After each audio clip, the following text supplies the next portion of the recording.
Hello. What's up, everybody? Wait, hold on. Something's weird.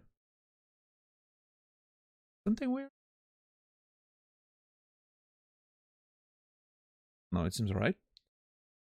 Alright, Reki, Warren, Rasta, 10 bucks, Trad, Zulu, Chrisling, Saladino, Goose, Taurus, Donut, JC, Sokoman, Puka Bear, Dads, Noger, Bearded On, Dan, Shields. Welcome in, everybody. Hope you're doing well. And Captain Dax, thank you for a tier 1 resub. 12 months. That's a year. Right there. Thank you so much, Captain Dax, for the resub. I appreciate it. Captain Dax, you will be remembered. What's up, BQQ? Thanks for the lurk. Someone guffed me a sub, so I used the elephant emote. Well, I mean, you know, you can't just ask like that, right? I mean, you know, I don't mind you asking, and if someone does it, right? That's it ends up in my pocket. Well, I mean, mine and Twitch's, but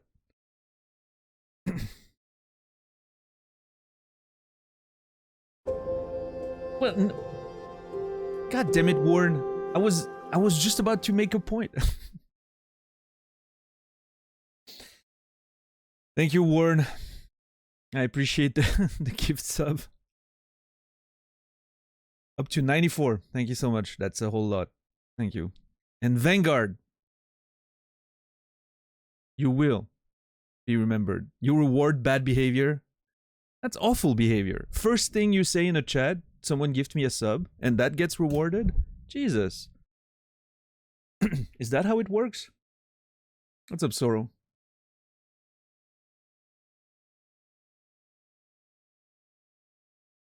If I knew I just had to ask, I would have, you know, I would do it more often.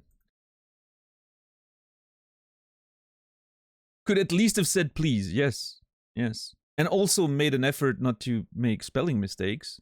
Jesus Christ. Call to action always works. You need your elephant emote? Well, then you pay $5 for it. What do you want me to tell you?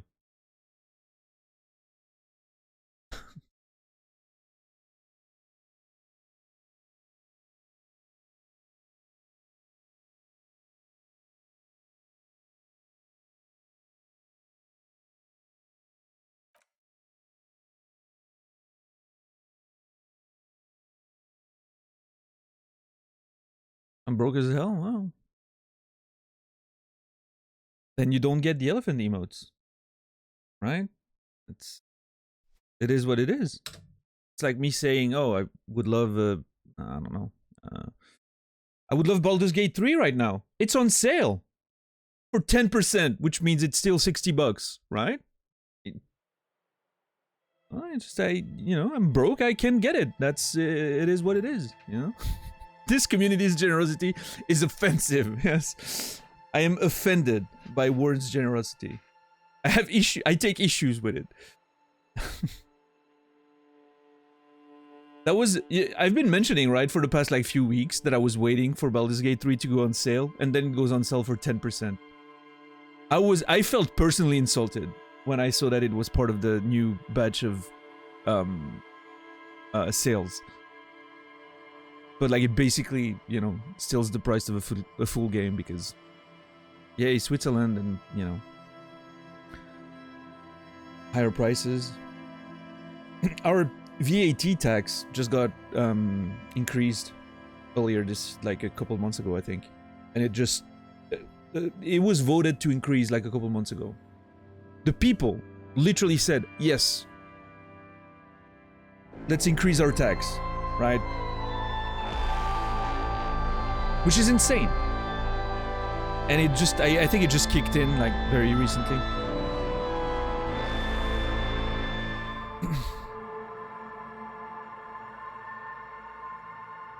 $10. Thank you for the 30 euros. What the hell? Baldur's Gate 1.5. Alright, well, okay. That's Baldur's Gate 1.5. Appreciate it, $10. Means a lot. Thank you. I'll put that in the Baldur's Gate 3 little, you know, jar on the kitchen counter, you know.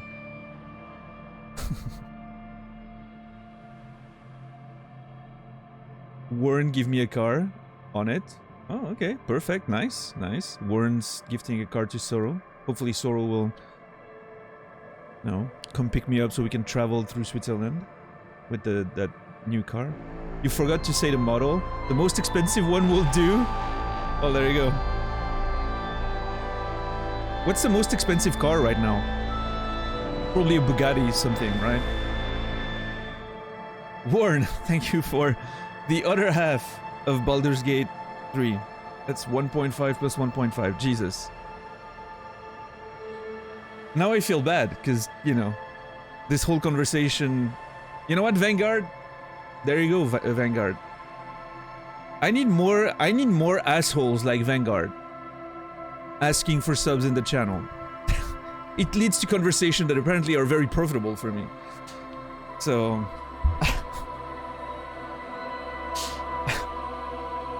Now shut up about Baldur's Gate 3 and enjoy Christmas? Well...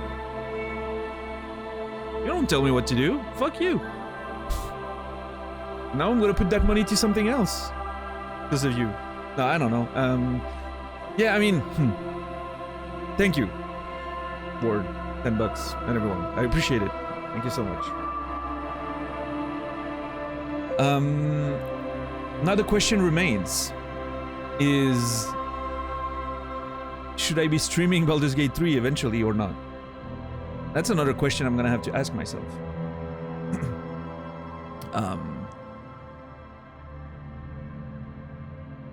I think it could be fun, but at the same time, I want an offline game, right? To just play. I don't know. I'll have to think about it. For now, I mean, you know, I'm not gonna stop playing. I'm not someone who jumps from game to game, right? I start a game and I either finish it or cancel it because it's bad.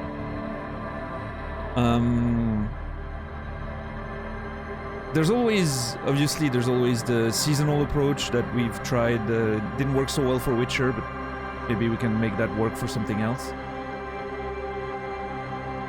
So we'll see. I'll have to think about it. I'll take tomorrow's long drive to think about it and make a decision. But it's very tempting to have an offline game that I can, you know, just dive in myself and... You know the answer in your heart? I actually don't.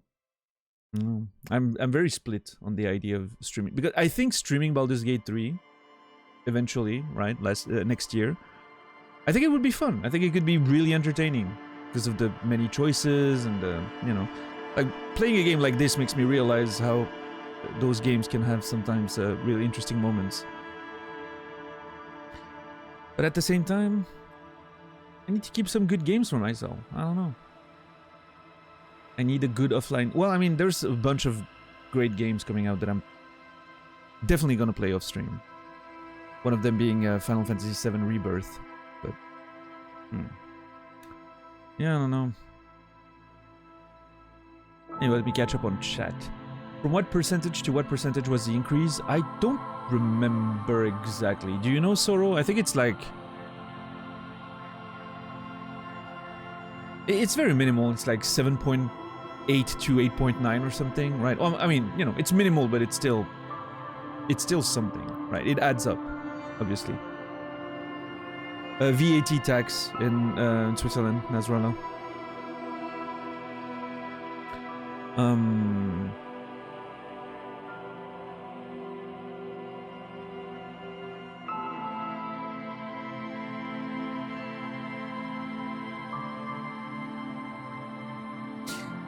Here's the thing, though. The thing that's weird. I realized that VAT tax change was happening because I got a letter in the mail about one of my bill that they were, because I have a like a permanent, you know, like every month one of my bills gets automatically, you know, taken out of my account. And I got a letter to inform me that because of the VAT change, obviously the bill was getting slightly higher, and so I had a new like form to complete for the automatic payment. And that's how I realized that it happened. But here's the thing though. A few years ago, I think 4 or 5 years ago or something, we had a reduction in the VAT because everything was going well, the economy was going well, blah blah blah, you know, reduction in VAT. I don't think the bills got cheaper then. But now that it's going up, it's getting more expensive. Only goes one way, it seems like. Yeah. Funny how that works, huh? Yeah. That's how they get you.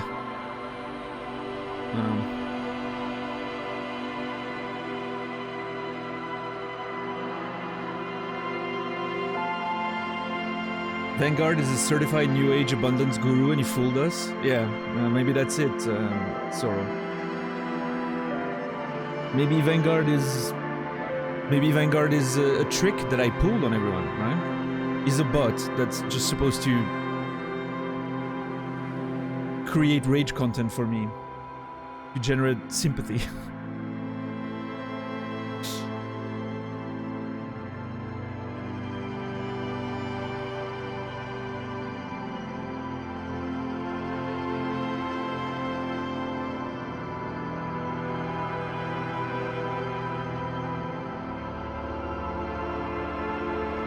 Disco Elysium is more of a book. Baldur's Gate 3 is a game with good writing by game standards. Yeah, that's kind of what it feels like, at least. I mean, I've played 1 hour of Baldur's Gate, right, in the demo, and obviously it's very much a game, right? Right away you're in a fight, or you're looting a lot of stuff, and you're looking at your equipment and stats and whatnot. It's a lot more, it feels a lot more like a game, obviously. A game of Dungeons and Dragons, right? This one's,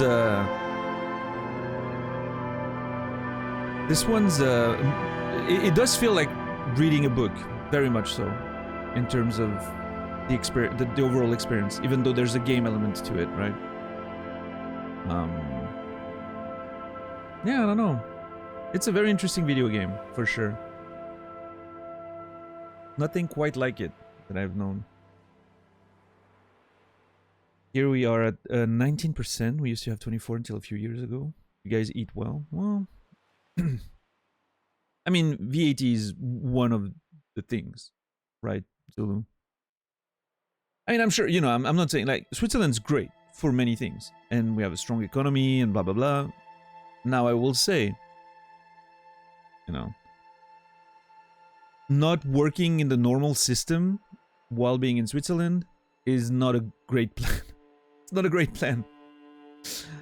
My standard of living would be much higher if I was living where you are than, you know, than living here. So, you know, it goes both ways depending on what you do. Now, if you're in the normal system, like if you're in the conventional system, yeah, you're doing pretty good, right? Yeah. You also pay 500 euros for health insurance? Yeah, I don't, because I'm considered low revenue, so I get government help for that. But...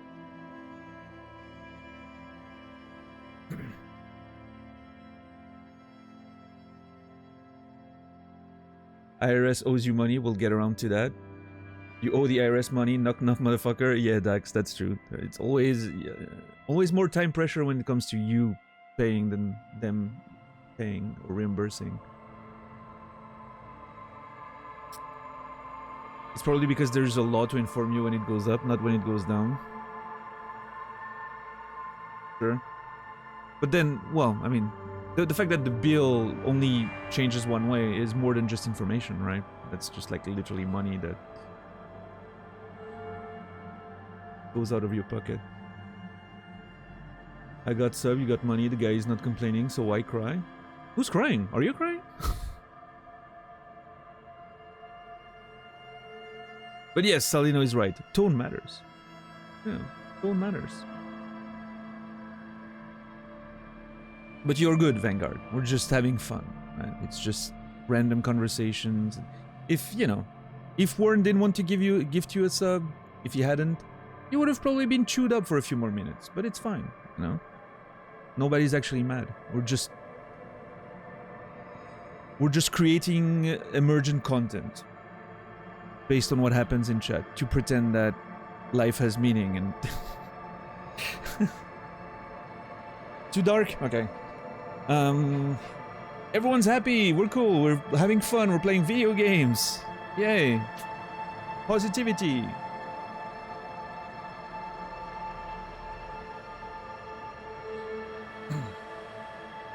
Isn't life great? Yeah. Everything's going well. The economy is strong. The world's at peace. Video games are always fantastic.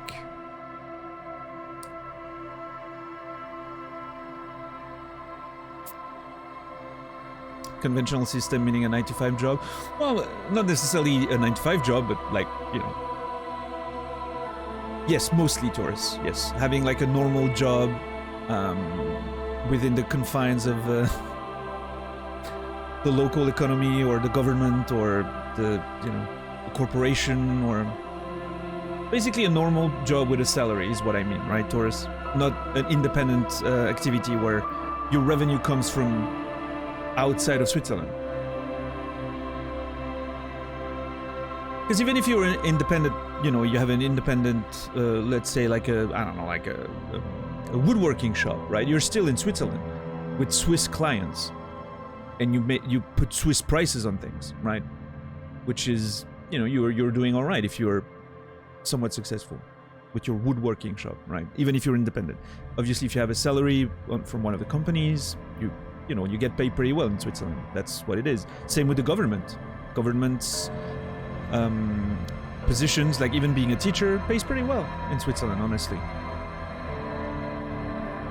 But if you're outside of the system, like I am,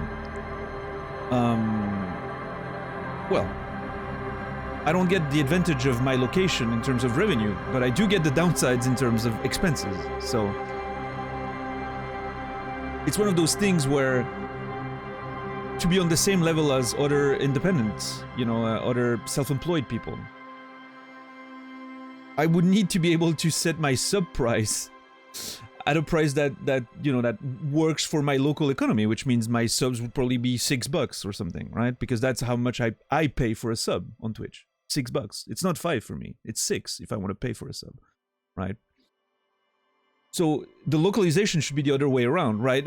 Again, I'm not saying that's what it should be. I'm just saying, like, if you wanted to adapt the standards for where you live, right? My subs should be priced at $6 for everyone, because, well, obviously it doesn't make sense, because then you're like, well, I mean, people from Turkey will not probably want to purchase a subscription on my channel. They can now, because it's probably like, what, $2 or something for Turkish people? But obviously at $6 nobody would want them, right? Ever thought of moving to Thailand or something? Not Thailand, no, but ever thought of moving? Yes, very much so. Even going to the US, you know, just for streaming would be much more advantageous, but obviously there's other concerns there, so. What's up, Brewer? How are you today? We will accept you. Oh, well.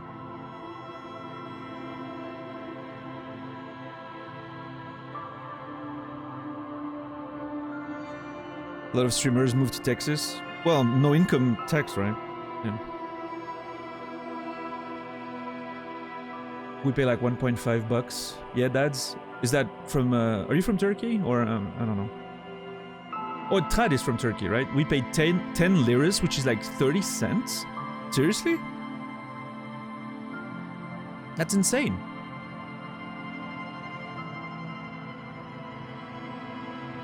That is really cheap. Well, I mean, again, you know, it's probably adapted to your median income or something, but everything else is fucked though. No, I get it. You know, I understand that. But yeah, that's why, you know, working as a streamer and even as a writer, you know, my revenue as a writer mostly comes from France. And the economy in France isn't that amazing, you know? So obviously, Yeah, both my revenue sources right now are not necessarily adapted to the Swiss cost of living, but it's fine. You know, I'm surviving. I'm surviving.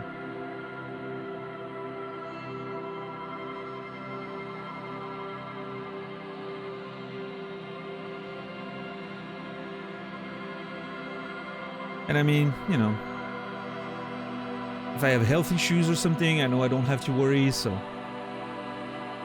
Honestly, this is not something that meant a lot to me, you know, when I was younger, but now that I'm getting a little older, I'm like, you know, I've seen people in my family get sick and, you know...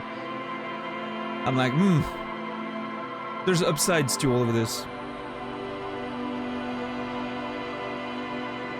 You'd have to have a car here, which is super expensive. I have to have a car where I am. I'm unfortunately very isolated, but... Still getting regular income from your books. Feel free to dismiss the question. Is that something I want to discuss? Some, yeah. Not a lot, because, you know, the most recent ones has released almost 3 years ago at this point, right? 3 years, holy shit. I need to write something. But yeah, it's still a little bit.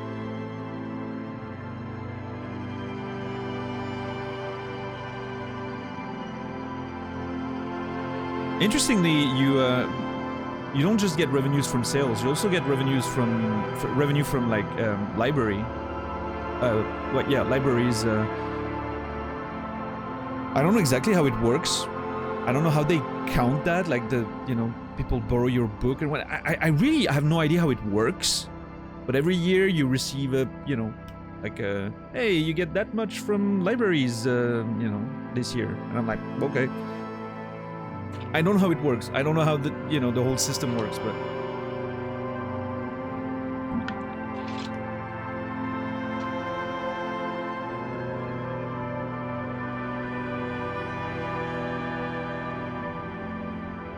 it's not that much, the library stuff, but it's something.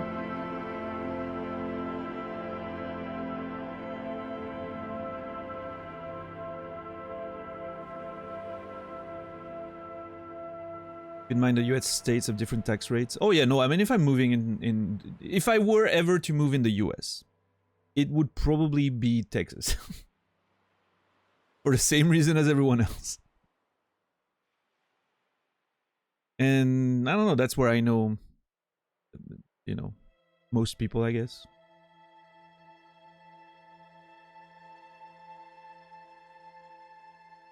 I mean...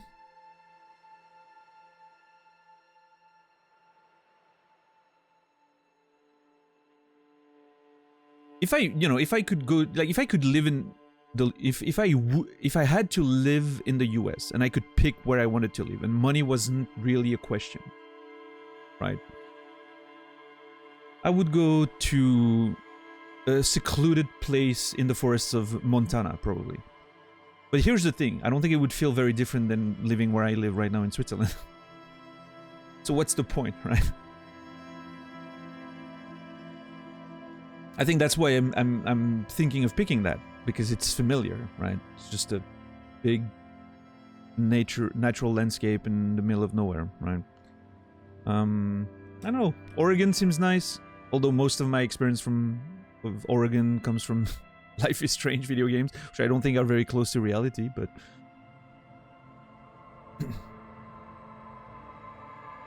I follow a few people from Oregon on social media. It seems nice.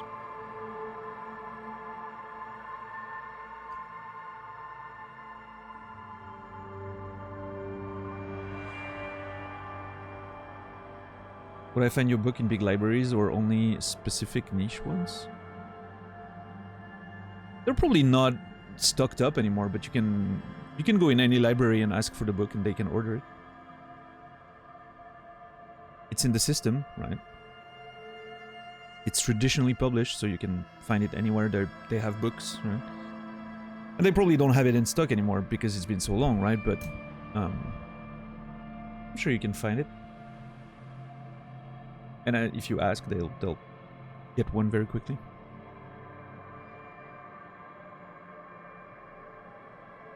But yeah, you can go to the, you know, Payo or Fnac, and they might even, like, Payo or Fnac may even have one in stock, potentially. I don't think so, but again, at this point, it's been a long time, so...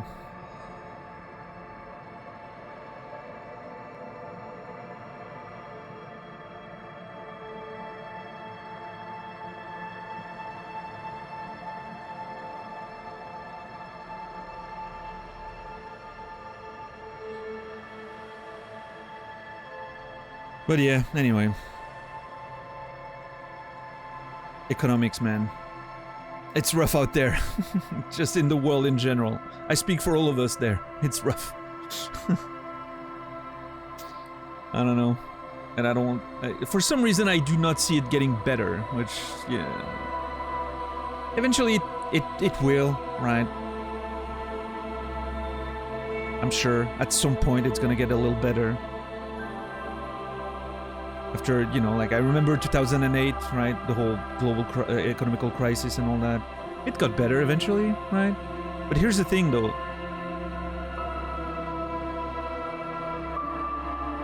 The better now is worse than the bad before. If that makes sense, right? So eventually, you know... I don't know.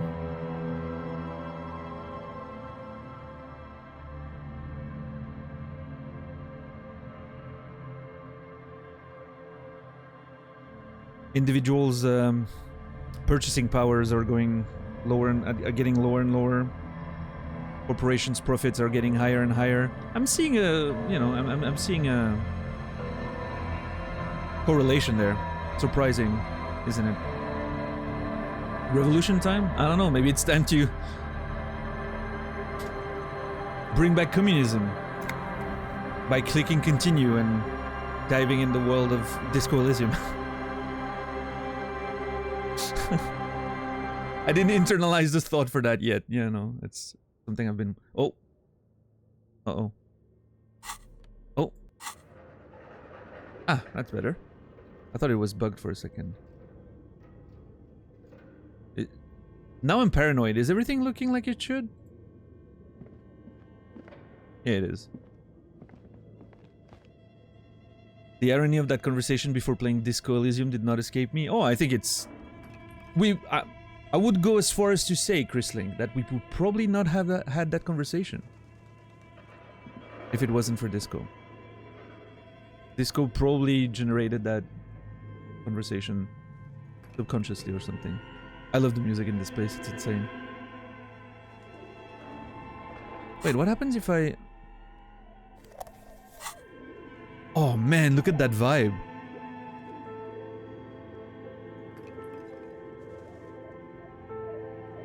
Dude, this is 100% Blade Runner.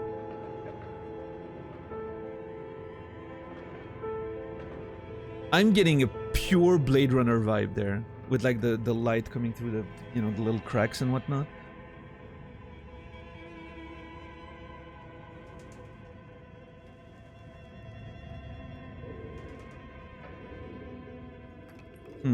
What's up, Joen? How are you doing today?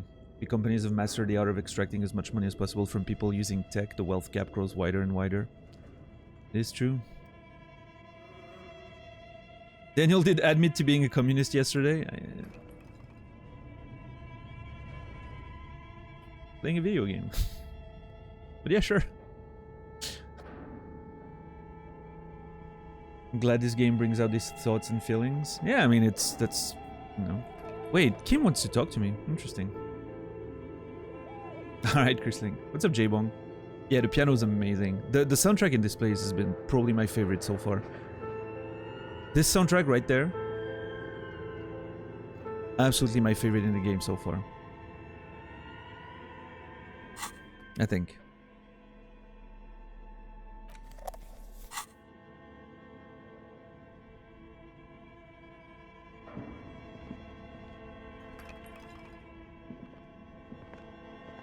Hard to call oneself a communist because while the communist critique of capitalism is spot on, it doesn't really offer much of an alternate plan. Yeah, I mean, you know. it's proven itself to be not ideal. Let's put it this way. I'm not an expert on the topic, but you know.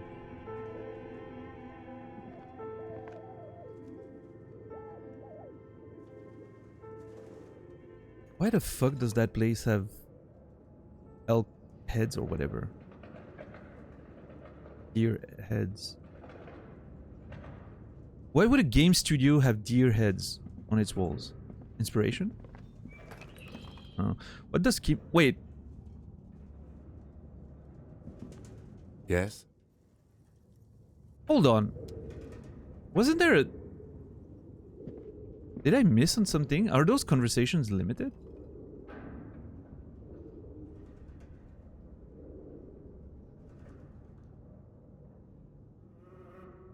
Hmm.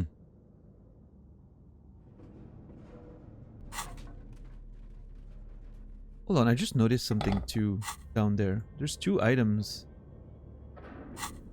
Lots.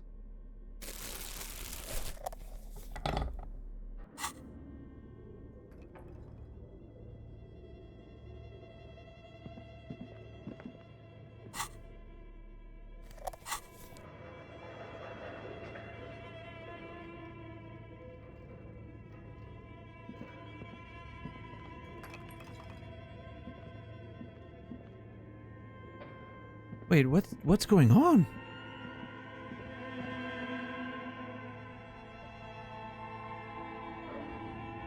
Okay, is my game bugged?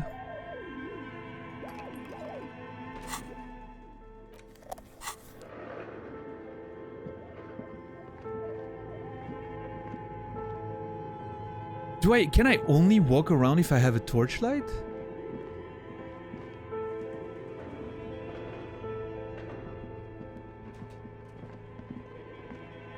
Hold on.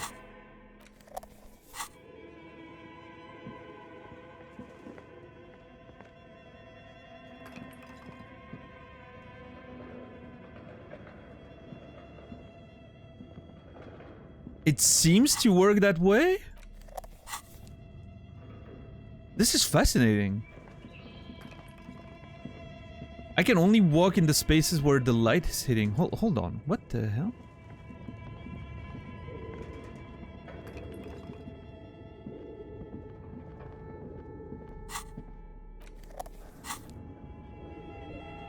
Now Kim wants to talk to me again.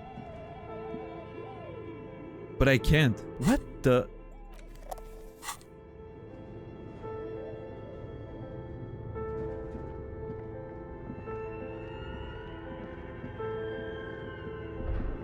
Oh.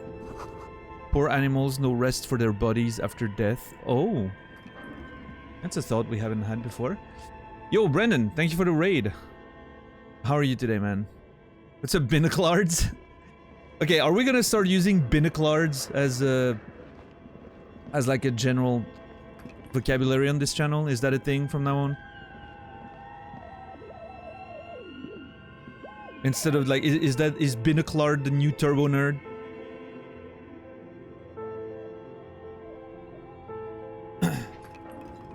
Do we have to pronounce it in French? Binoclar?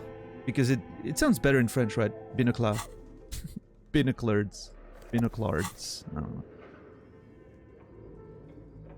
Yeah, see, now he wants to talk to me, but I can't. This is so interesting. I think it's a... Maybe it's a weird way for the game to prevent you from exploring in the dark? You like the French one? Binoclar? Yeah, me too.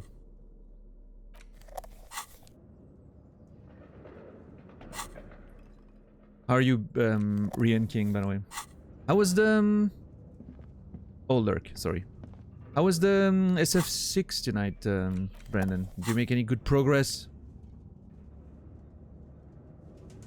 My character just teleported. Did you see that?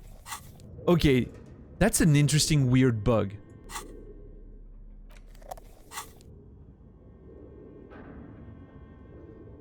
What?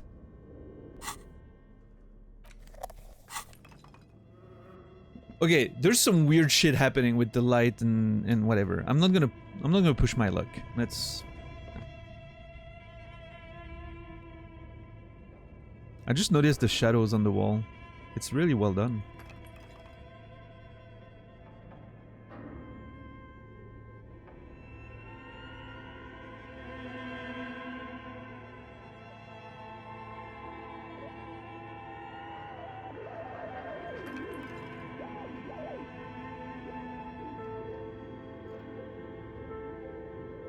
Lecal. Las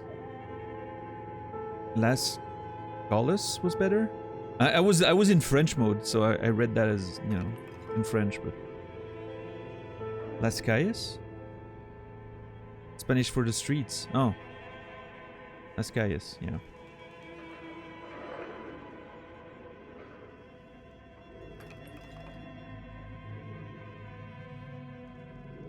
Yeah, you were playing Street Fighter today, right, Brandon? Oh. But yeah, thank you for the raid. Appreciate it. Hope everyone's having a good day today. We got straight propelled in a big conversation today, so I'm yeah. I haven't even been able to ask everyone if, you know, your week was going well. Reminder that tomorrow I will not be streaming. Unfortunately, I'm very sad that I won't be streaming tomorrow. I need to drive my mom to the airport, so that sucks. So yeah, we're gonna make the most out of today. About 4 hours from now. 4 hours to enjoy as much of Disco Elysium as we can. Maybe finish the day in game. It's 9:05 right now in the game, and I think the day ends around 10 based on what I've seen in the tasks manager. So the task list. End of day debrief, right? At 10. So yeah, I'm excited about that. We'll see what happens. I'm not sure.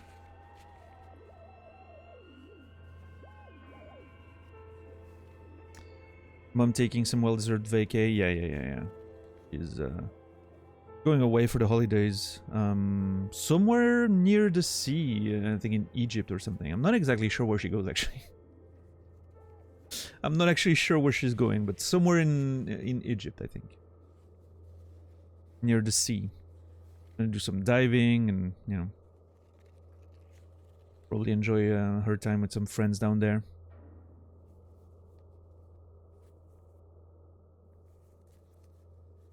We continued the trust and faith convo. Oh yeah, on your channel, Brandon? Nice, interesting.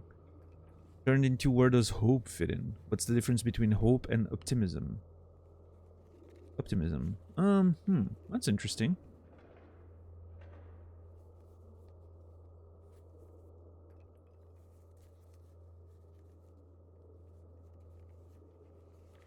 The difference between hope and optimism is the result. If it turns out well, it was optimism. If it turns poorly, it was hope.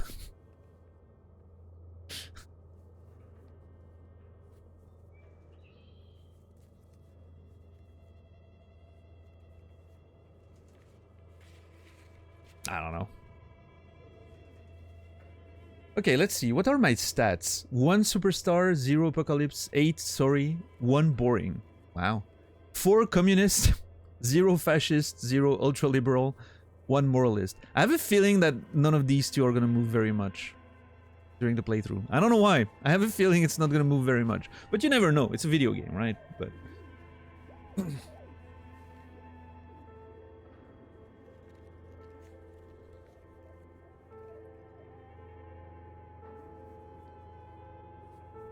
yeah, Quasi? Interesting. Hope is a desire, optimism is a belief.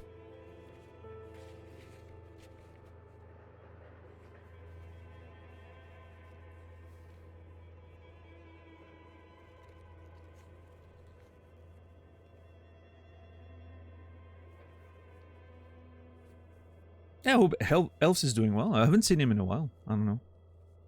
He's avoiding me. Hope he's doing well, that nerd.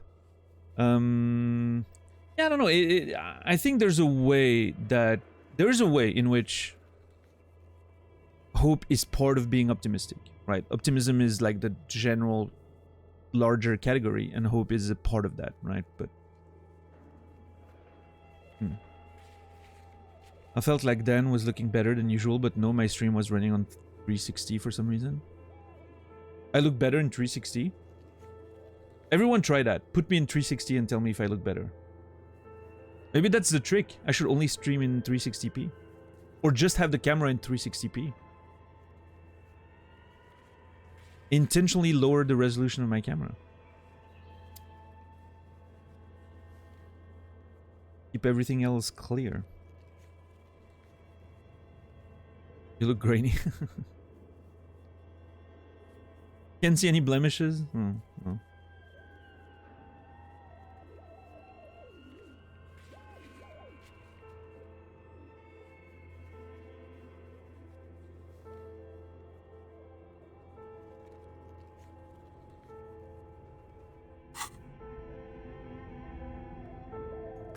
So yeah, I still haven't made my decision about how to deal with the holiday season and streaming. Obviously, I'm not gonna be streaming on... I'm gonna be streaming on Friday, that's for sure. I don't think I'm gonna be streaming on Saturday. Or maybe I will, since I can't stream tomorrow. Maybe I will stream on Saturday, 23rd.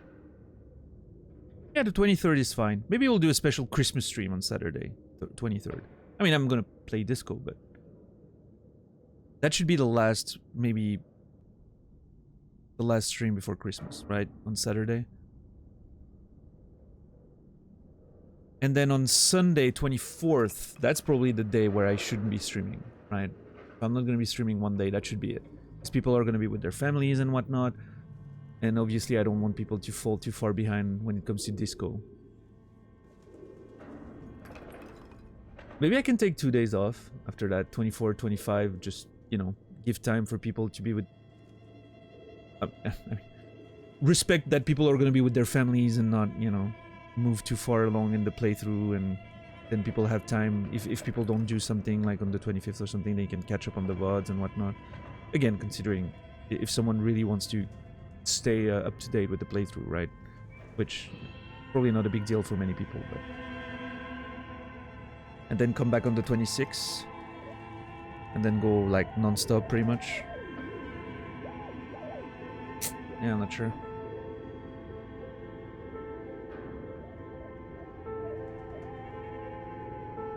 You do one DE conversation in one stream, people can handle catching up on the VOD?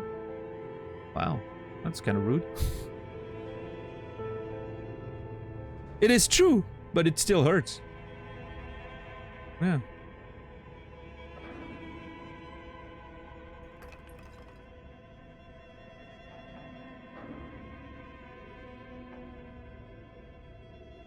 It was not meant as offense. No, it doesn't matter what it was meant as. I will take it as offense. And that is my right. Offense is taken, not given. Is that the... I don't know. I don't think that's true.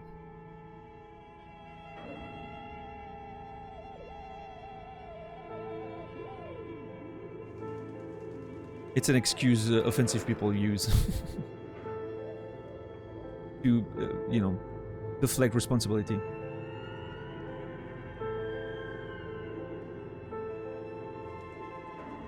I find the gameplay the least compelling part of the stream. Oh. I guess I should appreciate that, Reki, right? That's probably a good thing. If the gameplay is secondary.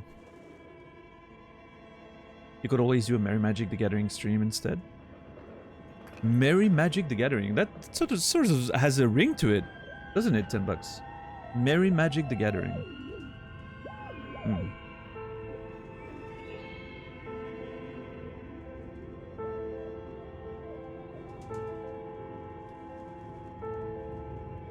Yeah, I don't know. $10. I don't know.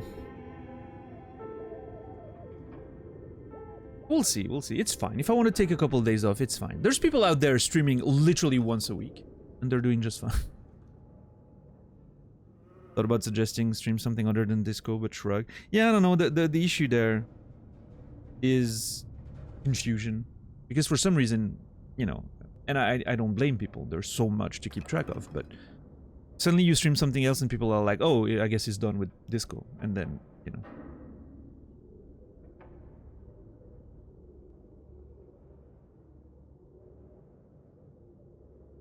What's up, Zach? How are you today?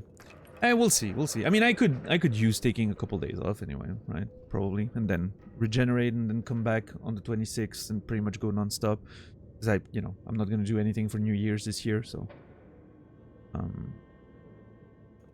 probably gonna be streaming. I don't know. We'll see.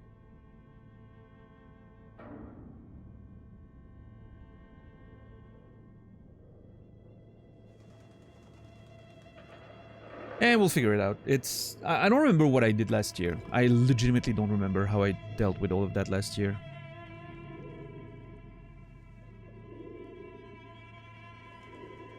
But, yeah.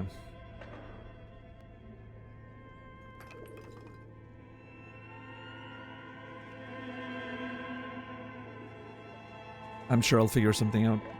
Alright, let's see. What can we do with this?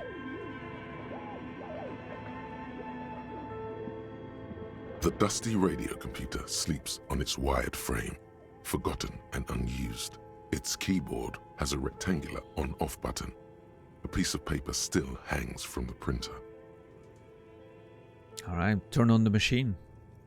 The machine lights up like some prehistoric animal stirring from its slumber, revealing fluorescent play and print keys on the keyboard. The hatch on the machine's central compartment is wide open. The sounds, though.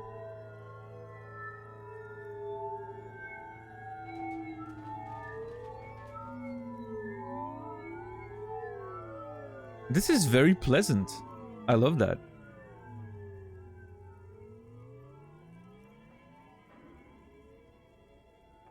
Look inside the compartment, press play, press print. It's so strange.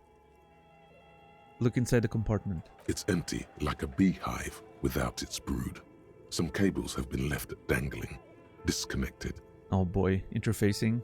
The filament you have would fit perfectly inside the compartment. I will, but first of all, let's see what happens if I press play with nothing in there.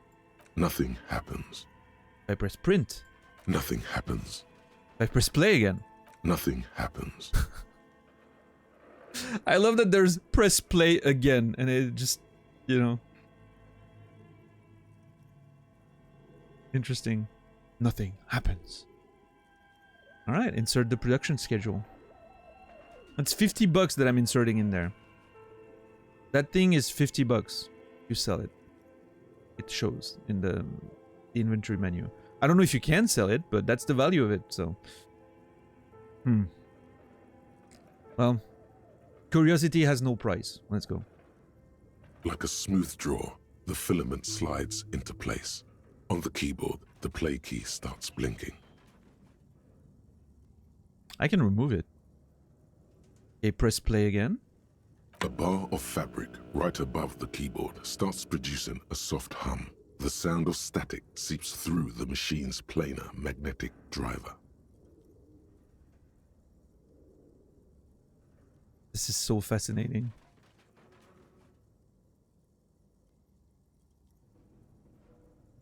Have you stirred the ghost of the doomed commercial area from its rest? Could this be its dismembered heart beginning to flutter? What's up, Timmy? Yeah, that's an interesting way of looking at it, Inland Empire. I actually like that. The ghost of the doomed commercial area from its rest. Its dismembered heart beginning to flutter. The static gets louder, slowly filling up the abandoned hall, until a voice speaks out, crackling and old, cutting into the air. Good evening, Fortress Accident en rue de Saint-Ghislaine. This is East Insulindian Repeater Station 1.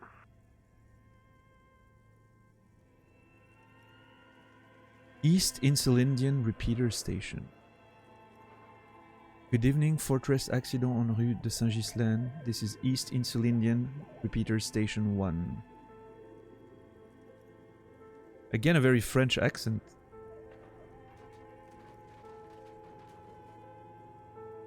Please repeat. Is this the production schedule?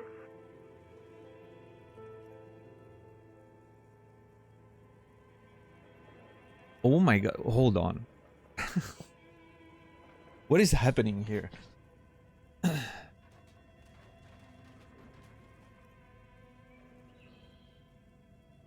What is the production schedule? The filament you have inserted into the reader. You mean that glowing thing I put inside? Yes. Is that the production schedule? I guess so, yes. Good. Please repeat the password. Password. Of course it would have a password. That's why there's a human administrator involved. Hold on, Logic, for a second. Is there just a human person waiting for someone to use that? Come on.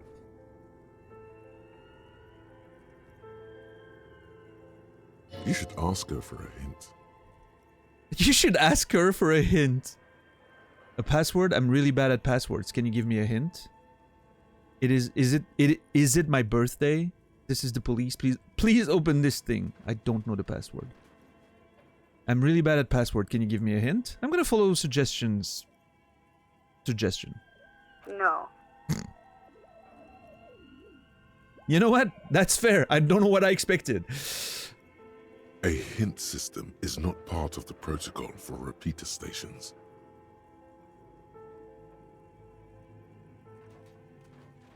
This is the police. Please open this thing. I am contractually obliged to protect the privacy of the filament holder for stress accident. Without filing a warrant with Lintel, I cannot give you access to this filament. What? I'm afraid we are not doing that, unless we want to wait for a month. A month? Oh man, the RMC has shit to figure out. A month for a warrant. Now, can you please repeat the password? The voice in the machine asks again. She sounds cold in the damp air. Is it my birthday? Still no. Well, of course not. I don't know the password. Received. I will register this login attempt. Well, hold on there. Don't worry. Passwords have a way of turning up sooner or later. Great. Thanks, Logic. Fortress Accident. Is there anything else I can do for you today? What did you call me, Fortress Accident? Fortress Accident is the company on whose name the terminal you are currently using has been registered to. So, okay. They have this huge, I'm assuming, there's a sort of like network of radio computers. Right. And those filaments are some sort of storage device, but they have like actual... Their protection system involves actual humans somewhere being called? And all those terminals being registered with them? It's such a weird system.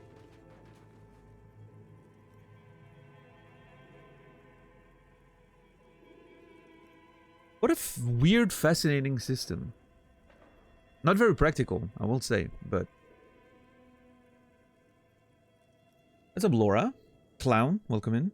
You know what's based about Brendan's stream? I've ended up there twice in a row with 2 different lurks. Yeah.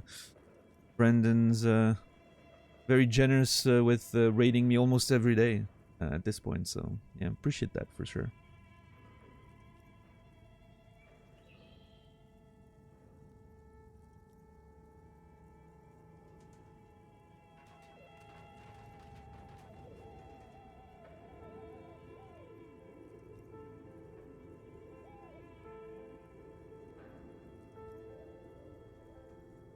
Password manager is a job in this world.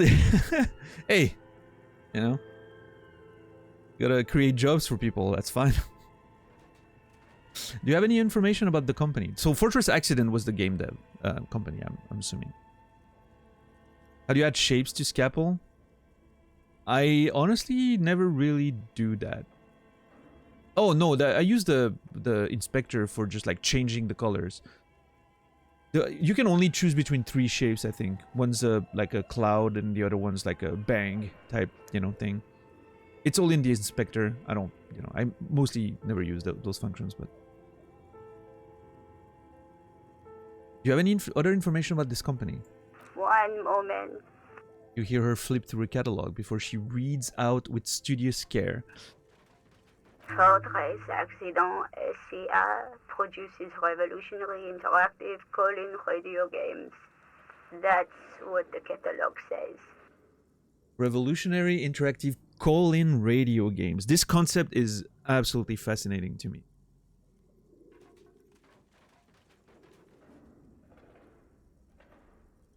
It's interesting because it's one of those things where it's close enough to reality and to things we are familiar with. Like, you know, we know what a radio is, we know what an online game is, we know all those things, but like, it takes those familiar things and puts them together in a way that feels completely alien. Like, I don't quite understand how a video game over radio, like call-in radio game, would work, right? I don't quite get it, but I can, like, sort of, it's enough to trigger the imagination. I can sort of imagine the ways in which it would, you know, work.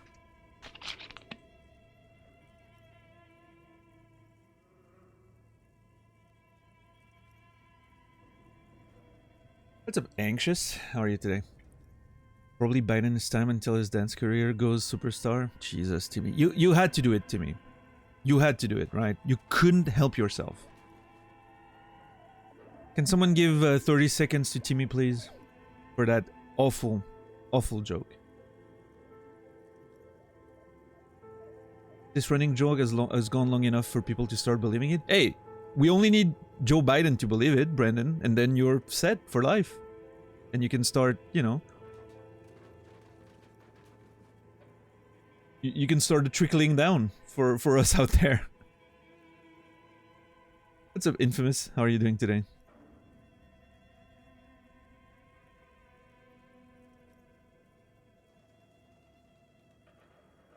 I believe the kids this day call that manifesting. Yeah. We're wait, $10. If we have that power, why are we manifesting Brandon to be in the... instead of ourselves to be in you know, valuable positions? I don't understand that. Does it only work if you're trying to manifest for someone else?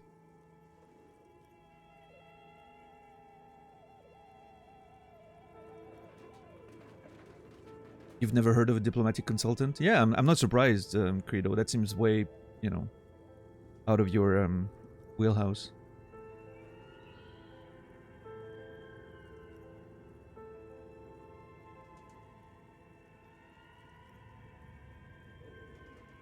Over your pay grade for sure. You googled the shit out of this to see if any of it was true. You mean Brandon's credentials? Hey, some of it is true. That's the beauty of it. You have to skirt the line between reality and you know, fiction. That's how you get people, right? Oh wow, Infamous. That is very lucky.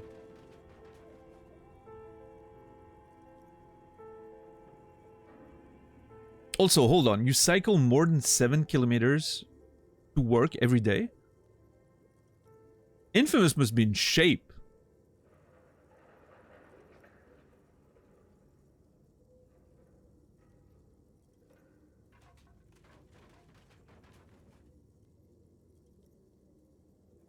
I'm not sure if being a diplomatic consultant would be a blessing or a curse. Sounds stressful to me.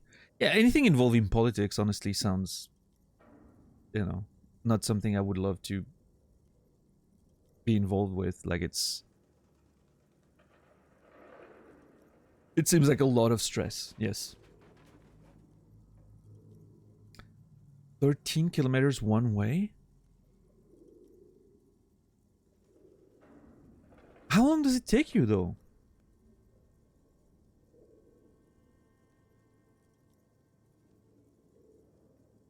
Diplomatic consultant is not a real job.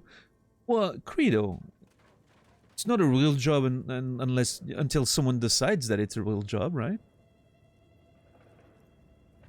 Literally, like, look at all the consultants out there. How many of those jobs you're looking at and you're like, why does that even exist? And yet, here it is, right?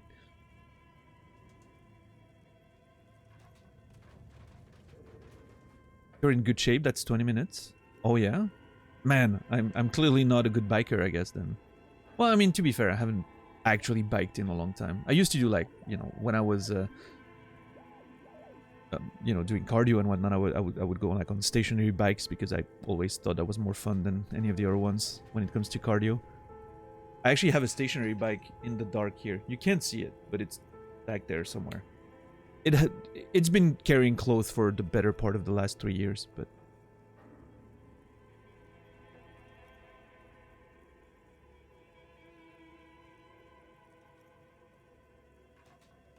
Takes you 35 minutes?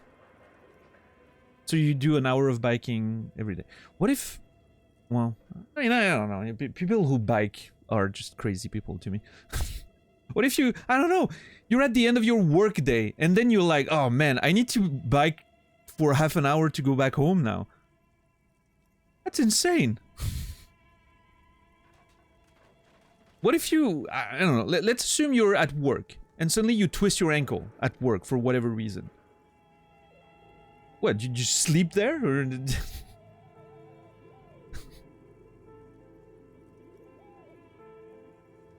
You did go to the gym after work? What's the difference? I was driving to the gym. That's the difference.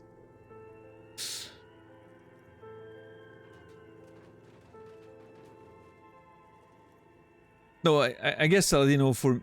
You're gonna drive with a twisted ankle? Yes! I had to do that more than once. It sucks, but it's feasible, you know?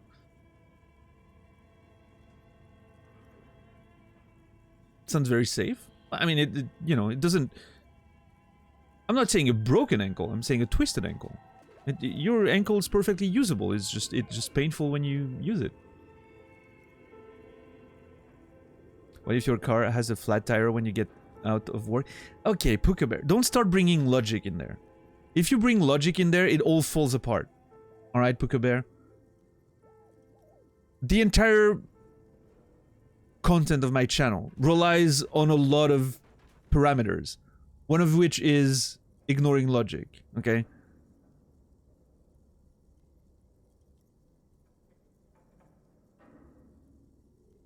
If it was about logic, with...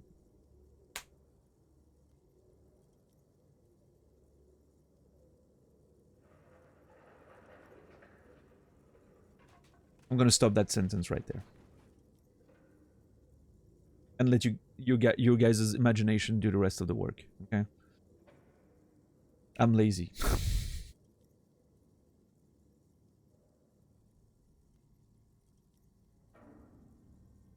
There's a taxi service for people with mobility issue.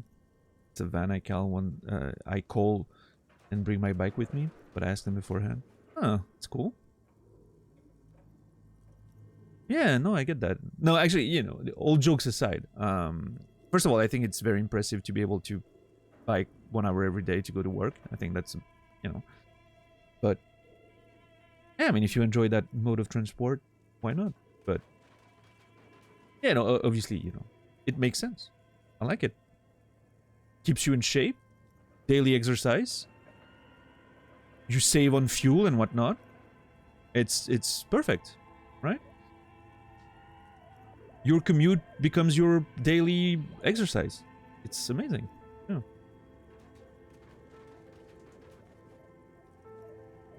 Yeah, Saladino. No, for sure, for sure. Are you a biker yourself, Saladino? That's a Mopa. Rico as well. I don't know if I said hi, but...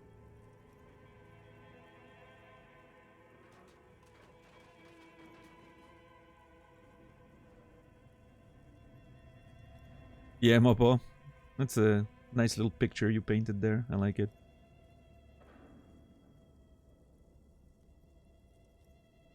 I biked home at 6 AM after McDonald's night shifts, watching all the sad people trudging to work as I struggled up the steep city streets. That's a beautiful sentence, Mopo. You should be a writer. I have a coworker who rides his bike to work in Minnesota. So I'm not familiar enough with the location to understand the implication there, but I'm assuming it's because there's a lot of snow or something.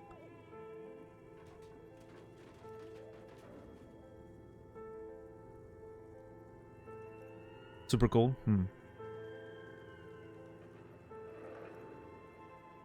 Don't wish that bad mojo onto Mopo. They've done nothing wrong. Well. Yeah, don't become a writer. It's misery.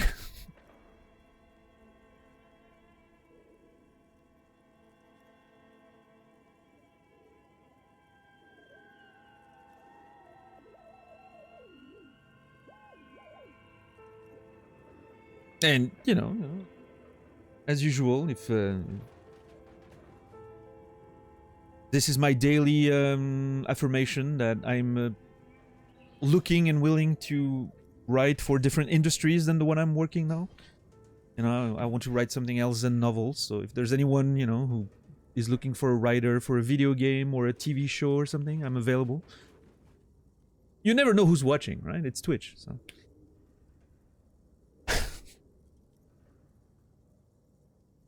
I'm gonna do a daily call-in. Maybe I should. That's what I should do. Shorts on YouTube about writing. I've mentioned that the other day. Like, it's impossible to do, right? It's not content that fits short form stuff. So, or maybe I should. Maybe there's a way to find a way, right? I don't know. Right, so, you know, yeah. I am not very athletic person. I'm not a very athletic person, and I got 2 bikes, one mountain bike and a racing bike.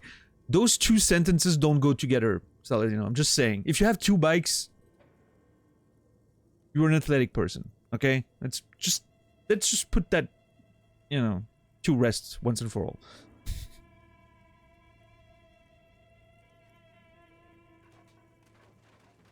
I biked sub 30 hours this year. That's less than 3 hours a month. It's less than an hour a week. It's more than I have bike in the last 5, right? But I get your point. Yeah. Combined, by the way. What's up, Greg? What's up, Cassie? How are you doing today? I legit have a note for myself to check for open narrative design spots. I've been keeping tabs. Yeah, Dax? Well, I appreciate that.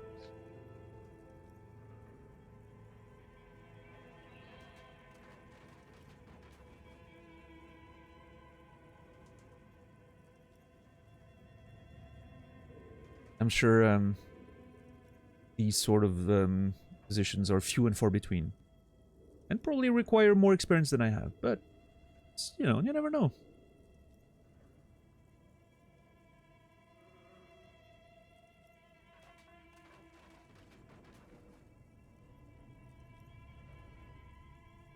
If I'm being serious? Yeah, Rico, I'm actually being serious. No, all jokes aside, yes, I'm actually being serious. I would love to write for the gaming industry or the TV industry. Or, you know, TV streaming, right? These days. I would love to work on any of those industries. I would love to work for a paycheck when it comes to writing.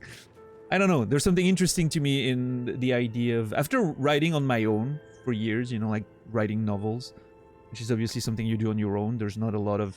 Well, during the editing process, there's a bit of collaboration, but it's mostly a solitary experience. I would love to write in the context of a greater project. I think the idea is very stimulating. Write with constraints. Write with other people. You know, all that stuff is really appealing to me right now at that time of my life, I guess. Yeah.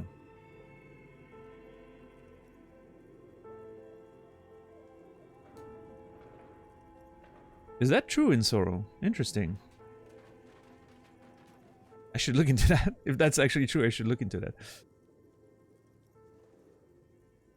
I wouldn't mind having to move for a position like that, but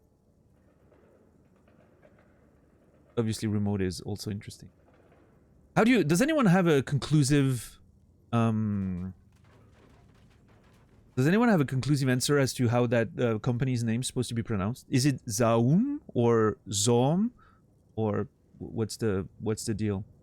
Because the dash slash, sorry, obviously makes me want to say Zaum, but yeah.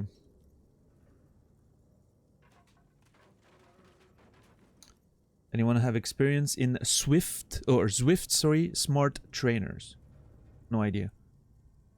Oh, dude, speaking of which, I read Swift, and that just made me think. Last night, I dreamt I was boarding a plane in LAX. I don't know where the plane was going. That wasn't very clear, but I was boarding a plane in LAX. I remember it was LAX. I think it's because I've been watching Lost. And I go to my seat, and there's a person already sleeping on the, you know, on the window side with a hood on and everything. And at some point, you know, I sit down, I prepare myself, I put a movie on. It was a shitty movie with Adam Sandler. I, for some reason, remember that. Not an existing one, by the way. Just a fictional movie with Adam Sandler in my dream. And suddenly the other person turns their head. And that's where I recognize Taylor Swift in the plane, in the economy section. And I'm like, what the hell?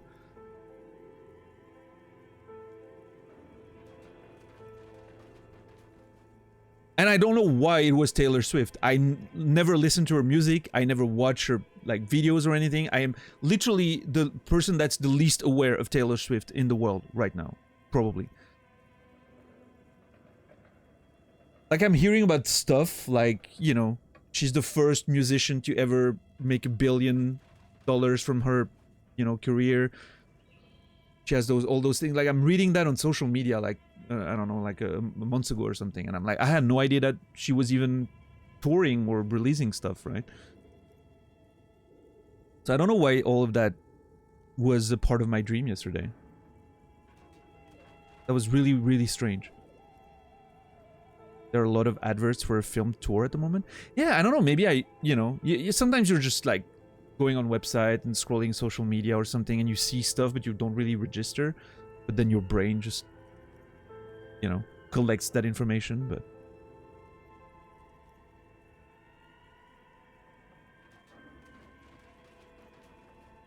so yeah, that was my weird dream last night of watching an Adam Sandler movie in a plane with Taylor Swift. Why not, right? And I remember in my dream, I remember the one part of the conversation. I don't remember really most, like, it was a bit vague, right? My dreams are very vivid, but there's like a lot of parts that are sort of vague.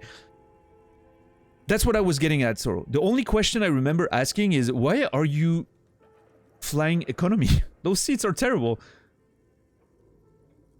And the answer was that... what was the answer? I actually can't remember now. Had something to do with not wanting to have security around her and everything. Like, she wanted to be alone. But that doesn't make sense. She can do that in... I don't know. It's a dream, right? It doesn't make sense.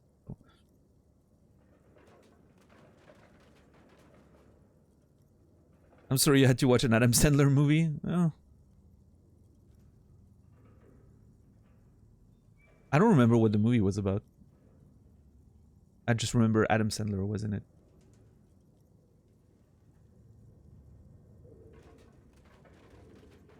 Yeah. Weird dreams. I've been having weird dreams lately. Fun.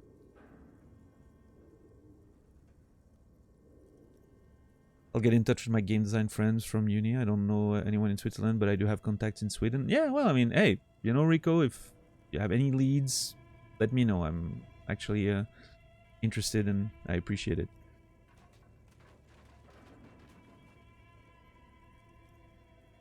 Obviously, I don't speak Swedish, but I'm assuming most people speak English in that industry anyway. Dastardly Evil Deeds & Co. coming in 2025. Games & Co. Oh. I see Naz. I mean, it's a pretty good name for a gaming company, though. Dead. DED, right?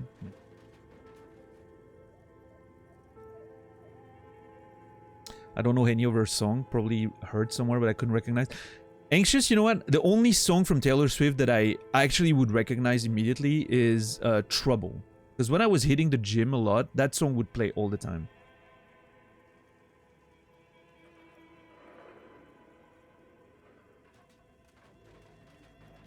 No, No, wait.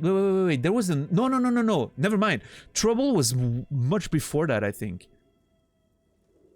But I remember Trouble because there was a comedic montage with that song, with wrestlers screaming like fucking goats on the the part of the song where she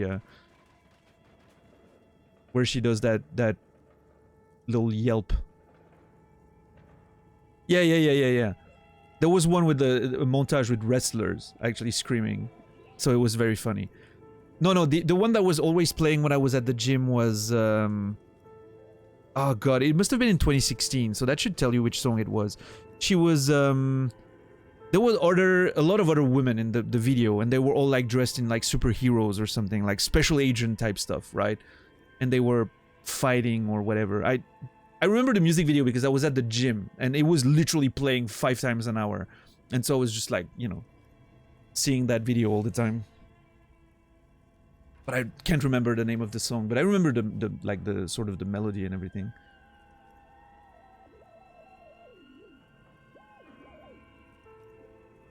Bad Blood? Is that something? The words came to my mind suddenly. I don't know.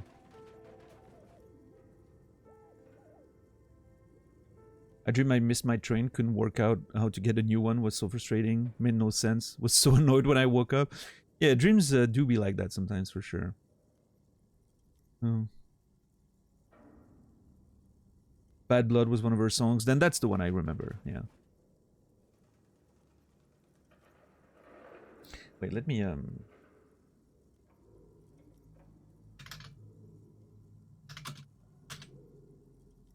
yeah, that's the one with the fire and everything. Yeah. Absolutely. Old memories. What's up, Mac Ace? How are you doing? Sandler was good in Uncut Gems. I haven't seen that one. I liked Sandler in, I think it was pretty good in, Punch Drunk Love. I think Happy Gilmore was fine, but I don't quite remember that movie. It was very good in Reign Over Me, actually. Reign Over Me was much better than I thought it would be. I remember finding that movie only because Shadow of the Colossus was featured in it. The video game. It was very surprising. But it was a great use of that game in that movie. I really thought it was interesting, thematically speaking.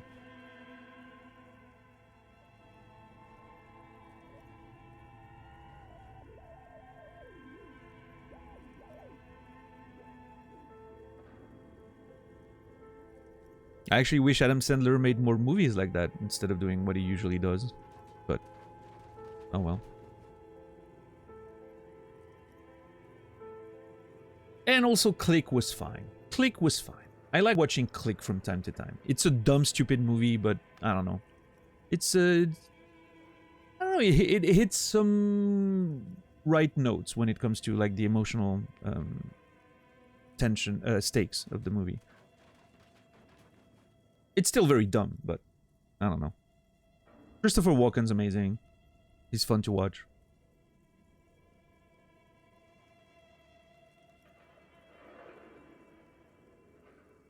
I was watching Pixels the other day. I only sort of hate it. Okay, well, that's a pretty good praise for Adam Sandler movie, I guess. I have moldable earplugs on me at all times. Oh, you're talking about like the music in the gyms and whatnot? Mm.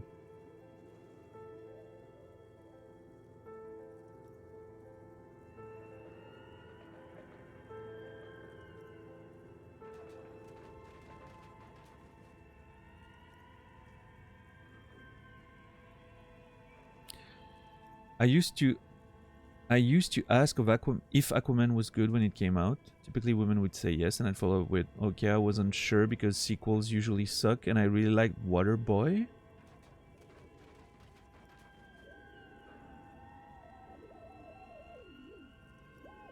I'm sure there's context that I'm missing with this joke, but I appreciate the effort, Timmy.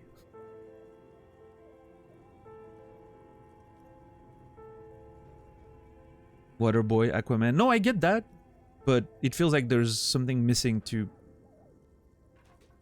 push that in funny territory, right? Maybe it's just I don't have the sense of humor for that. I don't know.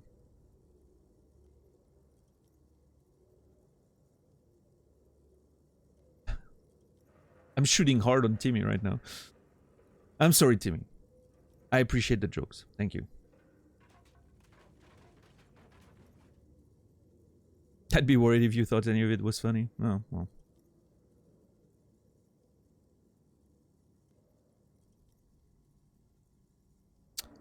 Hey, Mopo, Waterworld was actually pretty amazing. I know a lot of people trash on Waterworld. I thought it was great. I'm not saying the movie's perfect or anything. There's a lot of shit that doesn't make sense in the movie. Right? But it's still a pretty good movie. I thought it was fun in terms of world building and all of that. It has the same problem as most post-apocalyptic movies. There's a lot of... The problem with post-apocalyptic movies is you need to suspend your disbelief for a lot of things. The main one being fuel. It makes no sense that they still have access to fuel in those worlds. Because believe it or not, fuel expires.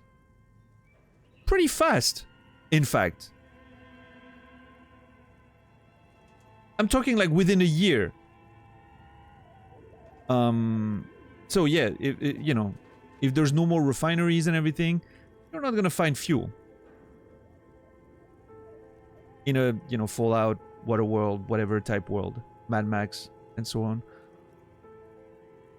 Unless you still have refineries, you know, working and whatnot, so...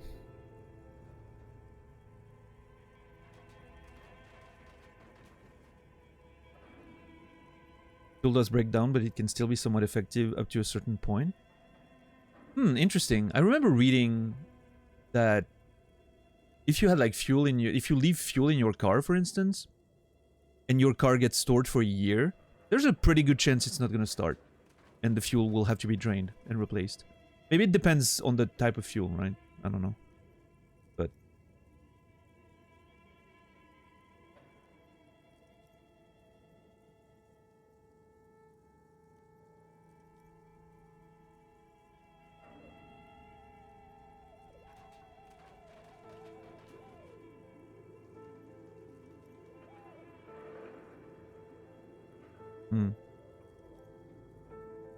And, you know, obviously most of these scenarios take place like decades to centuries later, so... No, I get that, Naz, yeah.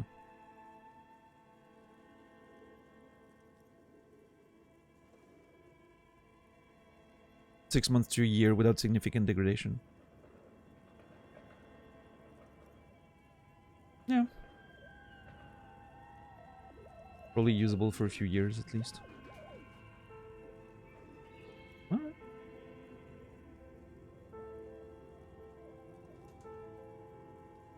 But yeah, obviously, you know, when you're playing Fallout or watching Mad Max or whatever, even if it takes place 100 years later and they still have fuel, you're like, it's a movie, right? It's gotta work somehow, because otherwise Mad Max wouldn't be very fun if there weren't cars, right? It would sort of really it would really cramp up the style, I guess, if that's even the expression.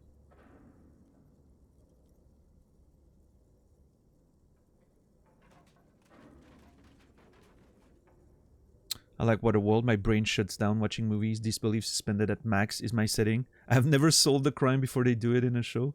Yeah, Mopo. Most of the time, that's also how I like to enjoy my content. I like to just turn off my brain, especially when it's movies and TV shows, right? Games is a bit different because I'm immersed. I want to, you know, I'm on high alert, if that makes sense, when I'm playing games. But when I'm watching a movie, yeah, turn off the brain, enjoy the ride, especially if it's a movie that requires that kind of, you know, enjoyment, right? I can watch anything, any trash TV show or movie, and I'm gonna have a good time because I can just shut it off if I want to. When it comes to those things, particularly, right? But yeah, and I think in a way it's the same sort of mechanic as getting immersed in a game. I sort of immerse myself in this world, and I'm just, I'm just taking what truth they present to me as, reality, and that's it, right? It's sort of part of the immersion. So.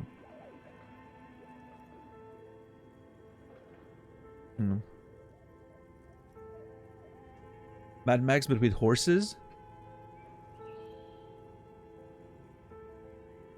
Isn't that just Gladiator, Mac Ace?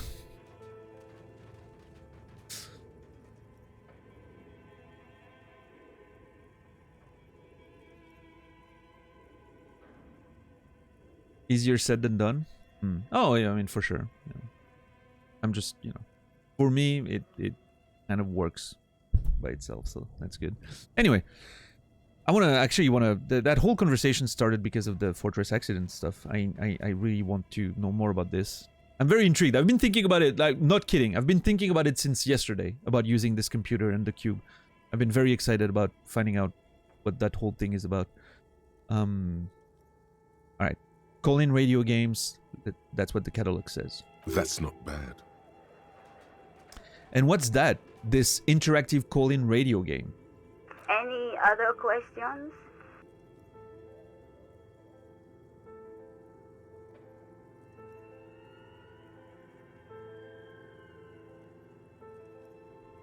The static drowns her response.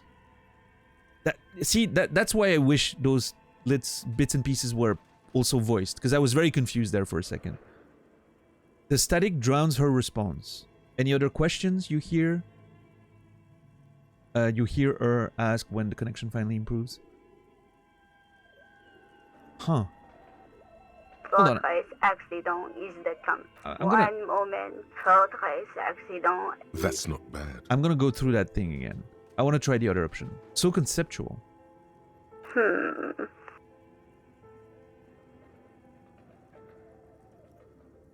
She hums. See, you didn't have to write that. Dot. Period. Makes sense. It's a complete sentence. Any other questions? Okay, so I can't really... The game doesn't really want to tell me what a call-in radio game is. Interesting. I wished Encyclopedia would chime in, but...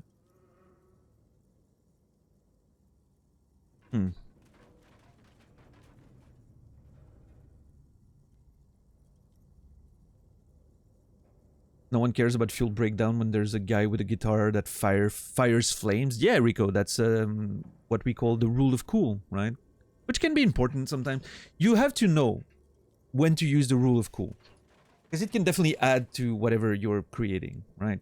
And sometimes it can take precedent and be a good thing. As long as it's cool, as long as it's fun, and if you can just sort of hand wave the plot holes, yeah, just go with it. It can be good. As long as it doesn't like completely break something else in your story later, enjoy it. Have fun.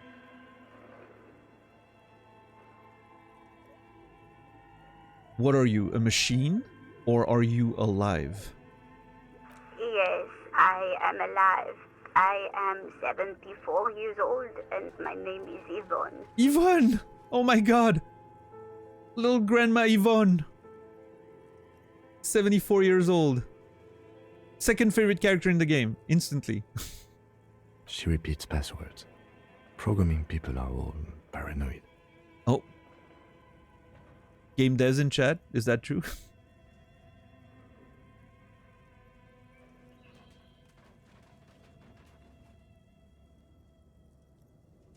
Daniel has a thing for mature women. I don't actually, but I just think she's a cute little old lady. I don't know. Reminds me of my grandma. Whose name wasn't Yvonne, by the way, but I don't know. Yvonne, my partner tells me that you're here because radio computer guys are all paranoid. Okay, but where are you? How did you know where I am? I mean, we know how you knew where I was, but... Alright, let's see what the first question leads to. My partner tells me you're here because radio computer guys are all paranoid. They are merely cautious. It's my job to protect their filaments as a password repeater at the East Insulindian Station. Password repeater. This is such an interesting concept. Okay, but where are you? How did you know where I am?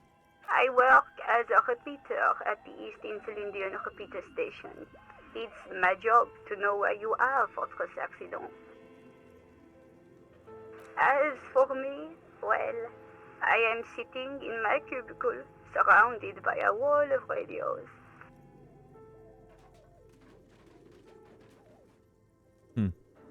Doesn't it get lonely, sitting there all by herself? Oh, empathy coming through again. Oh boy.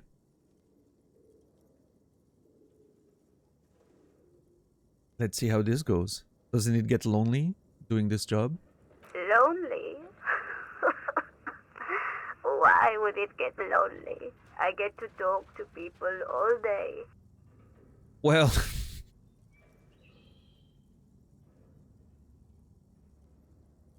you know, Yvonne,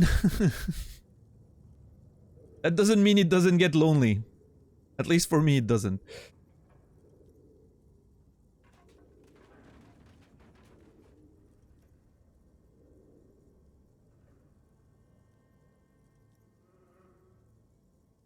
Whew, sorry about that.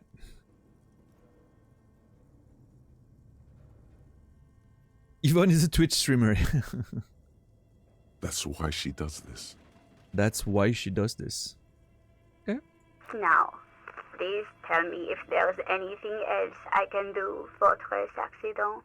I was really hoping empathy would lead me somewhere there, but... Let's see, now that I've... Maybe, I don't know, let's see. Let's try the password again. Good. Please repeat the password. No. Received. I will register this login attempt. Don't worry. Passwords. Fortress Accident. We had it already. Is there anything else I can do No, for you today? That's all for now. Press off. Thank you, and goodbye. The old lady's voice disappears along with the static. Tiles on the cube are still smoldering, casting the framework in a soft glow. Virescent play and print keys shine on the keyboard. I love that word. Virescent. Beautiful. What if I press print? Nothing happens. God damn it. Okay, remove the production schedule. The filament slides out of its glowing nest. Okay. Yeah, Kim? Okay. What do you think is going on with that computer, chalkboard, and fireplace? Someone tried to exorcise the curse using technology. Looks like an undercover counterintelligence program.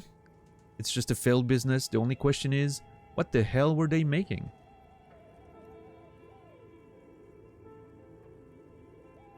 So that's the Garrus answer. That's...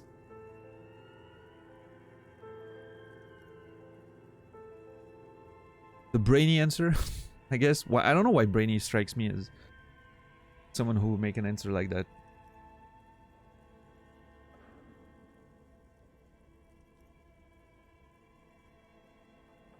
And that's the logical answer, which is the one I'm leaning towards, but...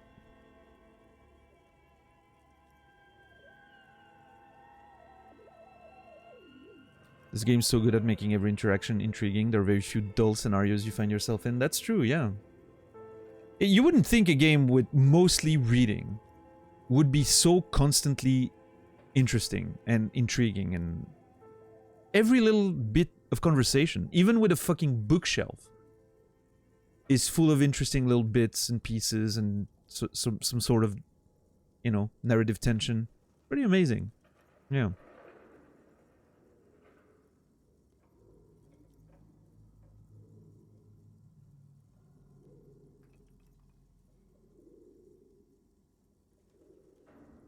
I mean, I'm, you know, there's no reason for me to go with one of those options, I guess, but it's just a failed business. The only question is, what the hell were they making? Yes, that is the question.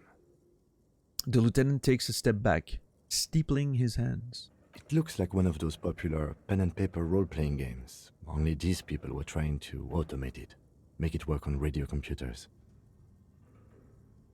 All right, Brendan. I don't appreciate that kind of talk. Yeah, for sure, $10. Yeah, I like it too.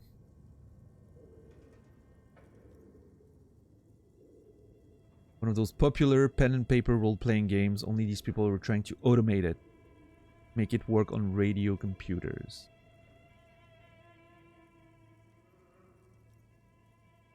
Utter madness, he thinks, as a compliment.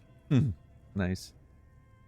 How are they planning to do that? Has anyone done this before? What is a role-playing game? What do you think happened to the company? Okay, I'm hoping I can do all of these. How are they planning to do that? Through call-in stations. None of the players have to be physically present. Anyone in the world can participate in the game, as long as they have a two-way radio. Then there's the Game Master frequency that listens in on the smaller call-in stations. I think that was supposed to coordinate the stories, functioning as a master of ceremonies of sorts. So this is fascinating because it's roughly what people do to play D&D over Discord, for instance, right? Or Zoom or whatever. But it seems like the scale of this whole thing seems incredible. Like, how do you coordinate all of that to keep it coherent, right? Over radios, over people like listening and taking notes, and game masters organizing that without like an actual video game, sort of, right? That's where my brain fails to comprehend how that would actually work in practice, right? Maybe the scale was to be smaller, you know, it's just like a few people within one story, maybe? I don't know. Has anyone ever done this before? Not to my knowledge. They make automated games in Graz, Messina, Königstein. You know, places with industry. Okay. Not in Revachol West, among the ruins. There. Königstein. Interesting. Kingstone.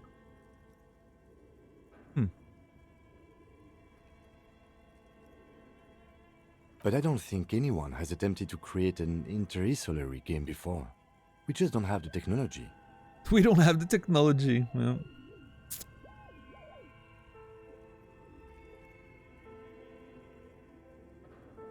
What a really strange and unique world this game is.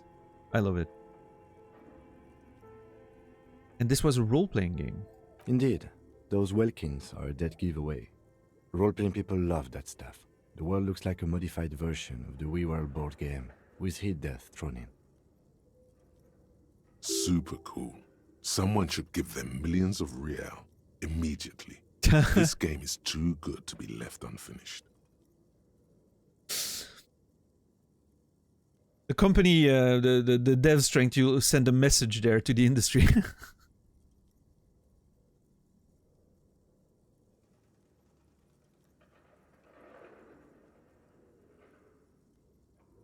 Bunch of binoclards, yeah. No.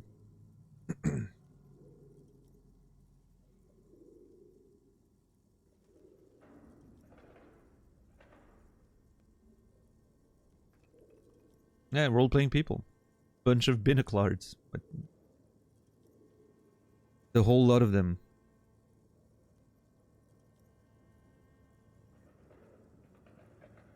And what do you think happened to the company?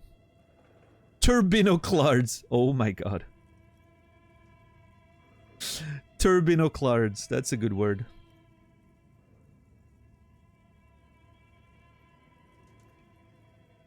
What do you think happened to the company? No idea. They stopped filling out the schedule on the chalkboard. That's true. Wow. Include. Indeed, it's ambitious Oh my God. and untethered from reality, but The lieutenant tilts his head, thinking. They were insane if they thought they could do this. It was just a play to cheat money out of their investors' pockets? Wow. The curse got them. I see no other explanation. The world is cold and lonely. This would keep it company. Let's finish this. Do we have any money? Let's give them more money so they can finish. So they can finish it and make it even bigger. Yeah.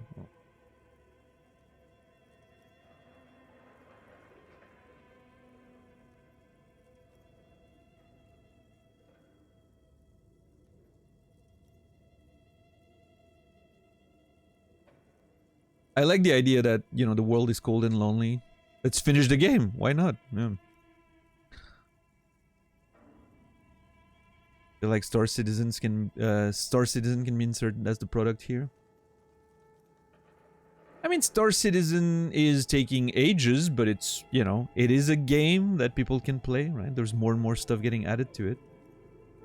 Number 2 makes me think of the most recent, you know, obviously the most recent event we've had in that category was the day before. What an interesting thing to observe, the whole day before situation. I watched a video about it yesterday just before I went to bed. Apparently devs from the studio that were hired, right, are starting to talk. And boy, the people that own that company and, you know, were in the lead of that company and that project are weird as fuck. It's 2 brothers who apparently are a couple of weird tech bros who have absolutely no idea what they're doing and just come up with like crazy ideas without any clue of how to implement it and just ask for the devs to do the work, right? You happen to know who made it? Ah, god damn it. I don't remember. No, hold on.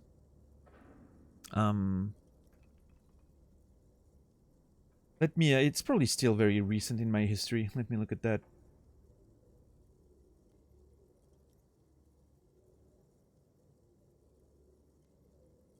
Lieutenant Buzz Lightbeer. I didn't realize the name before I read that.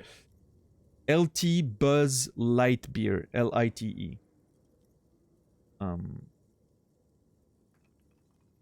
Yeah. The name of the video is The Day Before Worse Than We Thought. Worse Than We Knew.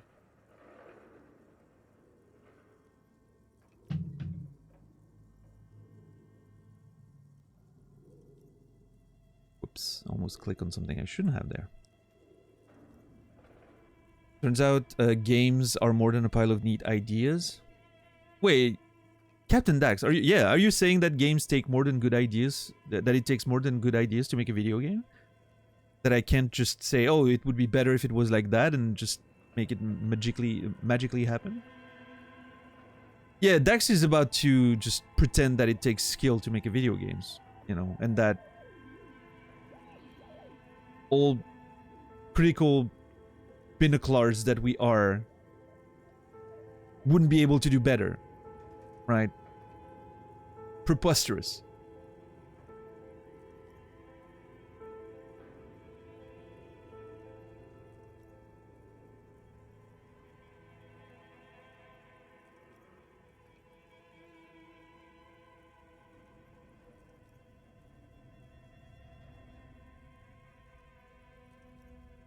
Good art is a craft after all.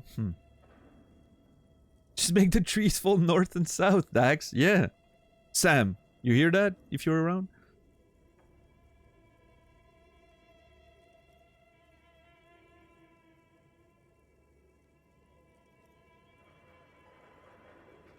Yeah.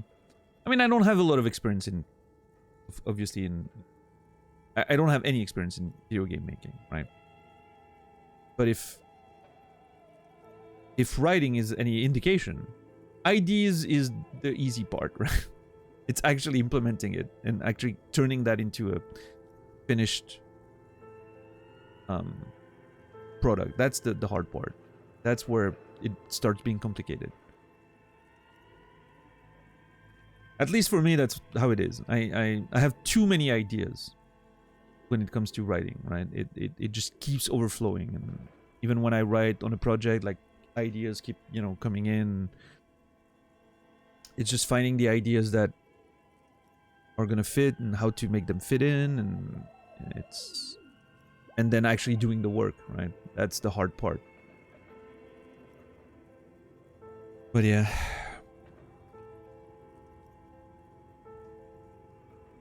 And while it's different, you know, obviously, I think coding and writing are similar in many ways, right?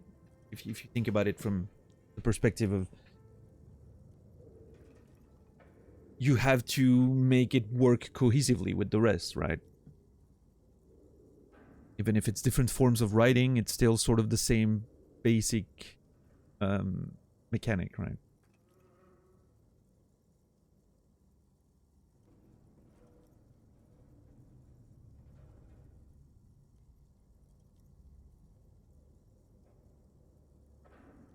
Not sure I agree with the first part. It can be hard to know too. Yeah, I think that's the thing. I think it can be hard to know what to do, but it's even harder doing it, which, you know, says a lot, I guess. I saw this hilarious post on game design subreddit. I love thinking about and discussing game design, but I hate implementation. What role is right for me? And the top comment was customer. That's brilliant. Love it.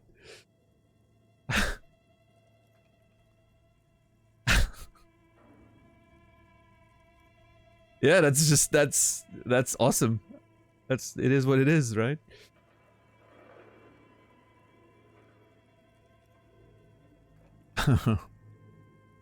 Love it. Hey, you need customers, right? So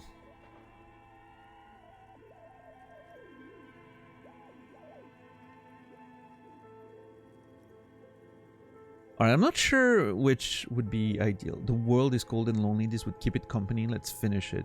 I do love that answer, but obviously we don't have the resources or skills to finish a video game. Or a radio game, sorry. The curse got them. I see no other explanation. I don't think any of these... I mean, they were insane if they thought they could do this. It's sort of... Like, I get it, but... Let's be hopeful. Let's be desperately optimistic. The world is cold and lonely. This would keep it company. Let's finish it. It's too late for that, I'm afraid. He says, looking around the derelict room. The pipes howl. And a rat crosses the floor. What a nice little detail. He'll really emphasize on the, you know... Yeah, that's not gonna happen. I know. Okay, let's keep moving. I know it wasn't gonna happen, but I wanted to dream about it for a second, Kim. I just wanted to dream about it for a second. Hey, we leveled up. We have 2 skill points now. Okay. I should probably open one of these. Or I could forget volumetric shit compressor.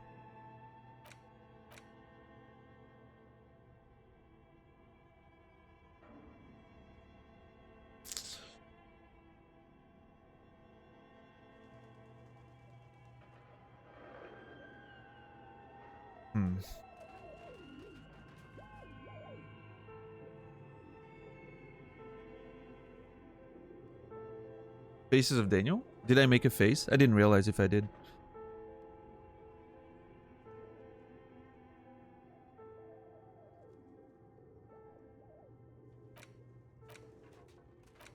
So I do not know how this works, right? In terms of like removing stuff and whatnot, but... Inexplicable feminist agenda? Oh my god. Can't wait to see where that's going. I mean, there's no point in me... If I'm going to use a skill point, there's no point in me unless I'm full here, right? There's no point in me removing some. It makes more sense to add one. Because this could still be useful later.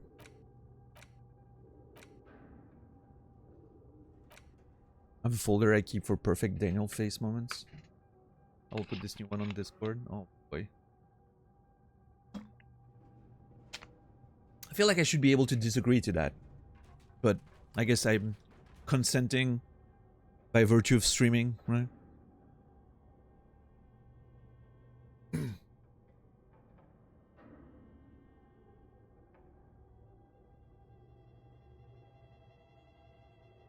What Naz is trying to say is a big fan. Yeah, I mean, if he keeps a folder with my face in it, clearly a bigger fan than I thought.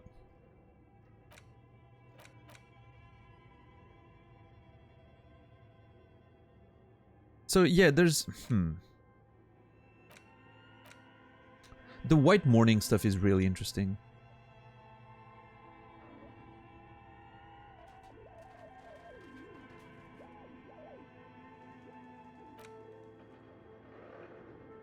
bow collector.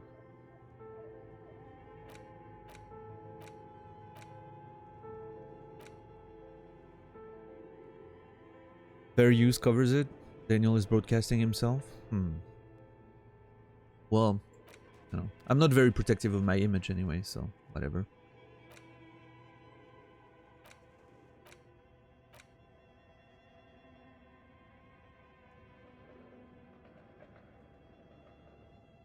Man, that image up there, hold on, let me disappear for a second.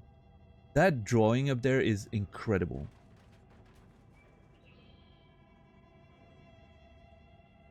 I can't even really understand what all those details are.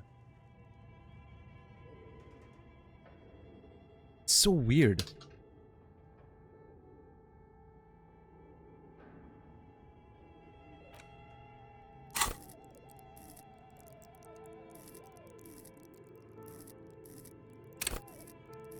Okay, I think I'm gonna open one of these. I have to see. Spend 1 skill point to unlock a new slot. Yes. That's just one. And it's 1 skill point. That's expensive as hell. Okay. And I'm gonna put... What am I gonna put in there? I think... This one seems like it's gonna be useful for our goal to rebuild communism. I think the bow collector or white morning are interesting. Those are the ones I got from the letter, I think, right? Yeah, Voyager Road. That's sort of my like backstory of my personal life, it seems. She's standing at the rear window, holding onto the rail, in a spring coat, waving at you. And the white morning, you see yourself from above. You're passed out on the blue tiles of the hostel room floor. Even from this distance, you can see your eyelids flutter at the mention of what? A great white object, letting out its sweet smell like a lily of the valley. The little man's forgotten its name, but he still remembers the feeling. And look, he moves. The feeling animates him. He instinctively reaches out for that feeling's best friend, a bottle of Commodore Red. He puts on his disco clothes and gets smaller and smaller. A great white object. The white morning.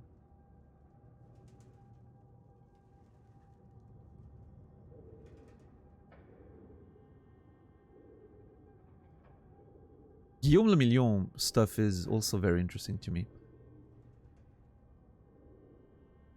Problem is it lowers my logic, which I'm not a fan of.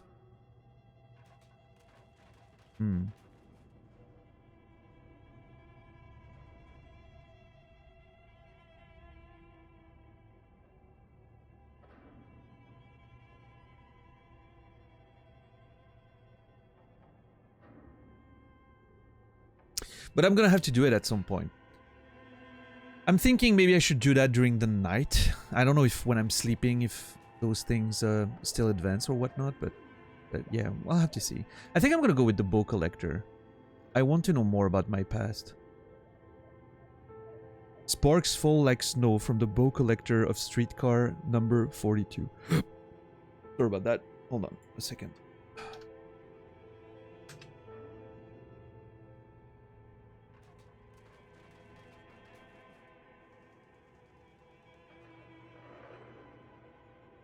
There you go. Sorry.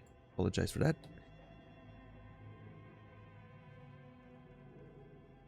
Oh, that's actually an amazing picture, Nasrallah. I look very happy and friendly on this one. I look like I'm half asleep or something. Almost the case, but...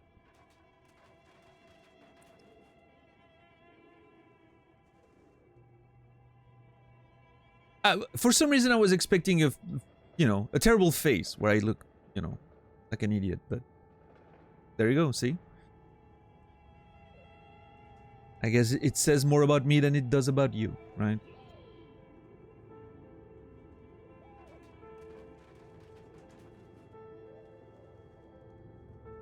Yeah, it's a good picture. It could literally be a like a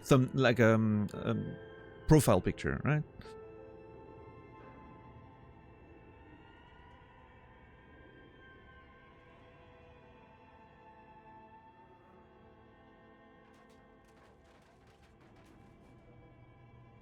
Okay, sparks fall like snow from the bow collector of streetcar number 42.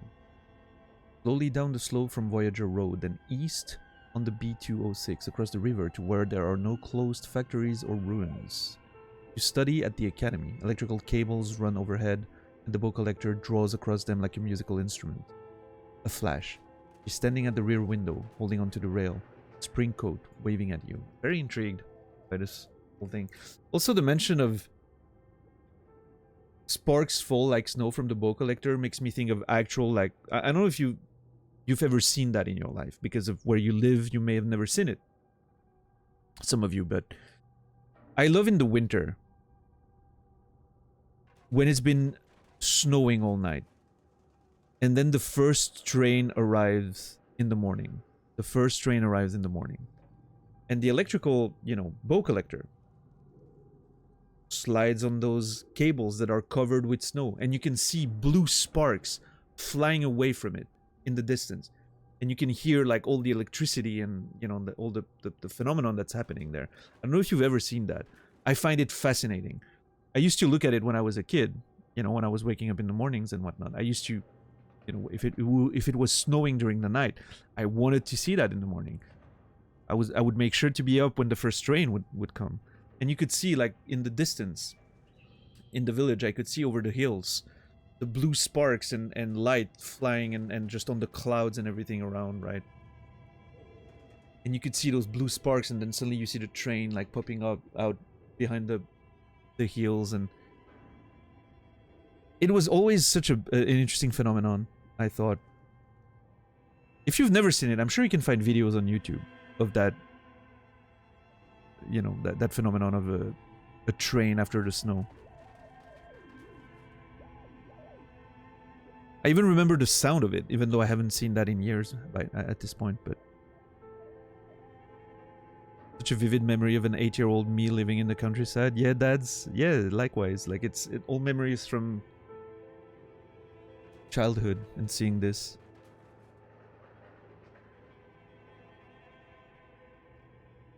It is quite beautiful, yeah. Surprisingly so, because you would not expect that from a fucking train, right? But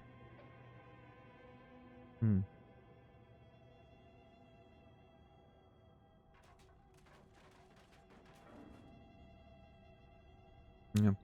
You know what? I'm gonna internalize the bow collector just because of that memory right now. It makes me want to go for it. So let's go for it. All right. It is hitting my skills quite a bit, though. -1 authority and -1 hand-eye coordination, which is -2 and -1 total. So my hand-eye coordination's at 0 right now. My authority is at 1. That's incredible. Let's hope we don't have to fight or anything in the near future, because holy crap. Alright, and I have 1 extra skill point. Not sure what to do with it. I think I might wait. Again, I'm waiting. I'm hoping something will unlock shivers in one of those thoughts that I'm working on, right? And then I can put an extra point in shivers. That'd be great.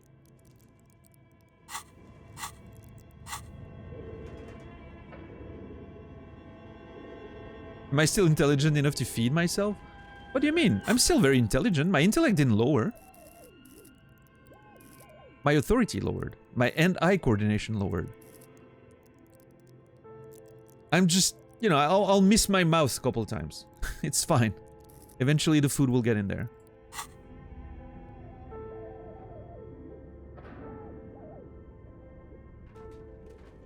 You meant capable. Capable, not intelligence.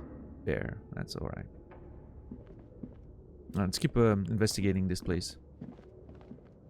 I could stay in this place for hours just because of the music. I actually love the music so much. Oh, no. We got all of that, yeah.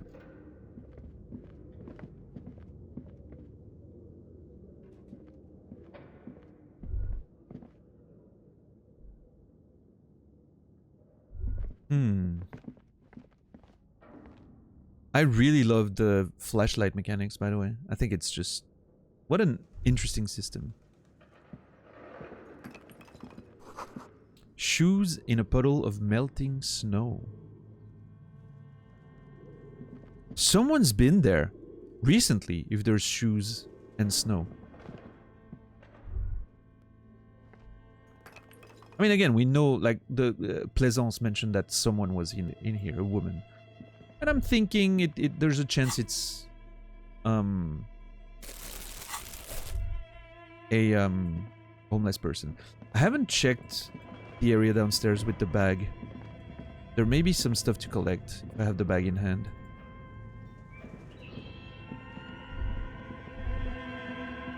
Oh. Looks like someone tried to reconceptualize their business here. I don't get it. Look, the skis and rotor blades both bear the same Slipstream logo. It seems likely that they started out making one, failed to turn a profit, and then pivoted to producing the other. Why am I getting this now? This is insane. I'm getting checks by backtracking in areas. The game does not want to do that. I'm gonna want to backtrack everywhere and potentially get checks that I missed before.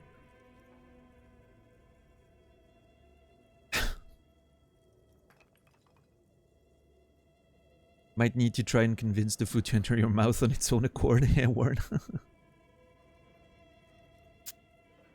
But the question is, which did they start with, and which did they pivot to? What a strange leap of imagination, and yet they still failed. How sad. That's just speculation, we don't know anything for sure. Okay, I don't want to finish the thought right away. The question is, which did they start with, and which did they pivot to? That's a good question. Thanks, conceptualization. I'm assuming there was a potential check here for some other intervention, but it didn't happen. What a strange leap of imagination, and yet they still failed. How sad. Reality is ruthless. Yes, conceptualization. It is. I agree with that very much. Alright, so it doesn't seem like I missed any items. Let's put my clipboard back for extra empathy in Inland Empire. Let's just go back up there. Agreed, yeah. But hey, we make the best of it. And we try to share who we are with the world. It's not always easy, you know, but I think it's the right thing to do. I think it's the right thing to do. And just, you know, the more people share who they are with one another, and the more conversations we have, the more thoughts we have. I'm sure it adds something, right? It has value, I think. It's not as tangible as building a house or, you know, generating money for a big corporation or whatever, but it adds value, I'm sure. Life isn't just about measurable things, I don't think. Or maybe I'm just saying that to reassure myself. I don't know.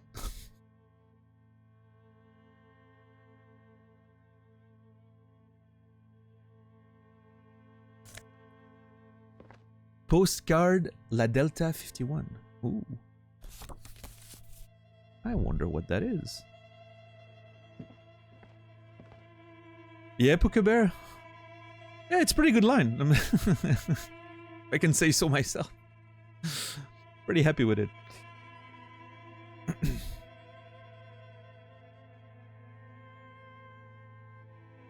Why is it making me anxious the way Dan's just hovering over these cans without clicking on them? I don't know. Ask yourself why. You need... Maybe you're someone who needs closure with things. Right, Soro?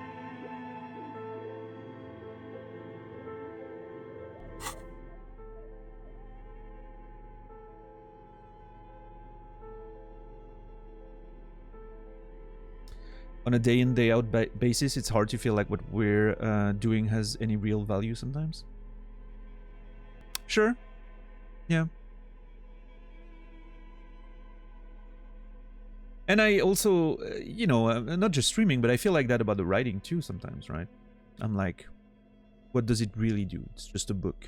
People are going to read it, going to forget about it. Just entertainment. It's stories, right? It doesn't really mean anything. But then I don't know. I look back and I think about the, you know, the impact some of those stories that I've had on myself as a person. And even for streaming, I think about the value that some streams brought to my life. There's definitely times, you know, in the past 10 years or 10 plus years that streaming's been a big thing.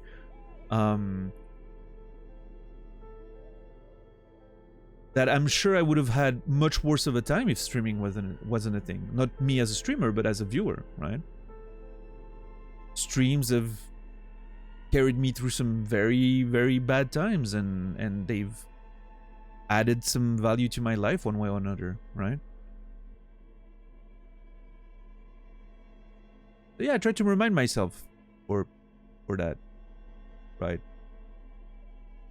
I try to remind myself of that, but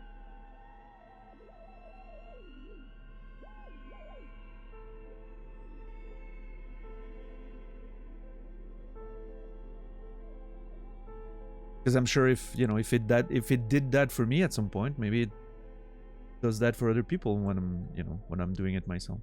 I don't know.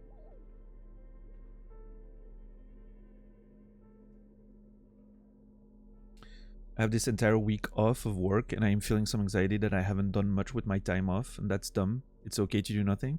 Yeah, I agree, Puka Bear. Yeah, doing nothing is great sometimes. But I get it, you know, like the sort of guilt that comes from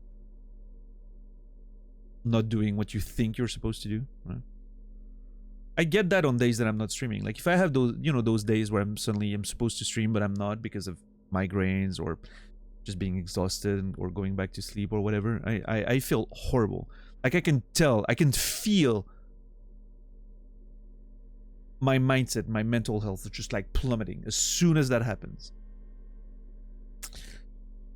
And I think it's both, a part of it is just because I feel guilty about not doing what I'm supposed to do, and part of it is because, I don't know, it just like, it's important for me to have some sort of routine, right? It helps staying on track, if that makes sense. But stories don't change the world, they change people, and people change the world sometimes. Yeah, that's true. That's how it works for sure.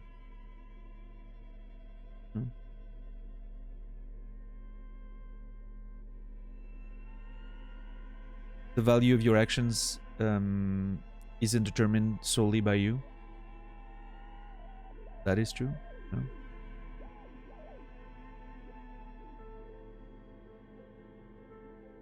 I agree with that.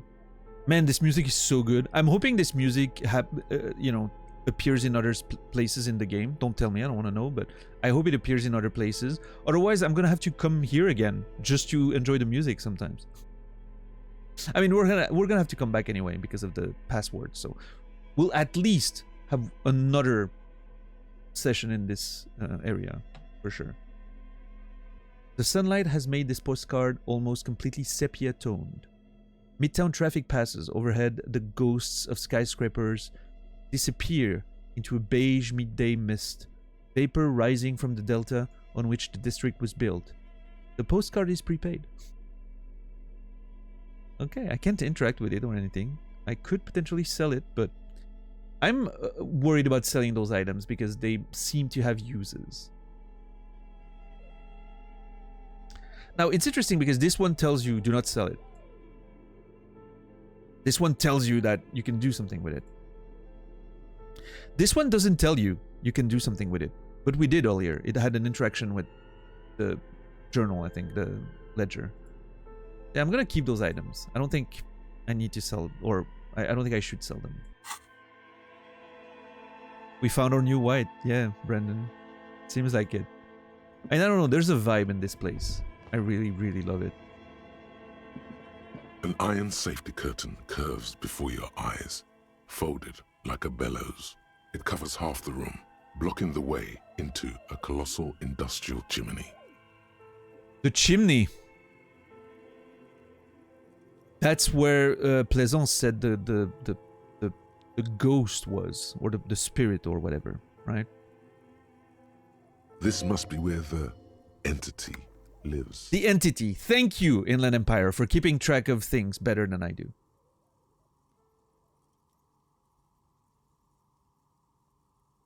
Knock on it. What an odd thing to do. Nothing happens. What do you mean what an odd thing to do? Don't judge me. Knock on it harder. Still nothing. No one's home. Knock even harder.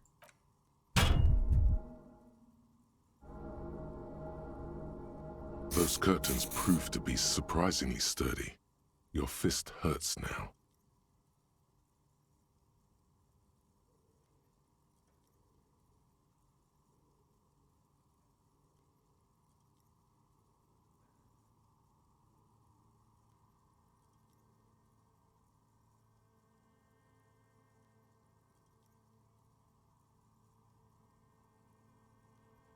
Got him. What a nerd.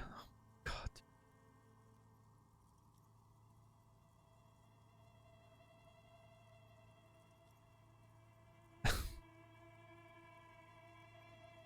I don't have any more healing items. Clicking this is so tempting now. Adding a point in endurance. Oh my god.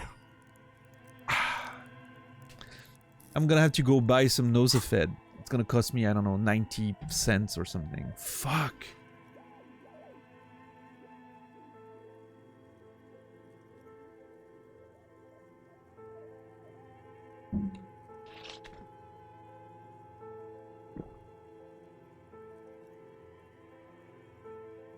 If this is really an entrance to the chimney, then there must be a furnace somewhere as well. Maybe there's another way to get in. Maybe there's another way to get in, yeah. A furnace somewhere, yeah. Can you please try to refrain from attacking random things? Okay, Kim.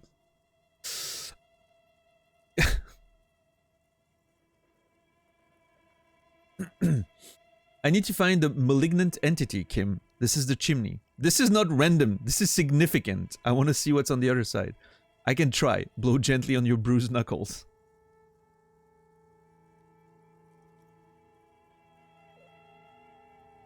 This is not random. This is significant. Or I need to find the malignant entity, Kim. This is the chimney. Ghosts aren't real. Didn't your parents tell you that? In any case, there's no way we can get in right now. Yeah, Let's investigate further. yeah, Kim, you know... I feel like Mulder. And that Kim is Scully, right? This is how I feel right now. And I'm gonna be right, just like Mulder was.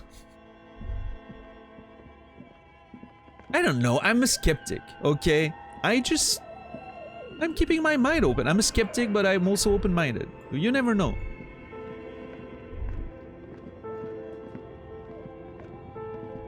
Alright, where does that lead?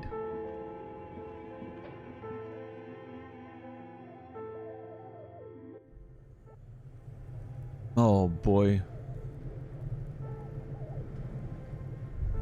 I am not excited to explore this. With absolutely no healing items.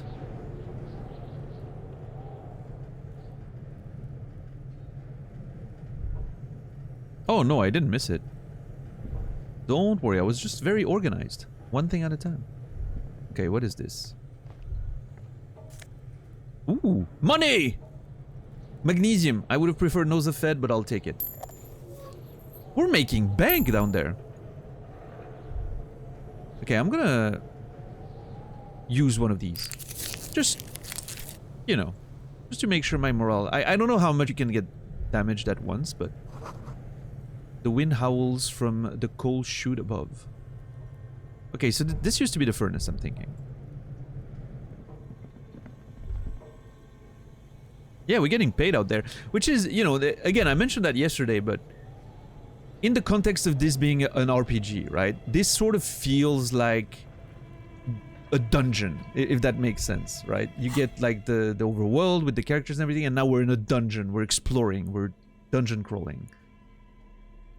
Which is very cool because it's not, you know, it's not really a dungeon per se, right? There's no like monsters roaming around or whatnot, but it does still have that feeling of we're exploring somewhere and we're getting loot and, you know.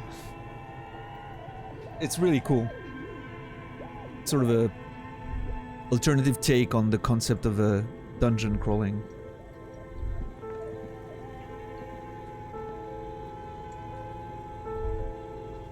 Is that a fridge? It looks like a fridge.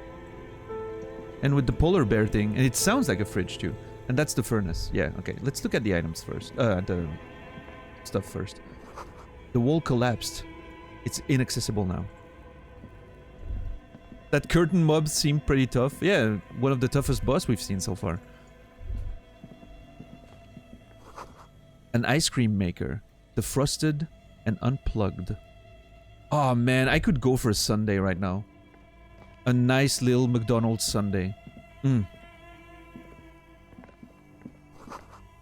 The flashlight casts a strange shadow. There's a hidden doorway here. Oh, perception coming in clutch here. I would have missed that if I didn't level up perception, probably.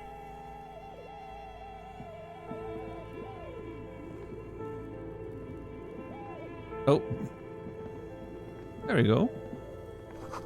2 rusty rifles are hidden above the piping. They look inoperable. Someone has stuck some busted guns beneath the ceiling. Okay, someone's living here. Honestly. Okay, this is a dialogue, the whole thing. Okay, I'm gonna click on it right now. I want to observe everything before I click on like actual events. A frozen ice cream maker that is still running. Is that how someone's getting food in there? Oh, thank God, Nosefed. Hell yeah.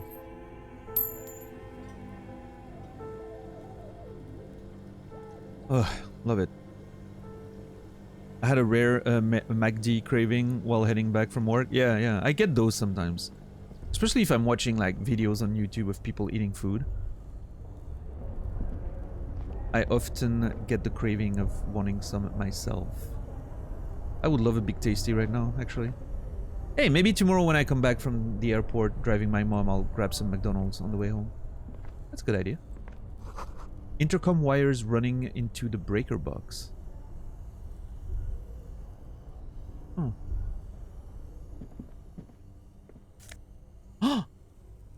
Insane mesh tank top. Which adds to my drama? This one gives me more conceptualization but less suggestion. This one gives me just more drama. Oh my God! Look at this thing!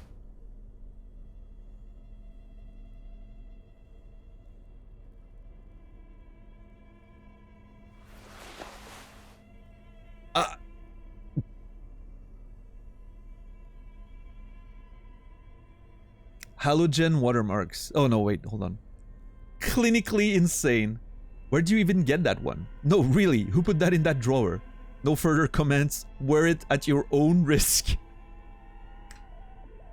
Best item descriptions I've ever seen in a game, honestly. Like, you know what, From Software?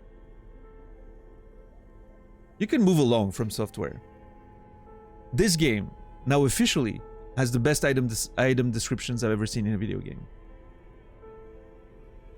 10 out of 10. I know what to get with my Amazon gift card now, yeah. Yeah, Quasi. Nice.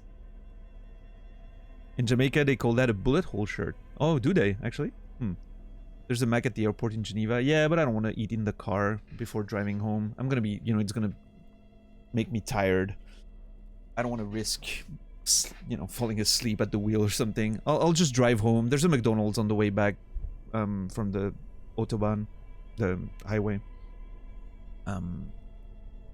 Between the highway and my home, I'll just stop there. Or maybe I get a doner. I don't know. We'll see. But yeah, I think I'm gonna indulge in some food while coming back from the airport tomorrow. I deserve it. Yeah, some McDonald's could be nice. We'll see.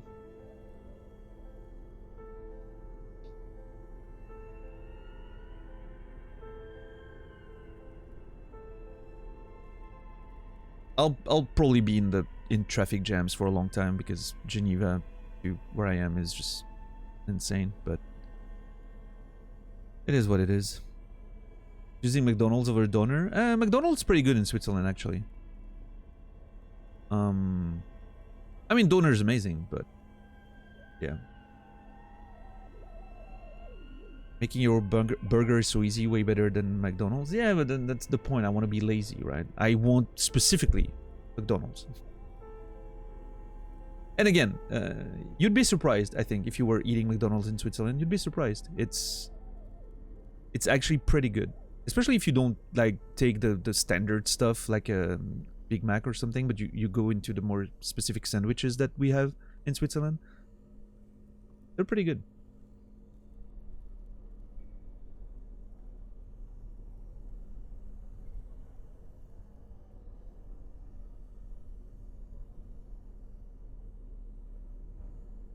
Yeah, the tank top shape, right? You call that it's called a wife beater in some places. We mentioned that in the past, I think. Usually the wife beaters are white, though. Traditionally, that makes sense, but yeah.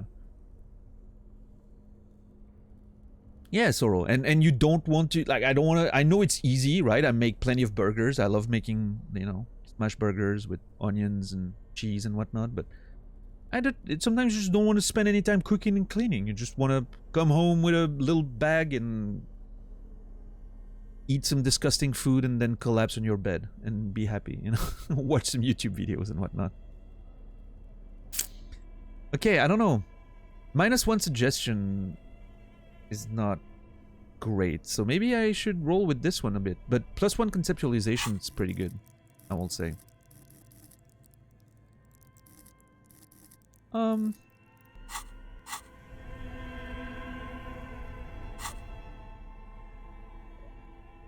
I look so bad. I need to find just a better shirt, I think, but I'll roll with it for a bit, see what happens. Okay, this leads outside. I wonder if they, well, I mean, in a different room. I don't know if it's outside, but it's a different room. I wonder if it connects to the boarded up door with the intercom, right? Because the wires of the intercom seem to be here. So I wonder if that just connects and then it's a shortcut. That'd be great. But I won't go there until I'm done exploring, just in case. Alright, we got some money. A cellar window. People's feet shuffling by on the street. Man, I think I finally got it. Why this game reminds me so much of Blade Runner. It's not just the vibe and the appearance. Did you guys play that Blade Runner video game by Westwood back in the 90s? It had a very similar icon when you click on things on the ground. With the four little arrows turning and whatnot. And the game sort of played in a very similar manner, even.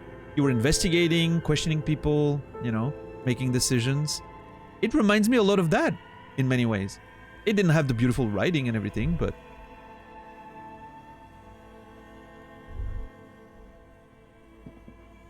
that game was great. I loved the Blade Runner Westwood game.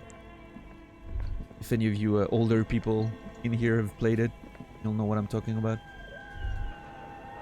So I wonder if the trick here is to start a fire so that she gets out of the chimney. The entity that we're looking for, right? It seems like a plan. Rip Westwood. Yeah. Good studio. What's up, make it?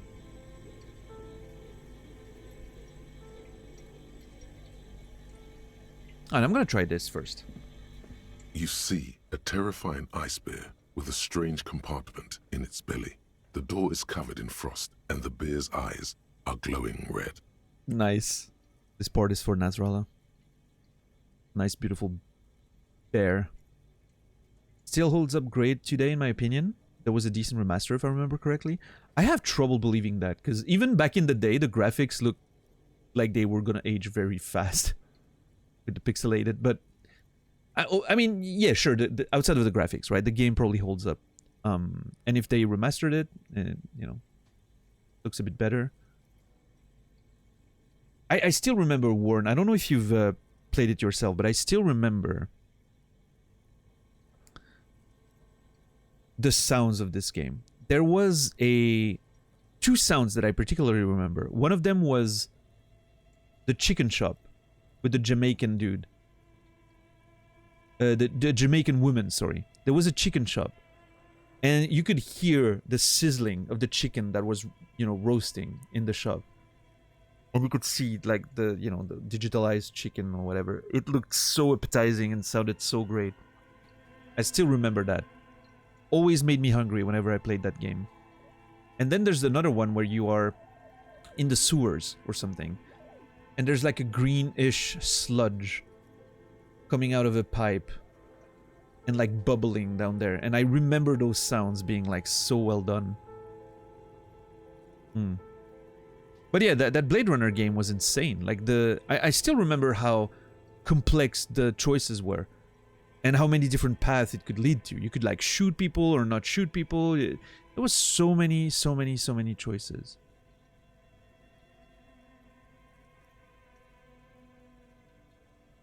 And it led to so many different endings, and what a great video game that was. Blade Runner, Sorrow, by Westwood Studios. 98, I think. 99, maybe. Is my net acting up today, or is Twitch having issues? Probably Twitch. I've had that on a lot. I don't know if you guys have had that experience in the past week or so, but streams buffering constantly, like, it's just insane. Although I will say, I just noticed now that I have 851 dropped frames. So if it just happened right now, I didn't see it happening, but if it just happened right now, it might have been on me, so.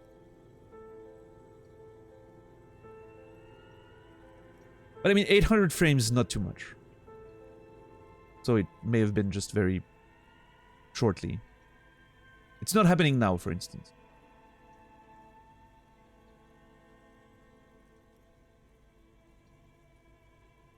Wait, is it frozen right now?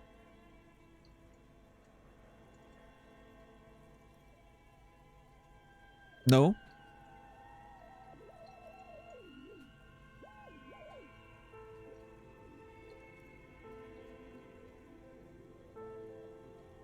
Yeah, Rico, how did you like it? Yeah, I'm sorry. I don't know what's happening. I have a few dropped frames. I'm not sure, you know. It's very, very few, though. There've been a few seconds, not more than that, but... Yeah, I'm sorry about that.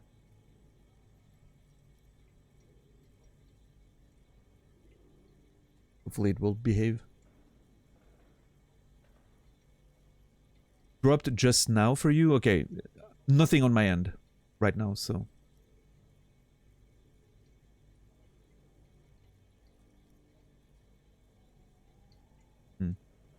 Yeah, I guess it's one of those things. I mean, Twitch has been very... You know, I've had issues watching streams all week myself, so... I don't know. The global internet infrastructure is collapsing. Those are just the first signs. Wait for it. Imagine, though, if that happened. Suddenly, like, I don't know. Everything collapses. All data centers go down. No more internet. What would we do? Like, literally. I don't know. Maybe I should buy Baldur's Gate while I still can, in case everything goes down and I need to get busy for a while. Yeah, for sure, Saladino, yeah. Or it could be, you know, the whole Amazon services lagging or whatever. Relays between continents, who knows.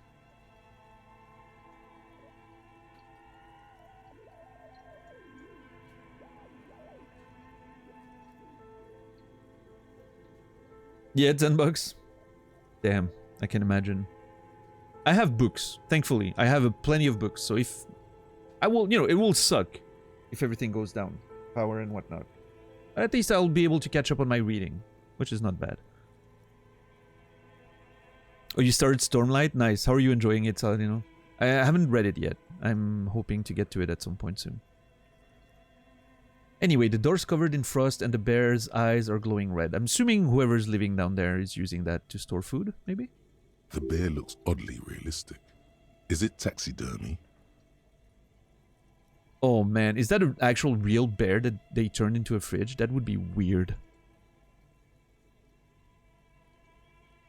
Some requests are even beyond my power. Yeah, Warren isn't, you know, unfortunately can't do, isn't all mighty.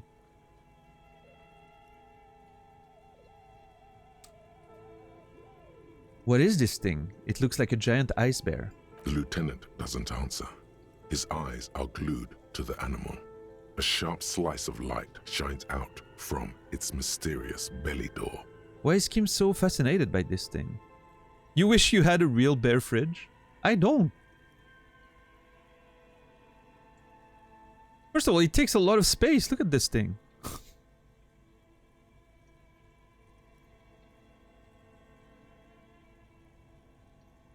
Yes, I know. Mm-hmm. Crack open the door.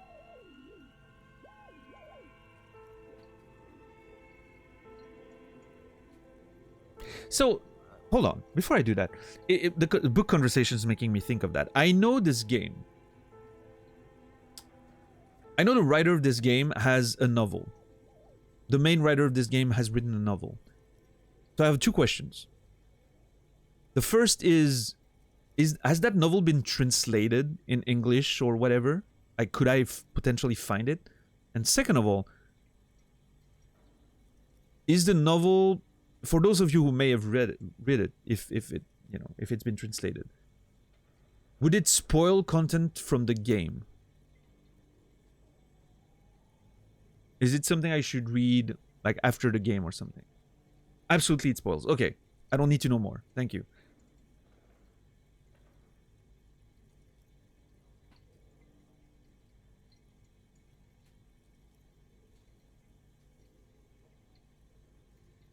I probably wouldn't have read it before finishing the game anyway, right? But I may be interested in looking into it. Although if it's only been fan translated, I'm not sure. But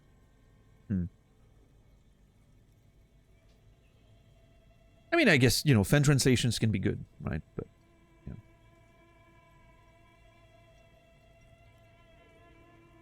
Crack open the door. Let's see. A gust of freezing cold air rushes to greet you. You hear a low grumble as the bear regulates itself. This is the inside of a refrigerator. It's very green and scary. The lieutenant takes a peek inside. His hand has found the holster of his gun. Relax, Kim. It's a fridge. Talk about threatening innocent objects. Random objects, right? I found it weird on page 5 when the protagonist died from turning on a light fan. Okay, Rico. Okay. Relax, Kim. It's a fridge. Of course, just a giant ice bear-shaped fridge. Well, he relaxes his hand, his face bathed in the harsh light of the open fridge door. Let's take a look inside. Look inside. The shelves are empty. All you see are crumpled ice cream wrappers with the brand name, Revachol Ice City. A handwritten note has been attached to the door. The fridge is huge. Take the note from the door, examine one of the ice cream wrappers in there. What is a giant bear-shaped fridge doing in an abandoned cellar in the first place? All great questions. Take the note from the door, though, first.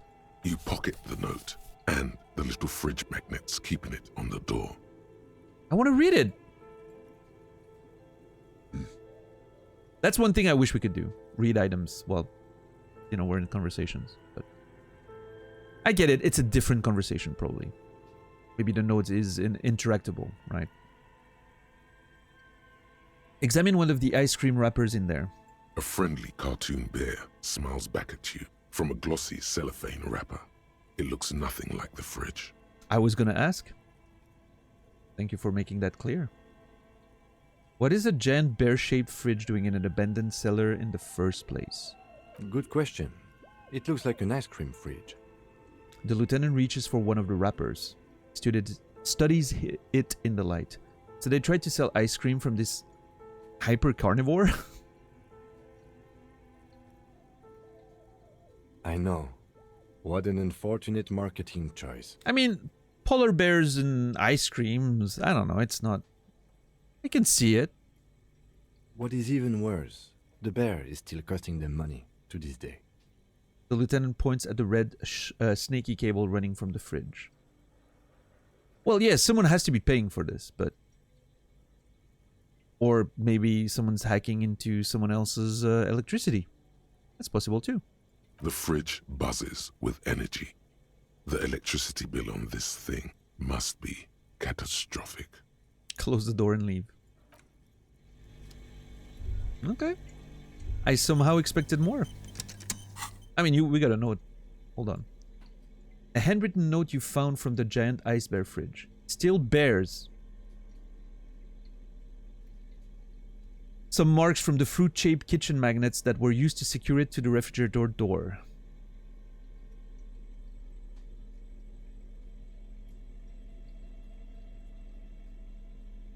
Disgusting.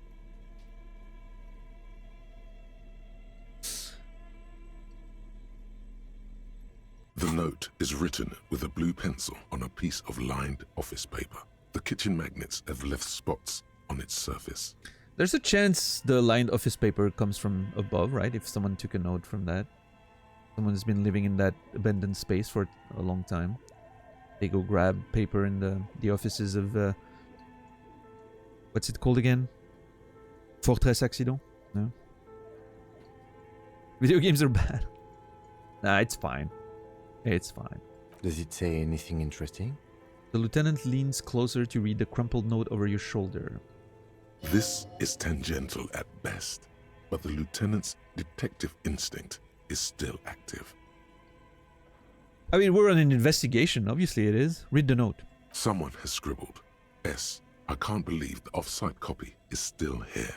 The illiterate ginger kid keeps stealing stuff from the studio, so I had to hide it somewhere safe. Oh. S.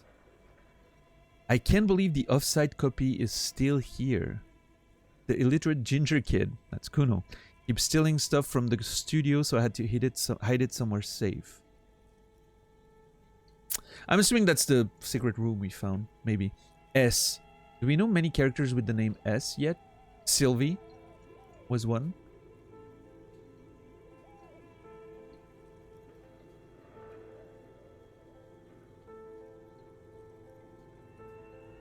That's about it, I think.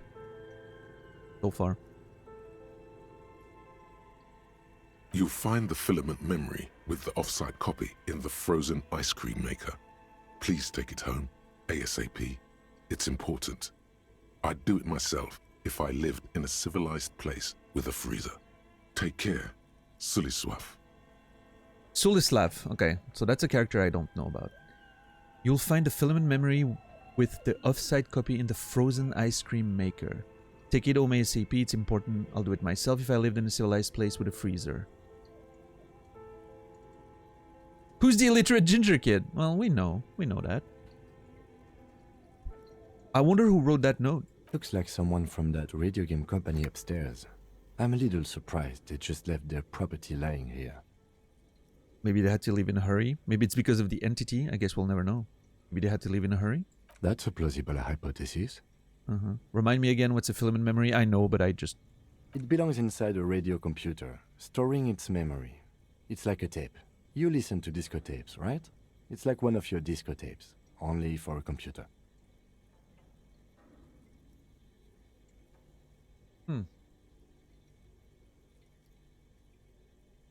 Yeah, actually, thinking about it, it's funny because, you know, we're used to tapes. It doesn't seem weird to us. But when you think about it, it's fascinating. Just as fascinating as this cube that holds memory, right? To have a little, like, literally a piece of tape that can contain a song or information that a computer can read. Like back in the day, you know, we used to have those, some of computers, some like old Atari or whatever, actually read tapes. Like you would play a tape, and it would load the information, and then you could play the game. Like you would have to, it would take like literally 10 minutes to load the game, then you had to rewind if you wanted to load the game again at some point. But just thinking about the recording of music on a like an actual tape, it's insane.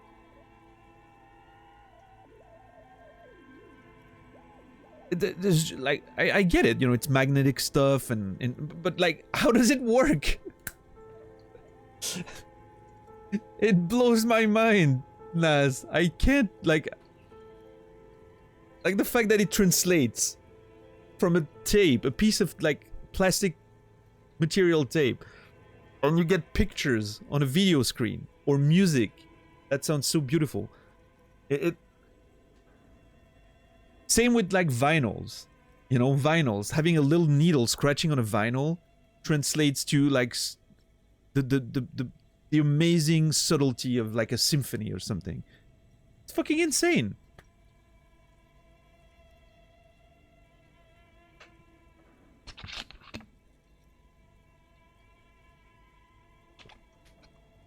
Like all stuff digital sort of makes sense to me at this point, right? It's zeros and ones.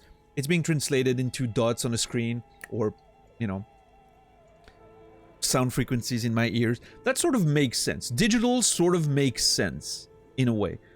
Analog is mind-blowing to me. Even though I grew up with that shit, it's mind-blowing to me. I don't know.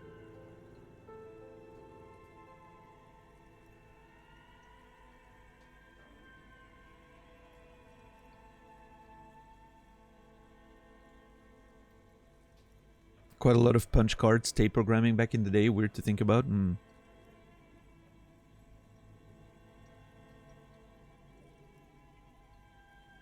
Next, we're gonna try to figure out how we write down shapes, and somehow I know what you were thinking because of like letters, right? Yeah, like you write little weird shapes on a piece of paper, and somehow it means something to someone else, right?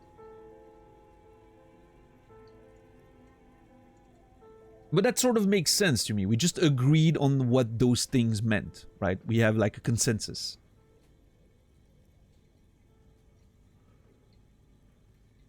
A magnetic tape to me, however, makes no sense. But yeah, Rasta, that's wild.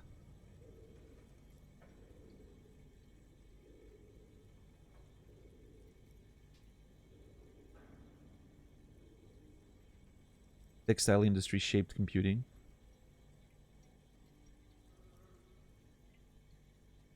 A tree isn't a tree, it's just what we call it. That sounds like a reference.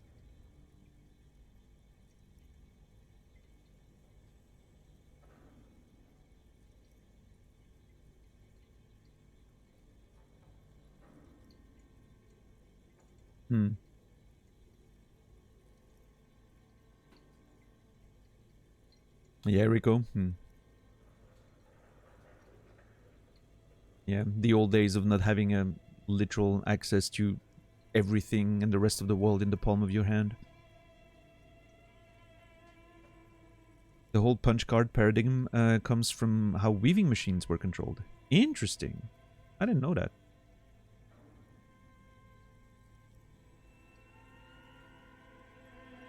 Studio reel-to-reel had insane sound quality.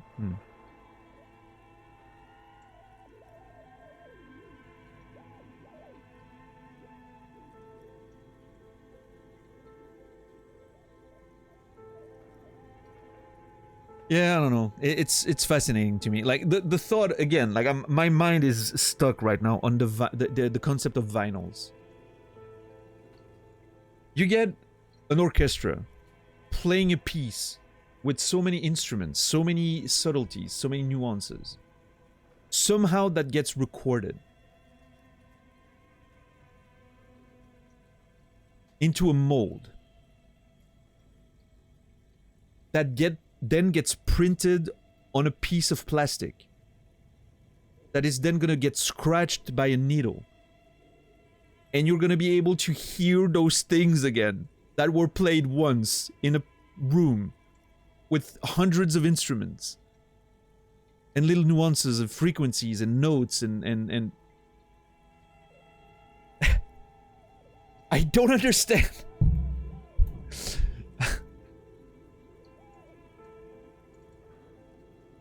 It's just plastic grooves with a needle scratching it. How can it play 100 of instruments at once?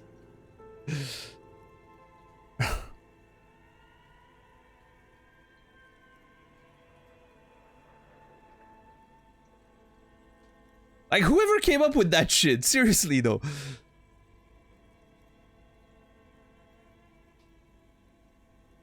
Work of the devil. No, dude, it's insane when you think about it. Like, I mean, again, if you understand exactly how it works because you studied it or something and you know it probably makes sense, right? But from a, you know, a pleb like myself who has no idea how actual like vinyl printing and molding and all those things work, it's mind-blowing.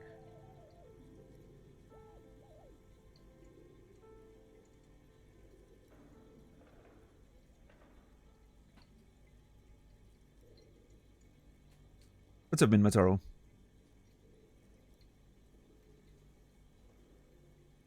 You didn't like that people couldn't contact you whenever they wanted? Should have held firm on this. Cell phones might as well be magic. Yeah, I mean, I don't know. Maybe, I don't know why it doesn't hit the same for me, but like, cell phones sort of make sense. It's radio waves and whatnot, right? Just carries information. It's ones and zeros.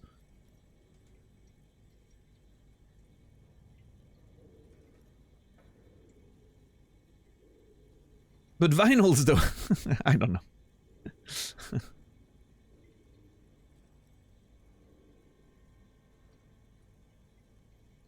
Vinyls do make sense. You have a wax mold that you have a needle scratch into. The needle is connected to a big tube. You collect the sound you want to collect to. No, I mean, the mechanical phenomenon of having the needle scratching the mold. I get that. Like the physical creation of the vinyl, I understand. What I don't get is how it manages to reproduce or like store and reproduce hundred different instruments and all the you know, details of a symphony. That's what I don't get. I get that it's sound waves and whatnot, right? But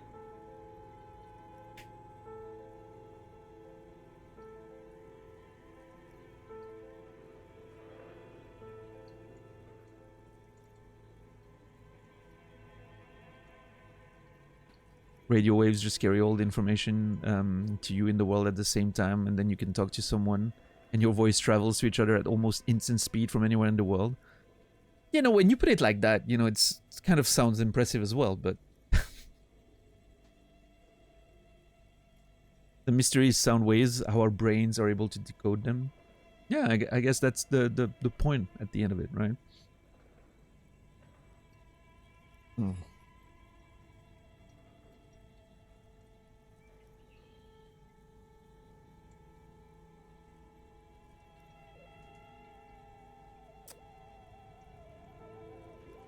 Oh man, I'm telling you, the world is fascinating. It's just magic. Let's keep it at that.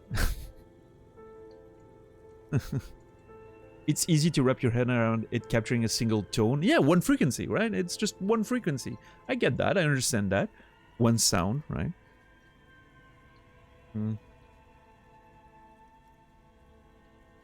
And all of that only works because brains, at the end of it all. It's just waves, but our brains make sense of it. Which again, then you go into this whole other, you know, can of worms, right? How our brains are able to make meaning out of things. And that's not even going into not just like the physical aspect of being able to listen to music, but then the emotions that the music brings. Memories coming back.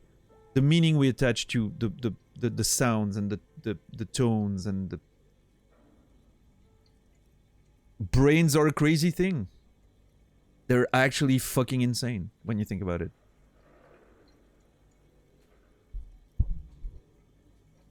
It's not that surprising that they fail to work a lot of the time properly.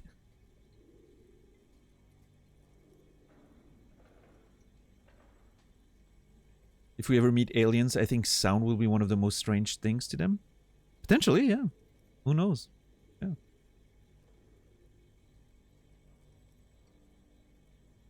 There is a world where potentially a different life form doesn't have ears, right? And they just don't understand that.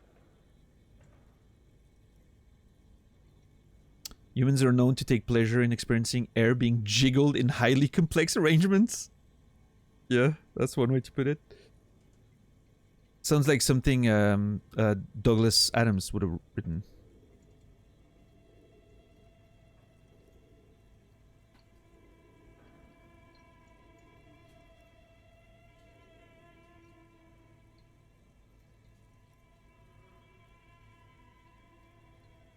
Or Terry Pratchett. Either or. You know what freaks me out? The way Adam Fields works so that we don't pass through options.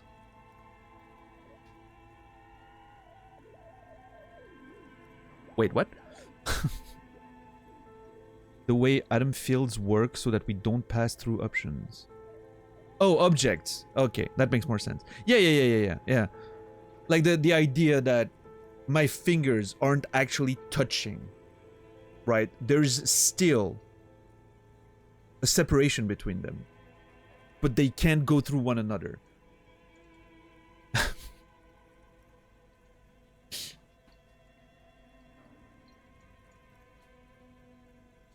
It's kind of weird. I have to admit, it's kind of weird to think about.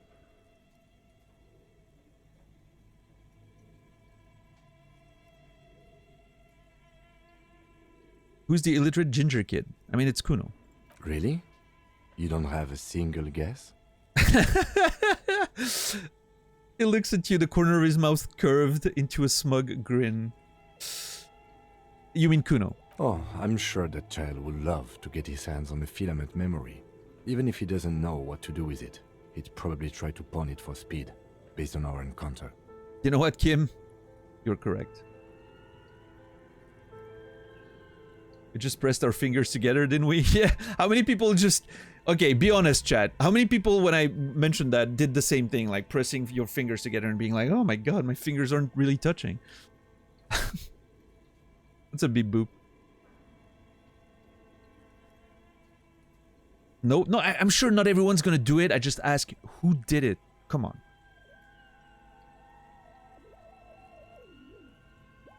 You're the kind of assholes when there's a raid and I say, hey, you can go follow that person. You're like, ah, no, I don't think I will.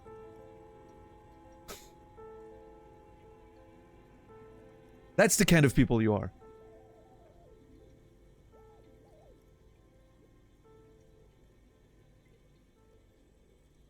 Atoms are waves too. All comes down to waves. At least that's one theory. You did it with your knees. Nice, Dad. Let's not forget that Daniel also wanted to pawn the filament memory. Probably for speed. No, I wanted to pawn it to pay my fucking rent.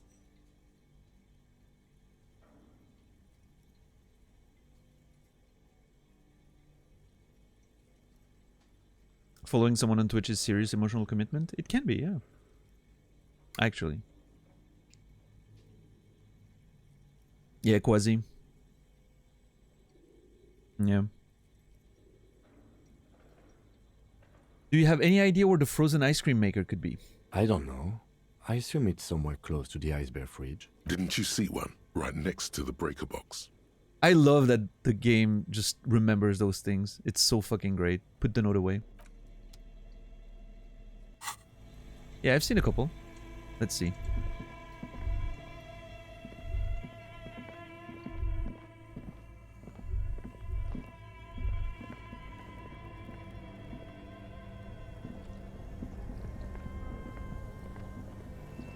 This orange machine is buzzing like an old submarine. It has a hand-cranked ice cream churner on top and an electric freezer that appears to be frozen shut. Oh, brother. An electric freezer that appears to be frozen shut. Turn the ice cream crank. Turning the crank feels oddly satisfying, like stirring your childhood dreams. In the distance, you hear water dripping. It's all gone now. You'll never become a poet or an entrepreneur. Thanks, Inland Empire. I needed the reminder. Yes, I will never achieve any of my childhood dreams.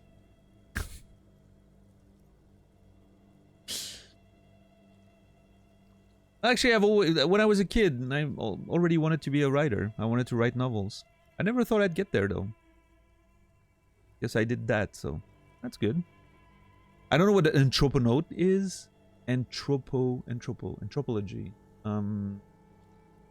Anthroponaut, exploring various tribes and civilizations around the world, maybe? I don't know.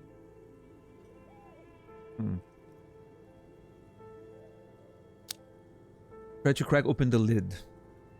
Okay, I'm worried about my health, but we have a healing thing. You slip your fingers under the frozen lid, but the ice is too cold for you to get a good grip. The pry bar would come in handy here. If you want to try again, then you need to have the pry bar in your hand, detective. Thank you, hand-eye coordination. Ah, fuck, I just lowered my hand-eye coordination. That sucks.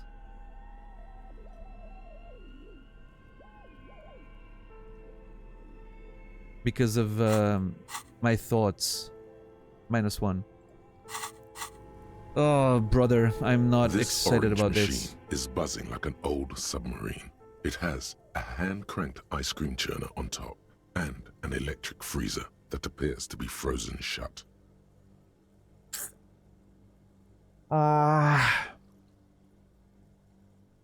Heroic 15. I basically need the double 6. I wanted to live in a car with my cousin. I'm glad I didn't achieve it. Well, hey, congrats. Better grip with gloves, 1. -20, the pry bar is not strong enough. I have a feeling I might break my pry bar if I try to do that.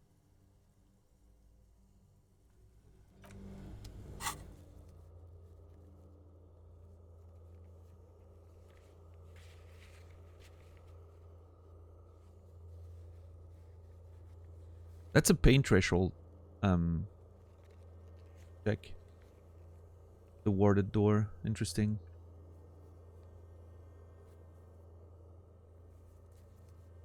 The map wall. Oh yeah, in the store. Yeah.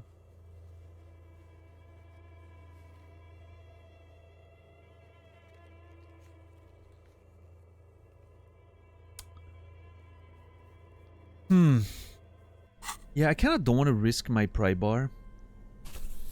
I'll have to get back to that one, I think. Do I have a task for this one?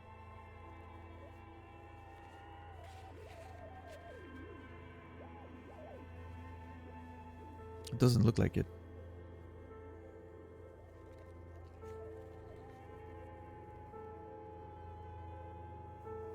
The Doomed commercial area. I love the name. Yeah, okay, I'm not sure. I'm really worried about the pry bar breaking. Because it's not strong enough.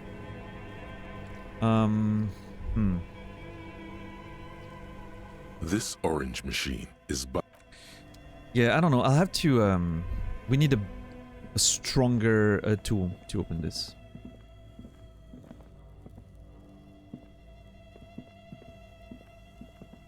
Let's see what's in there. A few bricks have fallen off, revealing a compartment behind the wall. It's too dark to see in. Where are we? Look around the secret room. Look, there's a hole in the wall. Shine light on the hidden compartment. Well, where are we first? Seems like an old bunker from the revolutionary period. Look at all those rifles. Ah. Must be an old weapons cache. Cache? You mean a cache? It's not pronounced a cache, right?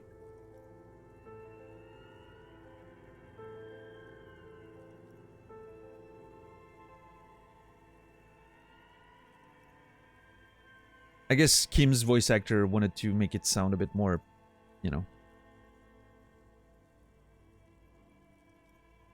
hip or something.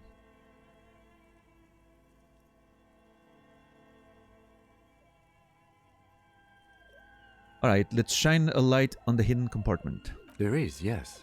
And there also appears to be something inside the hole. Interesting. Do you want to take a look?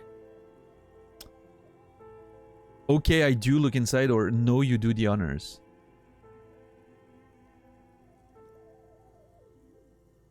Okay, I mean, I will. Your hand reaches deep into darkness and spiderwebs. Rummaging around, you find rusty rifles hidden away. Inspect the rifles. Most of them are rusty and inoperable, like the rest, but one catches your eye. A bolt-action model with a fine wood stock, in better cosmetic order than the others. This one looks nice. Take the rifle. That's a rare sight. Seems to no longer be functional, but still a beautiful thing in its own way. What does this mean, a rifle here? I mean, we just talked about that, but...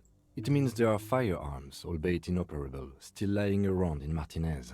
It's an interesting coincidence, I would say. Might come in useful in the future. Okay. He likes this find. He likes this find. Cool. Okay, we have...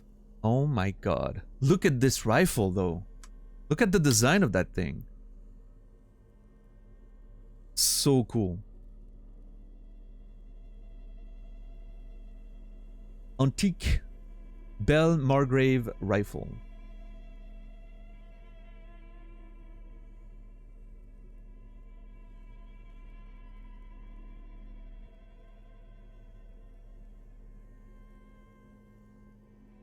A broken Belle Margrave from ages past. It's a 4-shot bolt-action military rifle with a wooden frame. So it's unusable, huh? I can't... No. I could sell it, potentially. But again, it's one of those things, like, I'm not sure if I should sell or... if I should keep them for whatever reason. Or, wait, hold on. Are we done with this? A few bricks of... Yeah.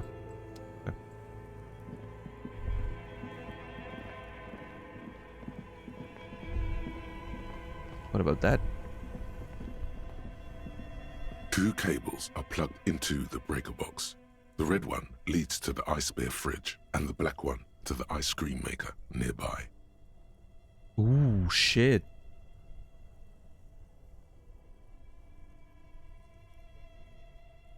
Yo, Harmon, what's up, man? Thank you, appreciate it. I'm glad you're enjoying it. Have you been watching the VODs before joining us on the live, or how was your experience of it?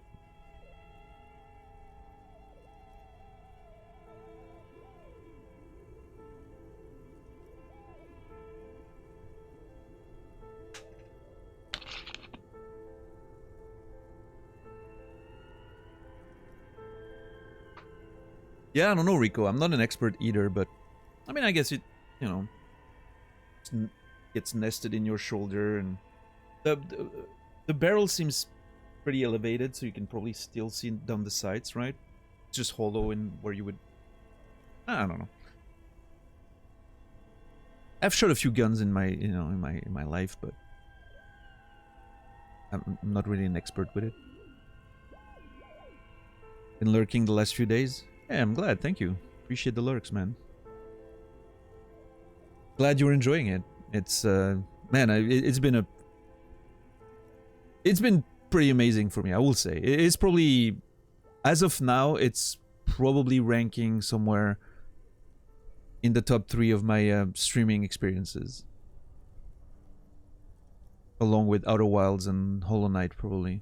There were other great ones like Returnal and whatnot, but yeah, this one's just, there's something very unique about this game, and I'm very excited. It's generating a lot of interesting moments and conversations and whatnot, so. Okay, the red one leads to the ice bear fridge. An electric sizzle. The room is slightly quieter now. Okay, I'm gonna try and see what if it changed something significant. And then we'll check, because if we can unfreeze this, maybe it will open more easily.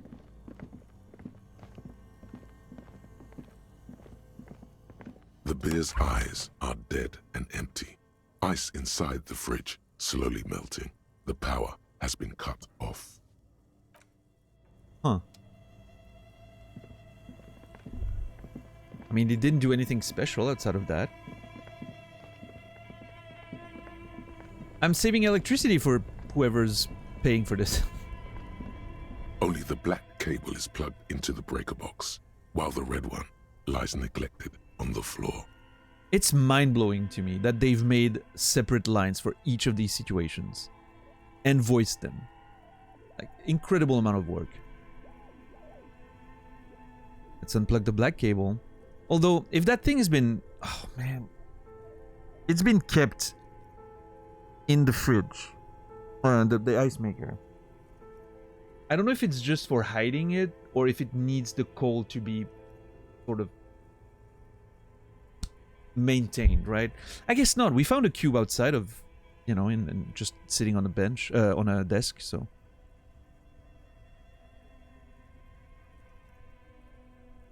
Alright, Sorrow, let's not put those expectations on Warren, okay? He's not the only one who, you know, can gift subs around here. Ah, well. Why am I even trying? Thank you, Warren. I appreciate it. Thank you so much. 95 subs gifted to the channel. And Harmon, you will be remembered.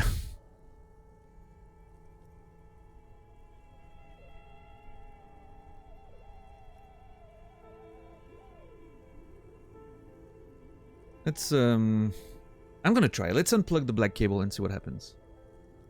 Something close to you dies with a soft electric purr. Dies with a soft electric purr. What a beautiful way of describing that. Why did you do that?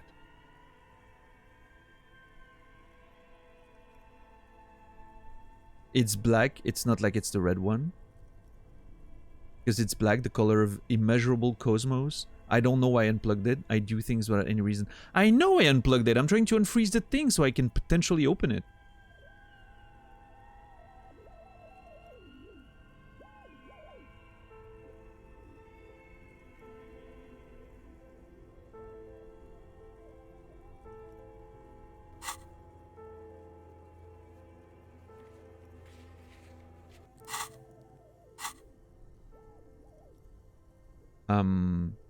Because it's black, the color of the immeasurable cosmos. The lieutenant raises his brows, but doesn't say anything. The electric distribution board now has one cable missing. I mean, I'm not sure why Kim asked that question. It This seems weird orange to me. machine is dead still. It has a hand-cranked ice cream churner and an electric freezer. The ice around it slowly melting.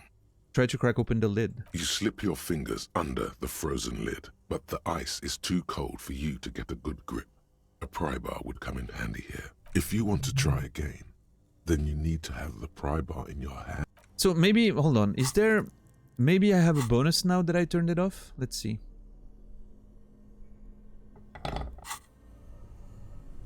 This orange machine is dead still. It has a hand-cranked ice cream churner and an electric freezer. The ice around it slowly melting. Okay, so it does give me a bonus. +2. The -1 though... Yeah. The -20 is... Yeah. We'll have to come back. I'm gonna plug it in again, just in case.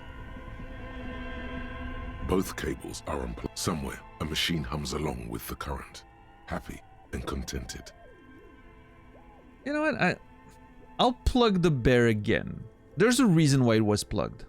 Somewhere in the dark, a giant electrical mammal stirs to life. We're gonna just leave things as we found them, right? Just to make sure we don't...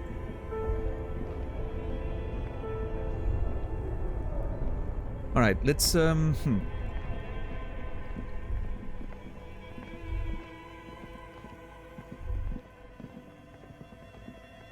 Let's look at what we can do with this now.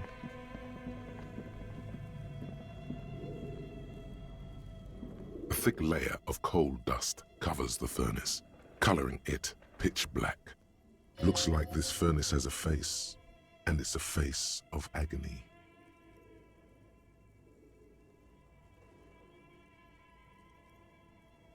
Kim, what is this thing? Is it a furnace? Look inside the furnace. Smear your hands with coal. Kick it with your foot. I am not kicking it. I'm... Oh my god. I'm gonna kick it at some point. I'm sure it's gonna happen, and I'm gonna hurt myself. I can see it happening. That's a fryer. Yeah, the personification of items and everything is just so great. What is this thing? Is it a furnace? Looks like it. Looks like an old central furnace used to heat the building. It's connected to the chimney. He opens the door and gingerly peeks inside. No one has used it in ages. No signs of any recent fire. Only dead rats. Look inside. It's dark and grimy here. In the darkness you can hear chatter. It's coming from above. A voice or several voices talking to each other. Near the smoke chamber, upstairs. Oh. What are you doing? The lieutenant asks when he sees you climb halfway into the furnace. I'm hallucinating, or maybe it's the entity. I hear the murderers of the hanged man talking. That's a very big assumption. I'm not sure, Kim, but I think I can hear someone talking upstairs. Wait, really? He looks Maybe up. it's coming from behind those safety curtains we saw upstairs. Yes, that's what I think it is, Kim. I haven't streamed MTGA in a while, but I still play it every day. Just like, it was too many hours of streaming, doing like double streams. It was exhausting. I wasn't sleeping as well. Physical instrument medium yell hello into the furnace. Okay. Oh boy.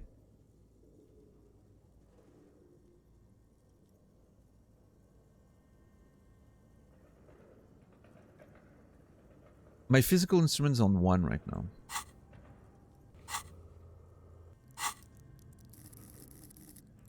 Yeah. Smear your hands with coal? What would that do? I mean, I have to try. A lush layer of coal now covers your skin, sinking into the wrinkles. Your hands look ancient. You feel the spirit of Ramut Karzai, ancient hero of Grad, pulsing through you. All that's left is to cover your face in war paint. Okay, what are we doing, Inland Empire? Ramut Karzai, ancient hero of Grad.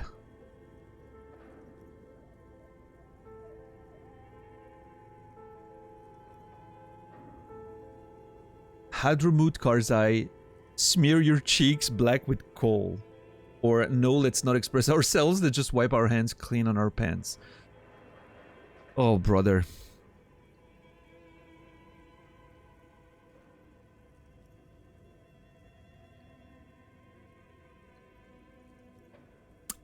I'm an eccentric person, okay? I don't know. I'm trying things. 3 dangerous stripes appear onto your cheeks, telling stories of your wild soul. What are you doing? I am the reincarnation of an ancient Illimoran, warrior. Or sorry, wipe your face clean. Sorry, that was stupid. Oh.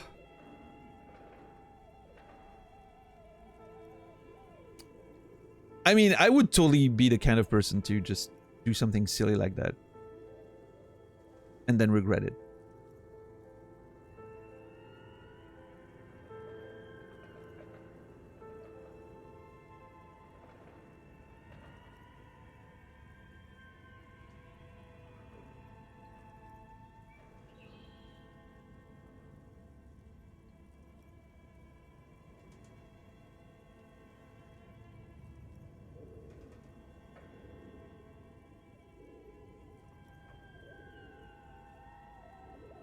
So I kind of want to answer that, but here's the thing. I would sort of want to mean it in a goofy, you know, joking way, right? Not like seriously. Like, I'm not sure that's what the game is going for if I do that.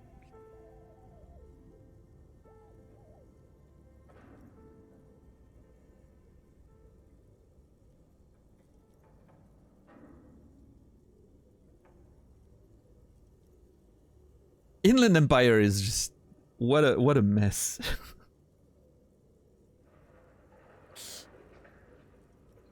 I feel like I'm fighting against an unruly child in my brain that's just pushing me to do silly things.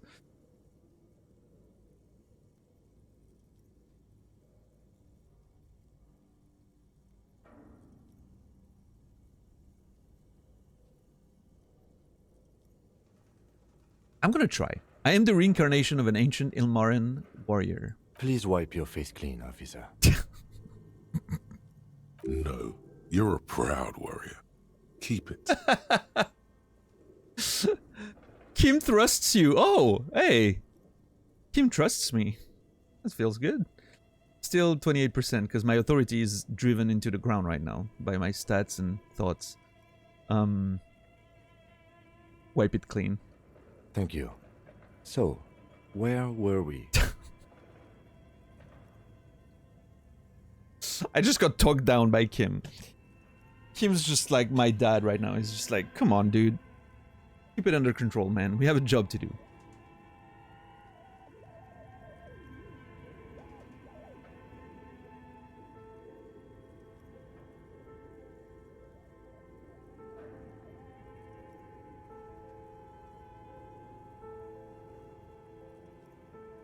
Those voices I heard, maybe it's the malignant entity. Plaisance said it lives in a chimney. You're right. The rooms do look like they're connected. But malignant entities don't exist. At least not the supernatural kind. Always has to be the skeptic, this man. Yeah, Rhetoric, I know. See, Rhetoric gets me, I'm telling you. Kick it with your foot. I don't think that's a good idea. I really think I'm gonna hurt myself if I do that. Physical instrument. Like, it's one of those things, right? With games like that. And I don't know if you guys experience the same thing. But games like Fallout, you know, Planescape, stuff like that. You always want to try every little option because you, like, it's like, I don't want to miss on something that could be funny or whatever, right? But then there's also the part of me that's like, I should still be reasonable. Role-playing, right? I should still make choices that feel relevant to me, right? So it's a fine line to sort of skirt, I guess. I don't know if yelling...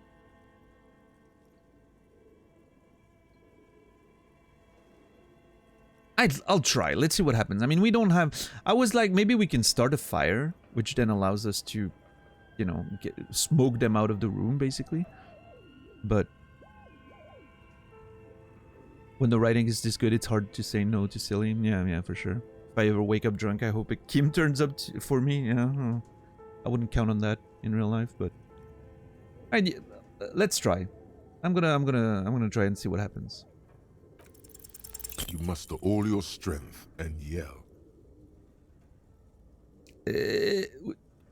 That's all my... Oh.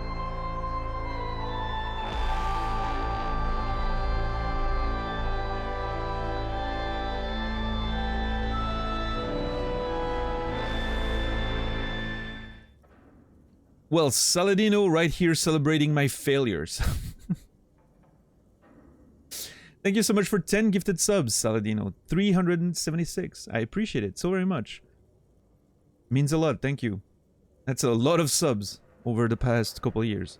So, yeah. Thank you. And Gallagher, Maidur, Pensive, Rilel, Pumpkinhead, Ardic, Taps, Secreting Sludge, J-Bong, and Avrokar. You will be remembered. Thank you. It's Twitch, we love celebrating failure. Somehow that feels like I should take it personally. But the fails make good content. I guess they do, yeah. So anyway, that's me trying to scream right there. Your dehydrated, hungover throat can produce little more than a dry croak. Makes sense. A lifetime of smoking and drinking will do that to you. Yeah, thanks for the reminder, Volition. The chatter from the chimney continues on as before. You seem to have made no impression on whatever's up there. God damn it. Then again, maybe it's worth actually trying something up there. I mean, I tried. Maybe you should let your voice rest, officer. Try again later.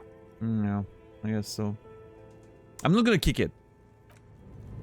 I'm 100% sure that kicking it will lead into me hurting myself. Then again, what if it does something? Ah, damn it. A thick layer of coal dust covers the furnace, I'm gonna kick it. coloring it pitch black.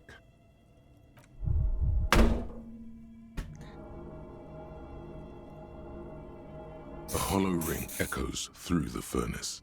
Your toe hurts.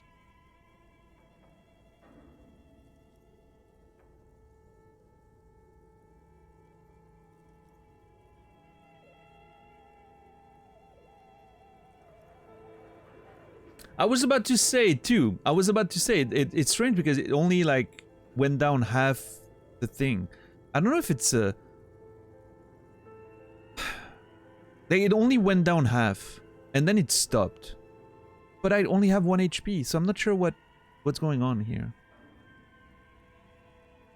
Maybe it's to give you a bit more time to react, and if you like click away, then whatever happens, right?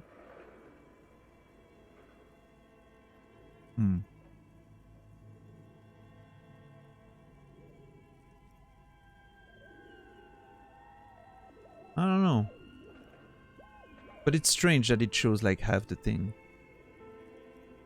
I'm pretty sure I only have 1 HP, so. Yeah. Whatever. We'll have to... God damn it. I mean, hey, I found the Nosafed here, so in a way, I have nothing more or less than before I first got here, so. Yeah, what's up, Kim? We should think about calling it a day, maybe. The nights are still miserably cold this time of year. Yeah, that's true, Kim. And I haven't paid the cafeteria manager for damages yet. You should take care of that, then.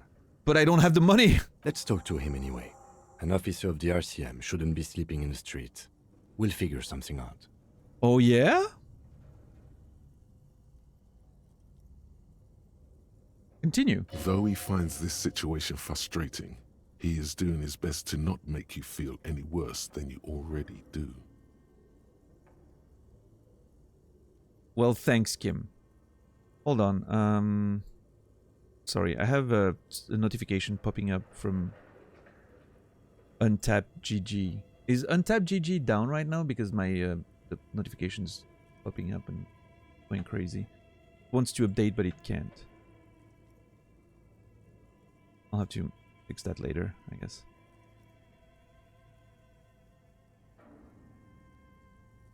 Oh, close that. Thank you.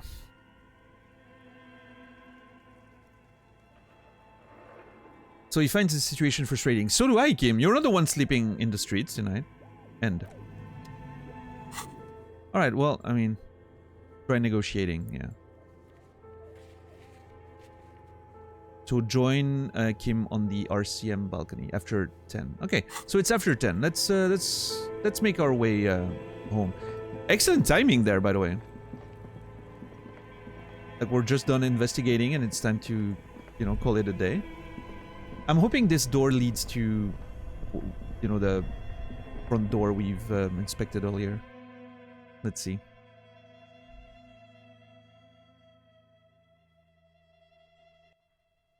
Oh, hell yeah!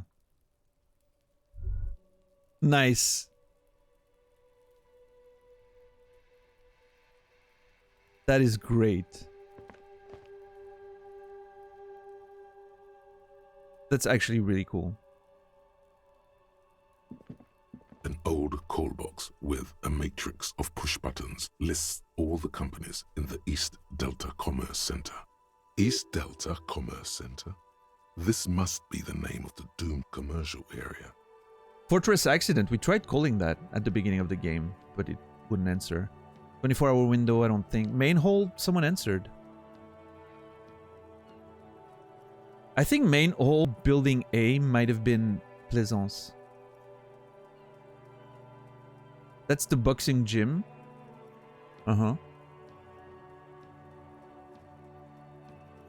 Sleepstream SCA, which is kind of the same thing as Fortress Accident, I think. Or maybe it was an office next to Fortress Accident. I don't know. Oh, yeah, no, it's a different company. They were trying to make skis and whatnot, right? Like water stuff.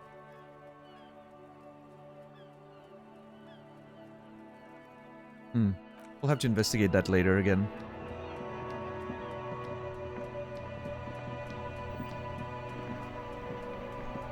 I love how the atmosphere is completely different. because it's at night. That's really cool. Let me remove this. I don't think we need that anymore for now.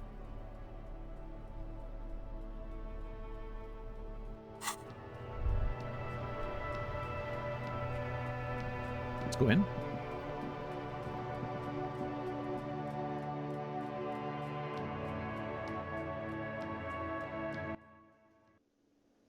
Oh, man.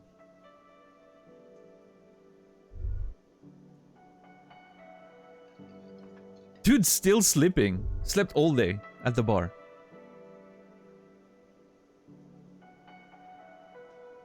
I love all the different variations of that theme based on the time of the day. That's really cool.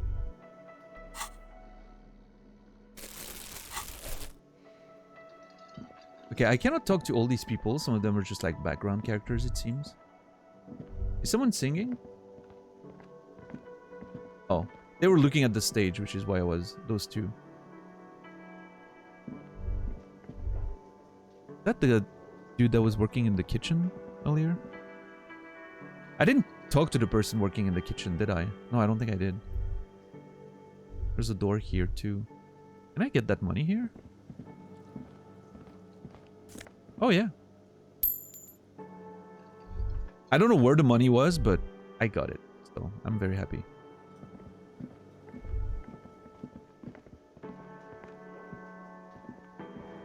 Dude, that vibe is amazing.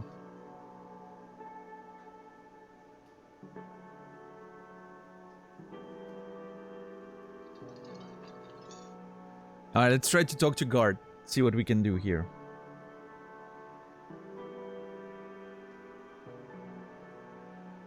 Can I help you?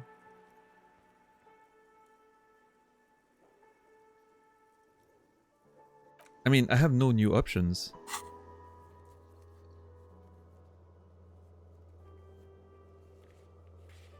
Try negotiating with the cafeteria manager. Can I help you? So about the money I owe. Yes. Have you got it? Ah, there it is. That was confusing because it was not highlighted again. I would have assumed that if there was a new option, it would have highlighted again, but... I was wondering if we could come to a sort of arrangement for tonight. Here's the big one. I've been thinking about that since we started the game. About how I needed to, you know, be friendly with guard and whatever, but we didn't achieve what I was trying to do too much. Like, mostly got on his nerves, I think. So, let's see. I was wondering if we could come up to some sort of arrangement for tonight. Does that arrangement include you paying me what we already agreed you owe me? I will pay you back tomorrow. I'm an honest cop. I'm an honest cop. It's cold out. I'll freeze to death because I'm losing the stupid money game. I'm losing the stupid money game.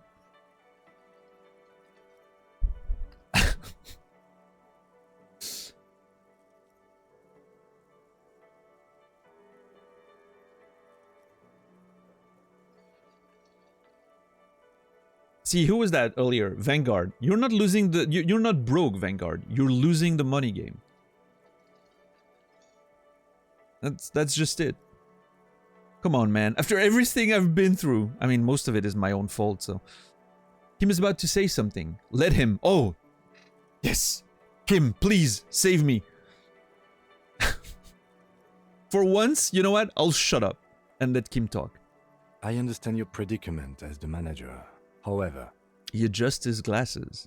I feel I must remind you that we are here to conduct an important investigation that also affects your business. Thank you, Kim. I would have loved to have that option myself. Forgive me for saying this, but your colleague seems more committed to drinking and... Well, I haven't drunk anything today. I haven't been drinking at all. Guard. I'm like the Baron in Witcher 3.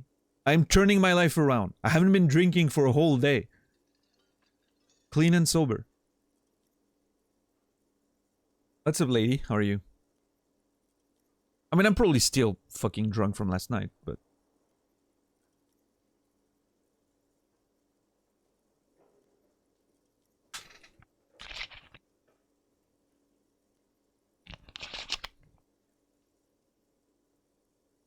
Yes, you know...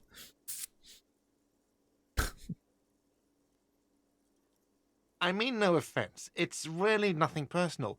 I just have to protect the interests of this establishment. Hold on, I still have my key, you know. This conversation isn't going anywhere, is it? I mean, I still have my key. I'm not sure I should point it out, but...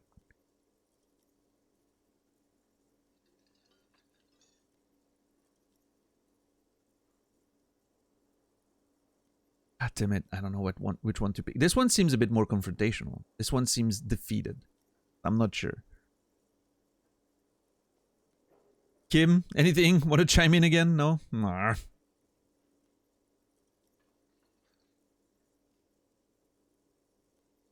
I mean, okay, hold on. I still have my key, you know? Good luck trying to use it. He taps his foot against the metal box installed in the back of the counter. Oh, electronic keys. All the locks have an electronic component. They have to be unlocked down here with a master key before your guest key will open the lock. I'll find a way in. I'll break the door down. No, I won't. Clearly, I have proved time and time again that there's no breaking doors down with me. Okay? This conversation isn't going anywhere, is it? Not until you bring me the money. God damn it. Okay, I might have something in my motor carriage we can use when you're done here. Oh. I really didn't want to resort to this. The man is thinking. Oh, Lieutenant, we're done here. Okay.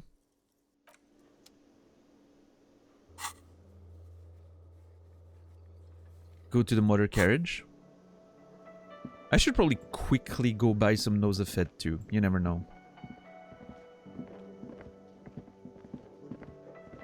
I feel very naked not having some, you know, healing items. Oh, maybe the store's closed? I don't know. Let's go see.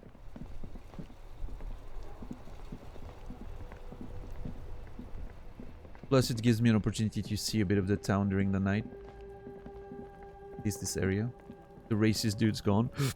That's great. The protest seems to have died down. Oh, yeah. Oh, there's probably a bunch of stuff to pick up on the ground, right? Those assholes probably left some shit down on the ground, no? God damn it. The lorries probably stored fuel here. Now they store booze. Oh, money!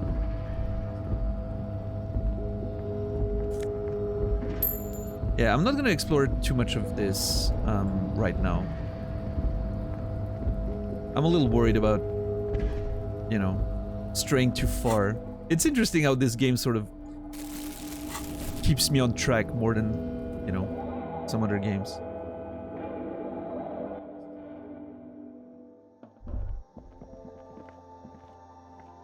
What was that again? The tear machine stands in the corner. Oh, yeah. A sign says, 1 bottle equals 10 cents. Your bottles clunk into the machine, and the money appears with a satisfying jingle. You're a richer man now. I am. I had 1 bottle. Alright. Welcome to Frit. Feel free to look around or something. Everything is out on the shelves. She returns to her magazine. What's that magazine she's reading? Oh. I did not expect we'd have a conversation here.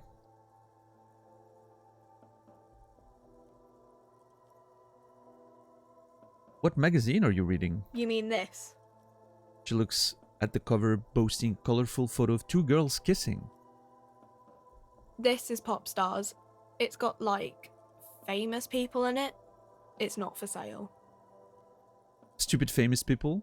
I approve of this. Very futuristic. Tap on the girls kissing. I'm not even interested in that magazine. I don't know why I asked about it. Well, I mean... Stupid fame. I approve of this. Very futuristic. Why not? She pops her raspberry-flavored bubblegum and nods.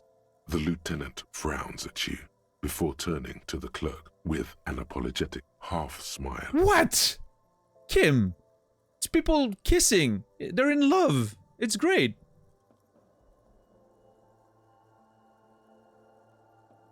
Before we go on, what is this frit? I don't know.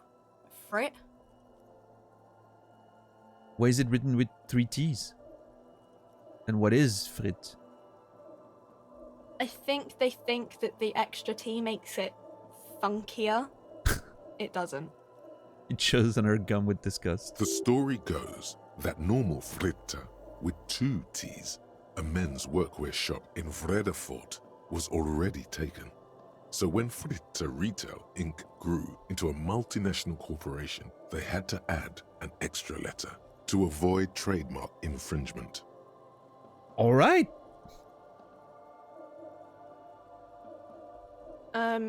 Okay. I'm not really supposed to be chatting to anyone, but... Can you tell me anything about the dead body? Why didn't I have that conversation with her last time I came here? Did I just not talk to her? Like I clicked on everything except her? Can you tell me anything about the dead body, or can you tell me anything about this reality we're in? What the fuck? See, again, one of those weird questions that I'm like, the world may not be what it seems like it is. I'm gonna ask about that. I'm curious. Reality? You mean, what reality? Economic reality, or...? Sure. She is like a student unexpectedly called upon by a teacher. Can she answer the classroom question? No, I meant the physical reality. I don't know. What about it? Where are we? We're in Frit No, I mean, where are we on a larger scale? as mankind, or as a nation, or... It's too late to have that conversation, Frit Clerk. What will her essay prompt be? Oh my god.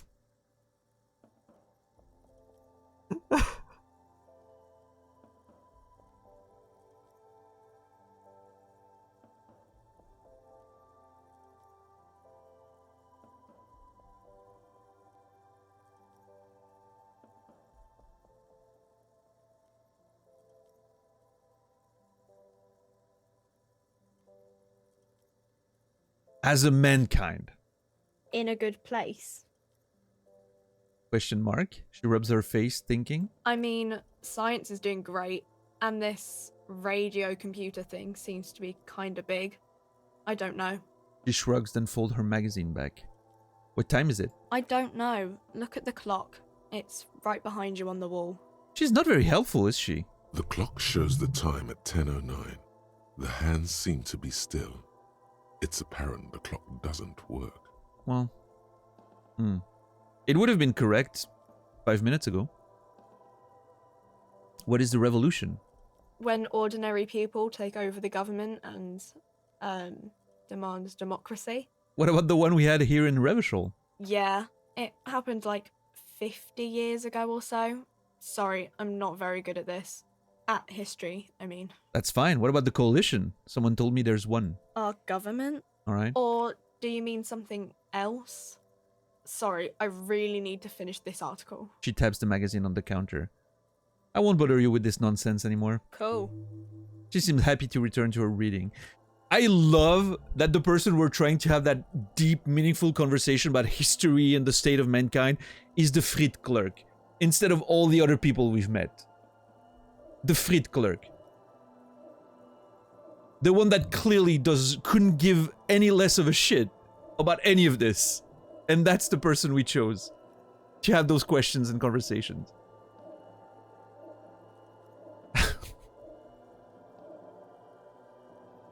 Love it. Can you tell me anything about the dead body? I don't really know anything. I mean, I know it's there, but I haven't seen it, so... Did you know the man who died? Not really. Not really. Does it mean you knew him a little? No. I didn't know him at all. How long has it been there? I don't know, really long. Dude, she's so bored with me. Like right now, she's so annoyed. What do you think happened? I don't... No need to worry. It's just standard procedure for us to ask around. If you hear anything, let us know, okay? Okay. Scratches her nose. Okay, thanks for your help. Uh-huh. She brushes a strand of hair off her face and tries to return to her magazine. Leave. Well, that was great. Alright, let's get some Nosafed and get out of A here. small cabinet on the wall is filled with various medicine bottles, nasal sprays, and blister packs. They all bear the Saint Baptiste Pharmaceutics logo. So if I were to upgrade my health, say to 3, right? And then use Druamin instead, I would save 20 cents every time. Huh. And have a bit more leeway, right, when I'm exploring. But that would imply putting a lot of points in endurance. I'm not sure I want to do. Nah, I'll stick with that for now. We'll see. Maybe I'll change my mind later, but I'll have some Nosafed, please. Okay, here. I hope Saint Baptiste makes you feel better or something. Or something. Do I want another?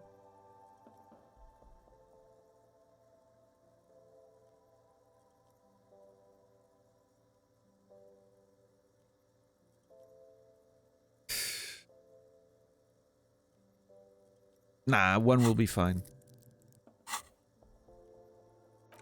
I would love to always have 2, just because, you know, but it's fine. What's up, Wexford Beef? How are you doing today? Teenagers, huh? Yeah, I mean... yeah, I guess so. Teenagers. I mean, the best character in the game so far was a teenager, right? Annette. She's great. My favorite character so far, but... she's, you know, she's still a bit younger. She's at that age when she's still sort of like fascinated by everything in life. Frit Clerk is already at that age where nothing matters anymore. Alright.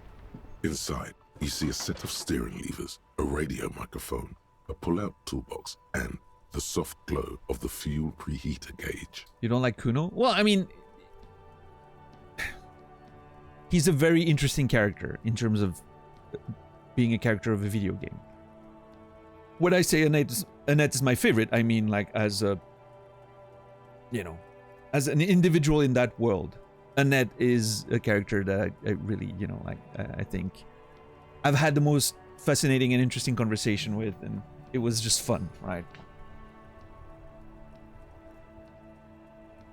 She's very endearing, and I'm glad I could help her with her mom. Yeah.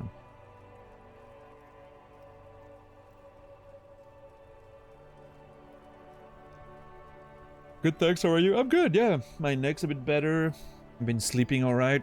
I'm very annoyed that tomorrow I won't be able to stream because I need to drive my mom at the airport, but it's fine. I'll grab some food on the way home and reward myself. And, you know, forget the sadness of not having been able to play Disco for a day, but... and then I'll return on Friday and it'll be amazing again. Yeah, I'm mostly annoyed that I'm gonna probably spend a lot of hours in the traffic jams tomorrow, but it is what it is.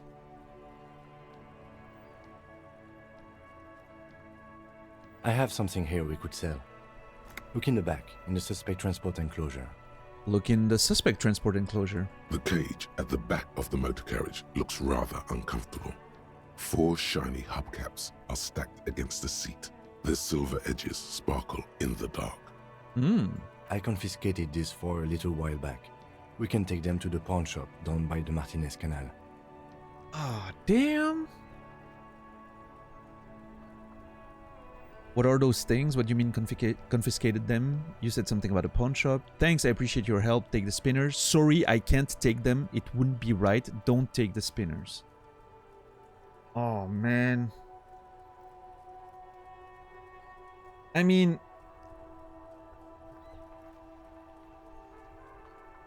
I really wonder what the consequences of those choices are, right? There's a chance suddenly we can use them for something else or something, or Kim is gonna respect me more. It's such an interesting situation we're in. It's okay, I'll give my wife a chance to watch the VOD of today. Yeah, I'm thinking, you know, like the holiday breaks and whatnot are probably gonna allow people to catch up and join us then for the next stretch of it, which is cool too. For sure. What are those things? There are spinner hubcaps, frivolous things you put on your wheels. When the wheels come to a stop, the caps keep on spinning. There's no real use for them, it's just for vanity. No. A vanity he wouldn't mind. What do you mean confiscated them? A couple of weeks ago, I stopped a young man for going slower than the speed of traffic. Turns out he was some coalition official's son and high.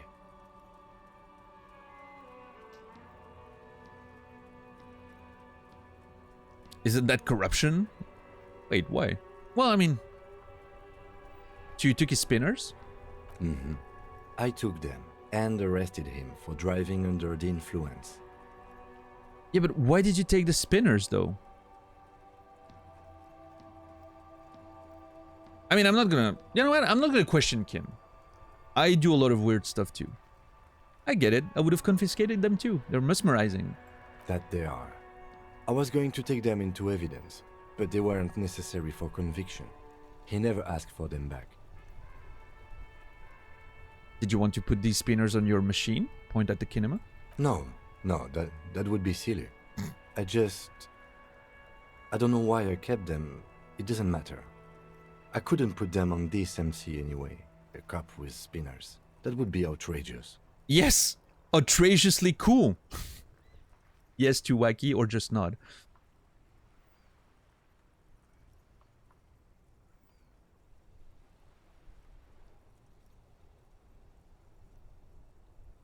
Outrageously cool, why not? I'm opening up to Kim. He's my friend now. He flashes a smile, barely visible in the dark.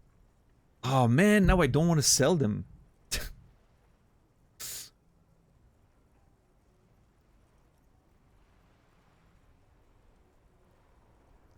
Damn it.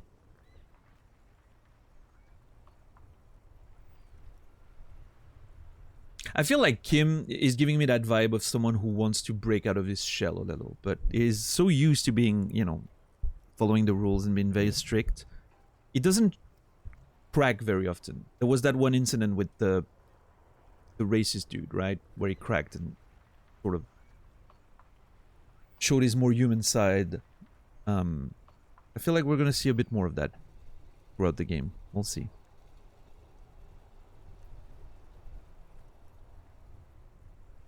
I mean, I'm gonna have to take them, right? I mean, I don't really have a choice.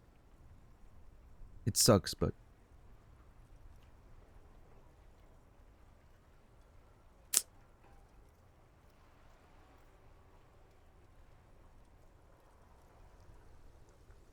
I'm sorry you have to sell them because of me. As I said, they're useless anyway. I should have remembered I have these earlier. But thank you. Yeah. Said something about the pawn shop? Yes, the Bird's Nest Roy, near the canal. We've been there. If I'm not mistaken, it should be open late. Again, another amazing detail. The game remembers we've been there. I love that. I think that's amazing. It's such a small detail, but to me, for immersion, it means the world. Thanks, I appreciate your help. Take the spinners. The lieutenant nods as you take the spinners. Yeah. I'm not a, you know, I'm not a fan of that thing, but we'll do what we do. More sorry cup points. Damn it.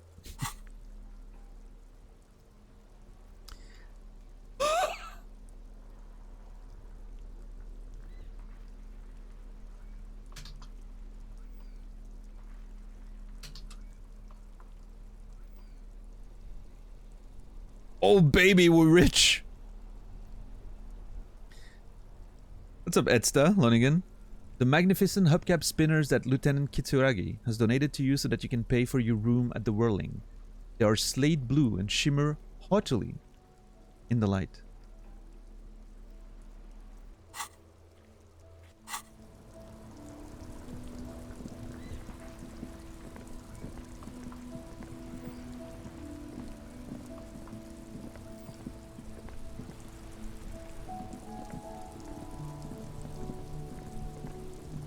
The music is so good.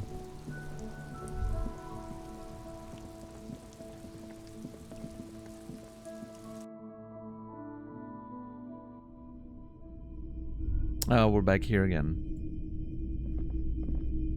Greetings on this fine night. What brings you here? You do know that it's not really a fine night. The weather's terrible. Yeah, it's fucking raining. Is it? Spring is capricious, yes.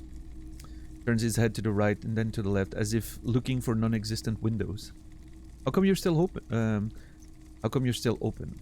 The pawn shop is always open. I can try electrochemistry again. 42%.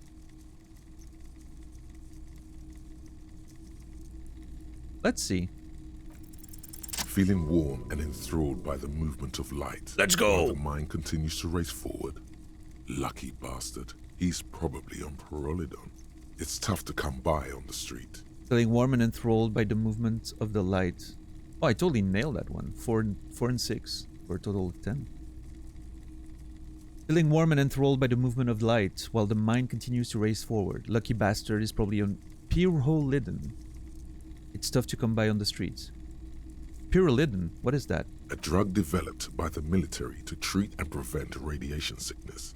It has psychedelic side effects, and it makes your eyes turn yellow.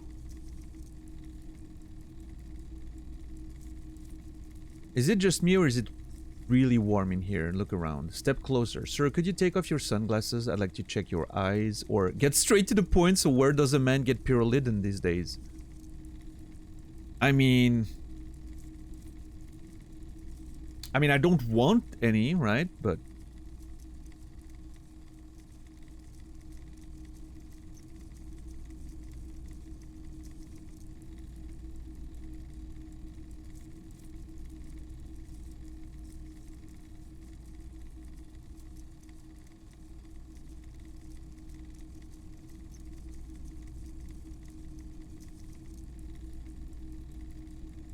I mean, I can ask. I mean, it's not necessarily that I want to use it, you know, just for information.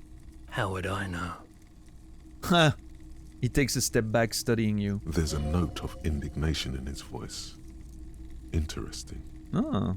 I should have sold the stuff before confronting him for that, but...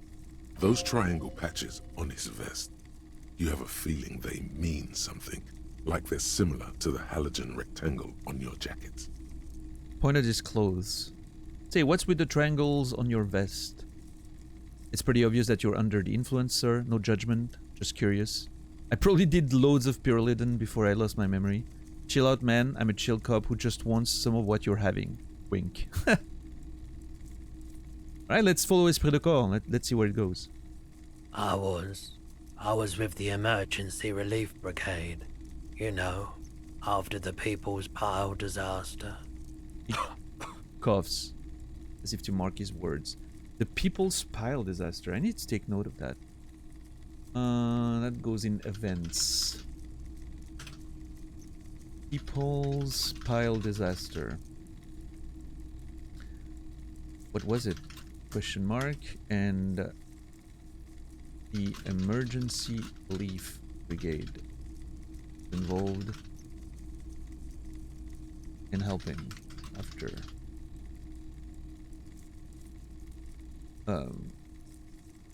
on shop Roy. Continue. Had to take Pyrrolidon for radiation sickness. That's what you were hinting at just now, wasn't it? Right. And then he got hooked, I'm assuming. So the People Pile, we can ask about the People's Piles right now. A bad idea. Some poor leftist built a particle decay generator in hopes of bringing affordable electricity to underserved communities. It malfunctioned. Radioactive waste everywhere. Probably some of it in you too. That is so fascinating. Some poor leftist. Wow. Built a particle decay generator in hopes of bringing affordable electricity to underserved communities. Particle decay generator. Very cool little nuclear angle there. I did not expect that, I will say. A little bit of a Fallout vibe somehow. The People's Pile was a Type U particle decay generator that failed immediately after entering service, releasing radioactive waste into River Esperance. A Type U particle decay generator that failed immediately after entering service, releasing radioactive waste into River Esperance. River Esperance. What is the particle delay generator? Dude, there's so many, like, right now I'm like 3 levels deep in that conversation. It's like Inception. I'm in a conversational tree, inside a conversational tree, inside another conversational tree. I love it. That's what I love about these games. Like when you're like several levels into a conversation. It's so cool. I love it. What is a particle decay generator? A primitive nuclear reactor, also called a pile. Right. Interesting. So, I wonder, because in French we have something called une pile atomique, right?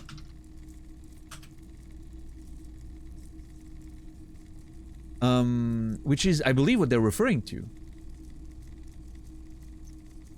They were like old school sort of nuclear reactors.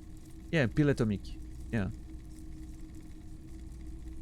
So it is actually what we're talking about. Interesting. Yeah.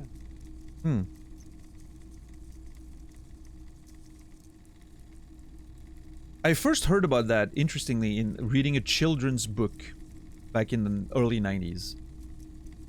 Most of you probably never heard of it because it's French.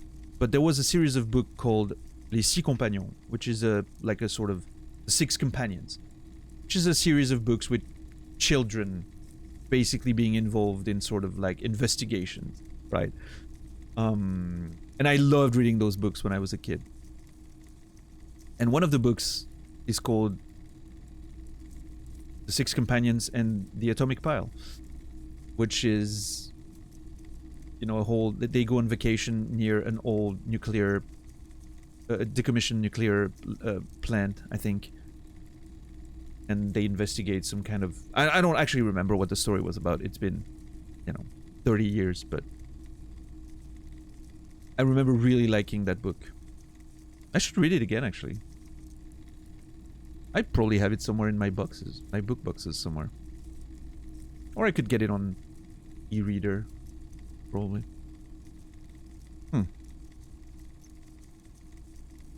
What's up, Keiko? You have those books here in Portugal? I mean, I know there's like several series of books that are similar to that, but like precisely this one, has it been translated? Or are you talking about the nuclear piles?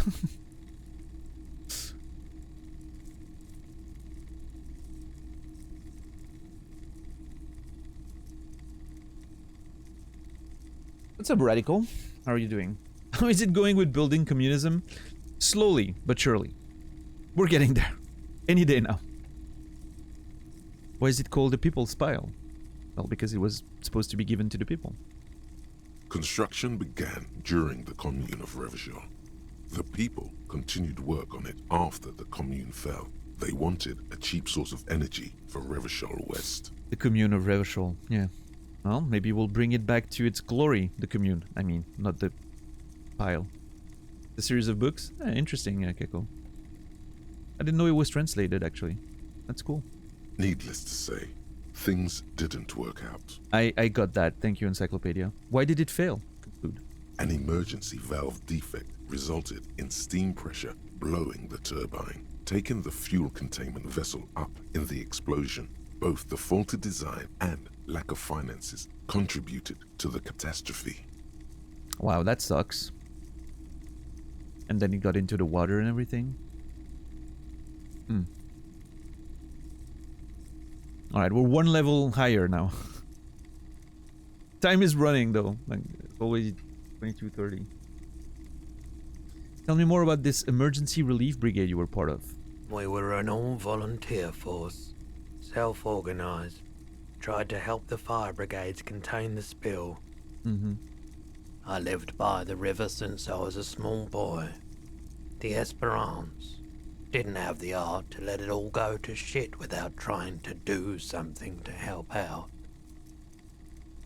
Interesting how a seemingly pretty basic one-dimensional character suddenly shows this whole side of them thanks to one little check that is dude, this game is so incredible.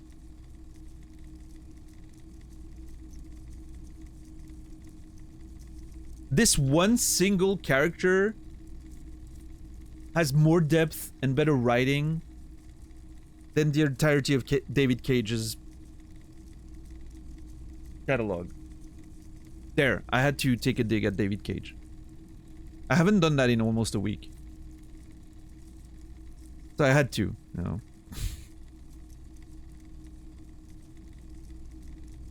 Oh yeah, Brainy, it happens. Yeah.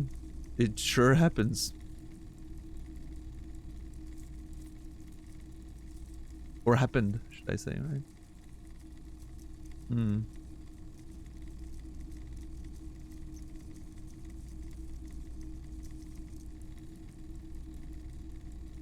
Which reminds me, I still haven't watched Chernobyl, the show. I should watch it one of these days. I hear it's pretty good.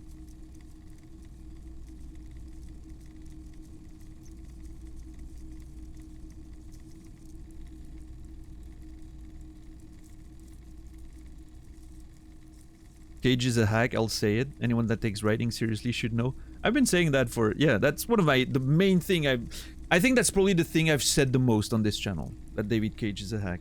Actually, we have a plan. I don't know if you were, I don't think you were here prior to this playthrough, right, Keko? But we have a thing planned for next year, which is, we're calling it the Cage match. It's gonna be a month of me playing David Cage's games and just talking about writing while playing them. And you know, it should be fun. We'll see if it happens, but it's a plan we have, at least.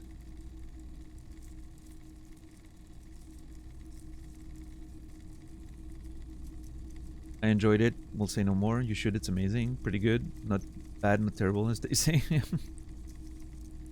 I reset the timer for streams without Daniel taking a jab at David Cage. Yeah, that should be a thing. Like a panel, you know, that says like days without mentions of David Cage. And it increases every day. Chernobyl's fantastic, yeah. If you love anxiety and stress, oh yeah, love that.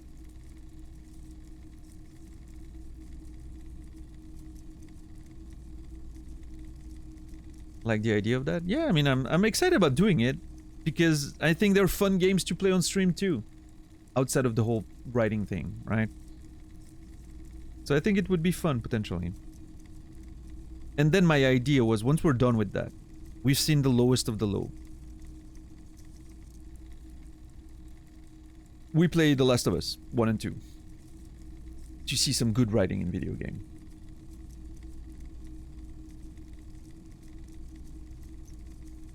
And, you know, like the writing in something like The Last of Us, very different than the writing in this, for instance. But The Last of Us has really fucking good writing. Themes, characters, it's just so fucking amazing. But anyway.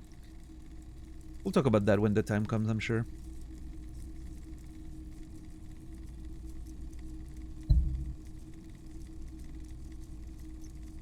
I think it's a fitting way to show, like, you know, what you can do with cinematic sort of narrative in video games while still having some interesting gameplay and still having some good themes. You don't have to, obviously there's no, like in something like The Last of Us, there's no choice factor, right? But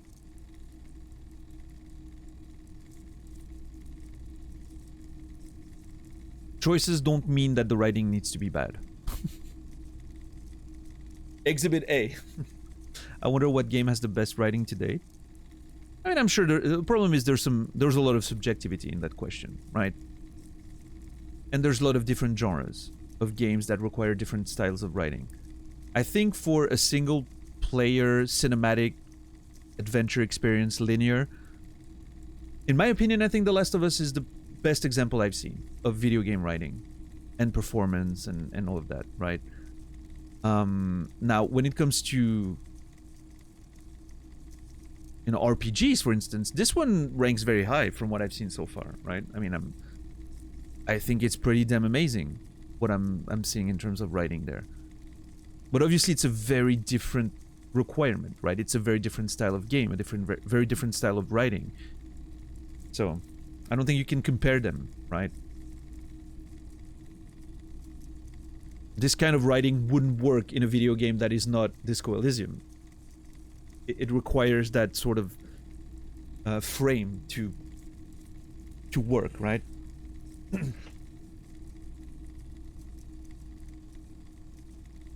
But yeah, in terms of writing quality, this so far has been exceptional. What was that game?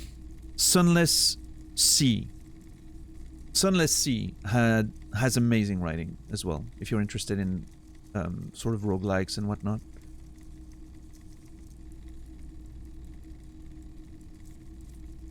Again, very different than even this or whatever, but yeah, Sunless Sea has delicious writing. And I recommend playing it. In fact, I haven't played Sunless Sea nearly enough. I've back when it released, I played it for a few hours, and it was really fun. And then I sort of dropped it and was thinking, I need to get back to it someday, and I never did. But what I played, the little I played of it, I remember the writing being absolutely incredible. Can get into the gameplay. Yeah, I mean, I think it's interesting. I haven't experimented with it too much. Maybe I should return to it someday. Maybe I could stream Sunless Sea someday. Yeah, I don't know. Something to think about. Wasn't there a sequel? Sunless Skies? I don't remember. Yeah, I know it came out. I haven't played it though.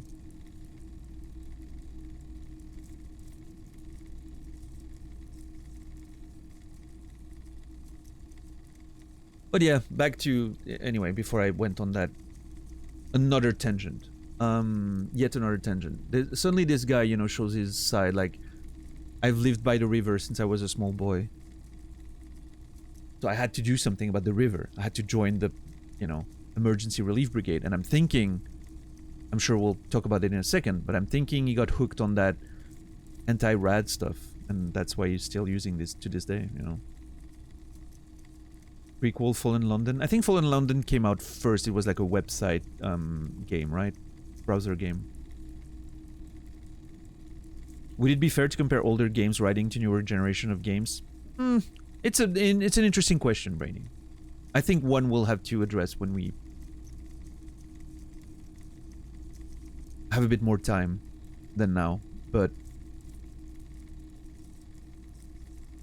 to a certain extent, no. Because obviously, when like single-player adventure games started becoming a thing, or like in the late 80s or 90s, like stuff like Zelda and whatnot, obviously there wasn't enough, nobody would want to make games with a lot of text, because those games were in opposition to like text-based adventure games, which were pretty big in the 80s, right? And those had pretty good writing, some of them. But then you wanted those video games that were focused on gameplay. It was something completely different. There wasn't enough memory to have like all the graphics and all of the text, for instance, right? That was a concern at the time, having enough memory for all of that. Because, we're talking about kilobytes at the time, right? We're not talking about megabytes. Text was a big concern when it comes to memory back in the day, right? Nowadays, it doesn't mean anything. Like, text is literally a minuscule part of the game's size. But back then, back in the NES days, for instance, a whole bunch of text was a significant part of the game's maximum size because of the limit of the cartridges. So if you wanted like cool graphics and music and whatnot, you couldn't have a lot of text in there. So, that was obviously that was a concern in addition to the fact that people just wanted gameplay, right? They didn't want text because it was in opposition to all those text adventure games. Or books, or whatever, right? Now, I think after a certain point, I would say the late 90s, when the mediums moved to CD, and then obviously with the, DVDs and whatnot in the early 2000s and so, that concern sort of disappeared. So I think at that point, it becomes a bit more fair, right? But of course, it means like you can't look at Final Fantasy VII and judge that by the same standards as some of the writing in modern games like The Last of Us, right? It was a different era, even though the game was trying to do big narrative stuff. The priorities were just a bit different. The quality of expectations were the expectations of quality were a bit different and everything. So I think there's some factor there. Yes, you can't really compare like straight up without context. However, I think a lot of that disappears in the last 10 to 15 years, sort of, right?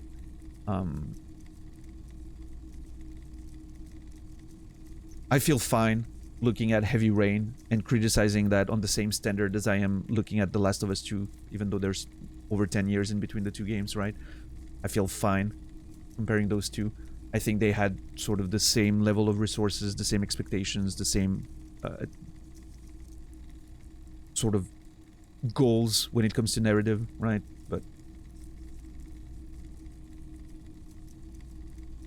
But sure, context matters, eras matters, technological capacity, you know, when it comes to memory especially matters, especially for older games. But yeah, that's true, Keiko. Like something like Deus Ex or, you know,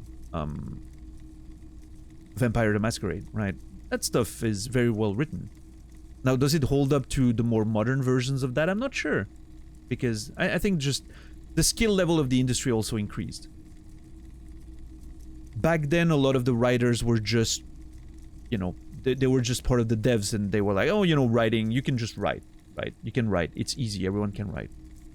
There were just people who were designing the game and writing the stuff at the same time. And some of them were very competent, right? But nowadays, you have more like real writers working in video games, which in my opinion makes a big difference. Because there's more resources. There's more money. There's more, you know. But, yeah.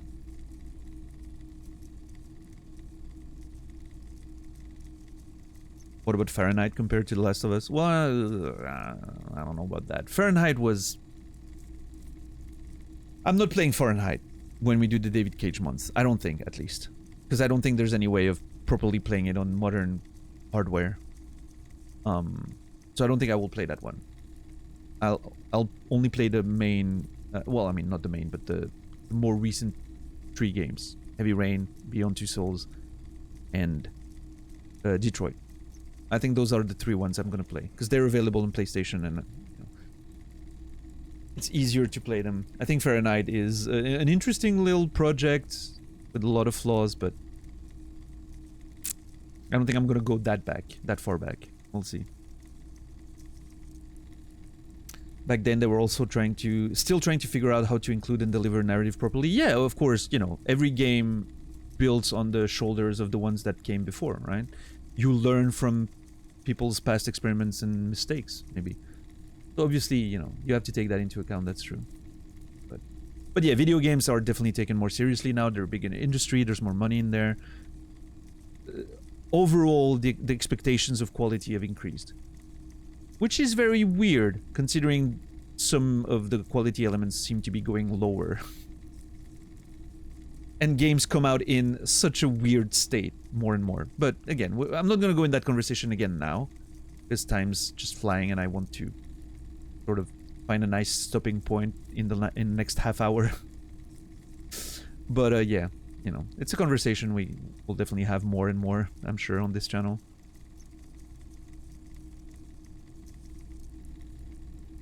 OG Thief is night and day. Thief 2014 is so bad. I haven't played 2014, and I played very little of the original one. I remember it being amazing back when it came out, though.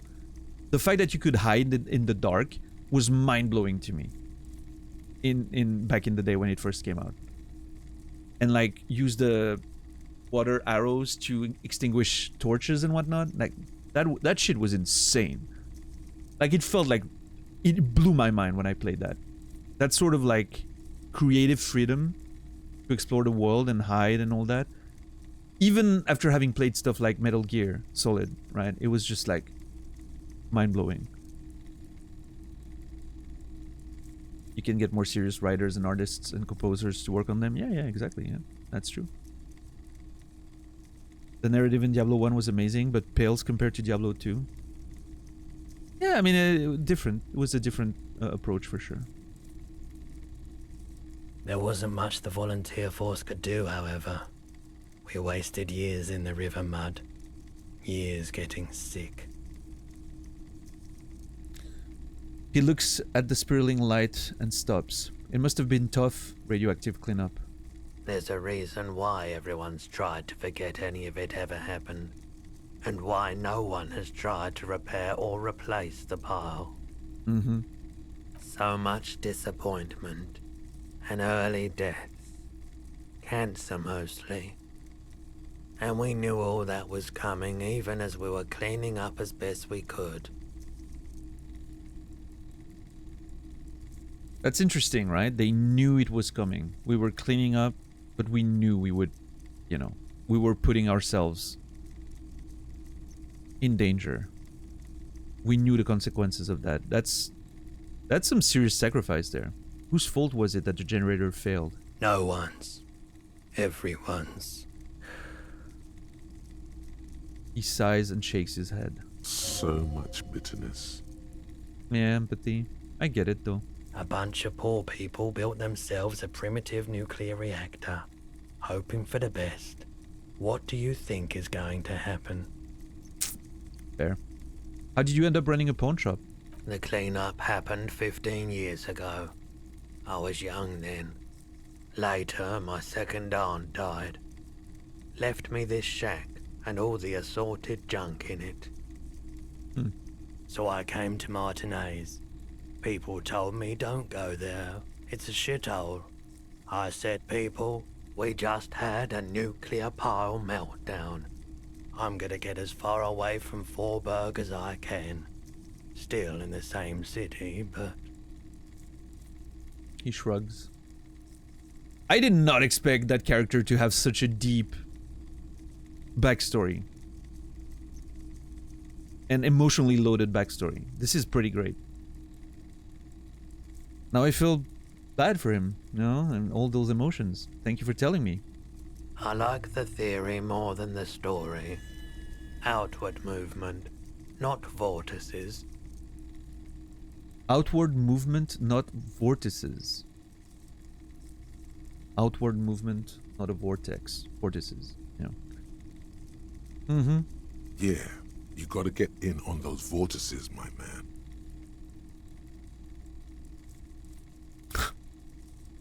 Come on, electrochemistry. So, rigorous self-critique is concluded. Breakthrough imminent. We'll see. Care to share your pyrrolidon with me? Could we use that, potentially? Let's see what it does. Have you tried it before? It's almost like he's worried for you. Easy suggestion? The lieutenant steps away, pretending to admire some of the knickknacks on display. Looks like he doesn't want to get involved. I get it. Go ahead then, he thinks. As long as you can walk straight, I don't care. I mean, I'm not gonna take it. I just want to have it, I guess. He won't be your knock, but he won't be thrilled about this either.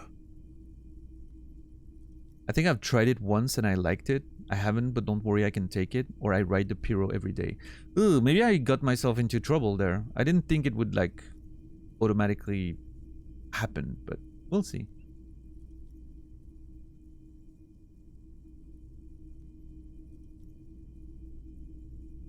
I think I've tried it one and liked it. I haven't, but don't worry, I can take it. I ride the Pyro every day.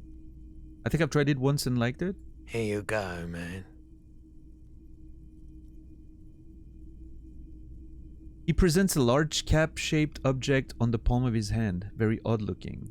Thanks, man. Take the pyrrolidon. Actually, I changed my mind.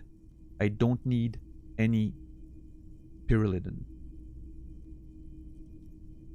So, here's the thing. The problem is the game's not very clear. I wouldn't mind taking it to have it as an item. Right? But I don't want to use it.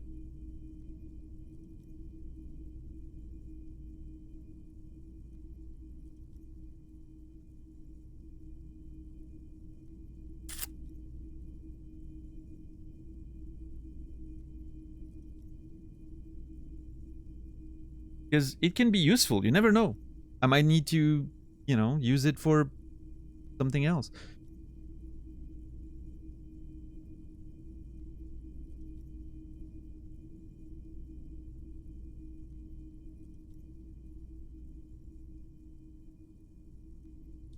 There's also something to think about, which is, can I trust myself to have that on me?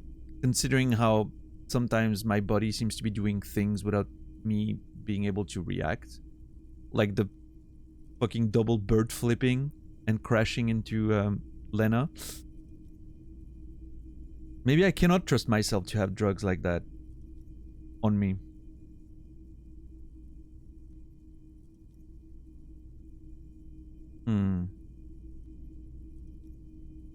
Maybe I shouldn't lean into temptation or allow temptation to be around me, right? You know what? If I ever need it, I know I can get it there. Actually, I changed my mind. I don't need any Pyrrolidin. Refuse to take the Pyrrolidin for now. I respect your decision, officer. What else can I help you with? There's something I'd like to sell. Yes, we'd like to sell these hubcaps. The lieutenant steps in and hands him the spinner. Roy takes the hubcaps from the lieutenant and inspects them. The spinners appear iridescent in the dancing light of his pawn shop. I love that word. Iridescent. Love it. Yes, these are very, very good. Did you defraud some foreign prince for them? Jump-a-mesque banger? No matter. I'll give you 200 real. Whoa, I thought he was gonna... I saw the value at 200. I somehow expected that we wouldn't get that much money out of it. I thought he was gonna bargain. He marvels at the cobalt shimmer and nods. Did you defraud some foreign prince for them? Yeah, the Nigerian prince sent me an email and turns out it was actually real and I got the, you know... These ain't no Pawn Stars, yeah. Alright, 200 real. No one was defrauded or jumped, I assure you. The lieutenant explains as the pawnbroker opens the register and counts the cash. Of course, I meant no offense. 200 real for you, officer. Delightful doing business with you. Do come again. Thank you. He takes the cash, then turns to you. Oh. Here's the 60 real you need for your bill. Do not waste it. I somehow thought that I was gonna get the whole lot.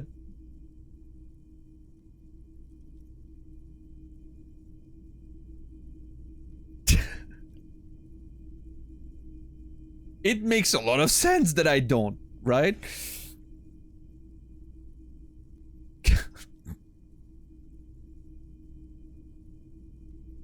I don't know. It was in my inventory. I should have... Oh, man. I should have waited for Kim to be gone. And then I should have sold them. That's what I should have done.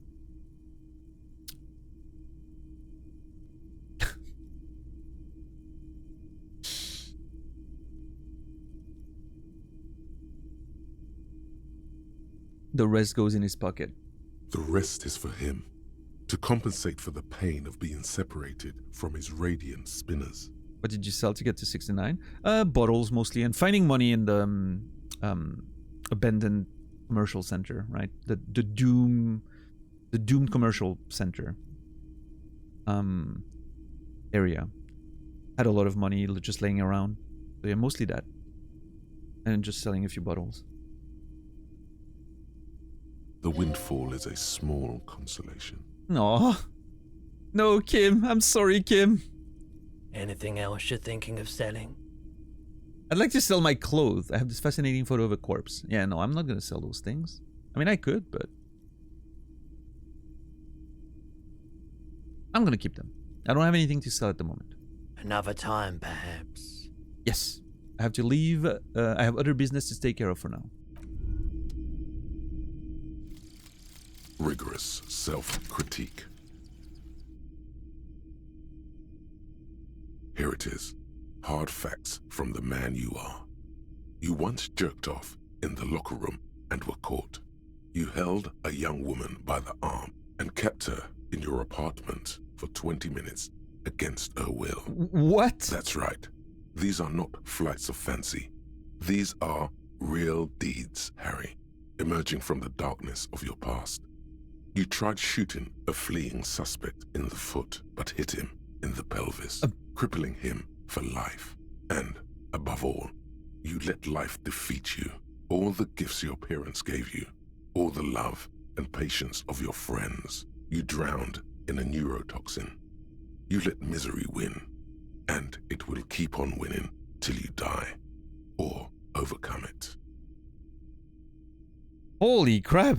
That's heavy. Rigorous. I mean, it said rigorous self-critique, right? It was written on the tin. I should have expected that. But damn. Holy crap, dude.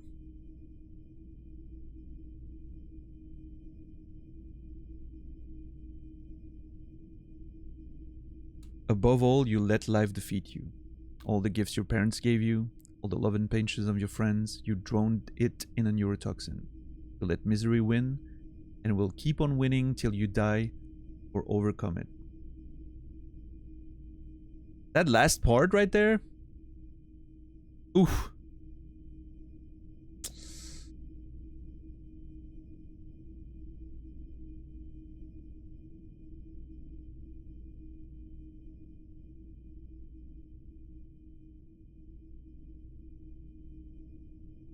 What am I getting for this?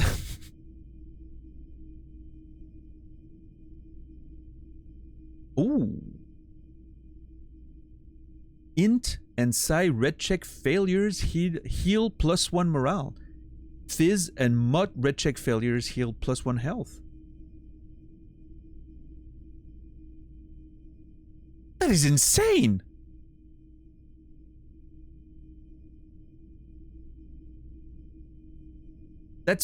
Well, hold on. That means I can fail a physical check, a red physical check, and I can get healed if I fail. That's pretty cool. Doesn't save me from the red checks though, but the white checks, sorry. But yeah, red checks at least are not gonna like immediately kill me. Big benefit from for learning you were a piece of shit. Yeah. Learning cap for pain threshold raised to 6. Oh, that could be cool. Yeah, that's a pretty insane bonus right there. And yeah, I mean, pain threshold could help to put a point in there as well. Guys who don't die. It enables you to negate damage you would otherwise take, even mental pain. Yeah, I don't have any points in there. Maybe having a little could be useful to avoid those little annoying, you know, checks that I'm failing and kicking a thing and getting damaged because of it. Maybe pain threshold could be a nice little 1 point investment, at least.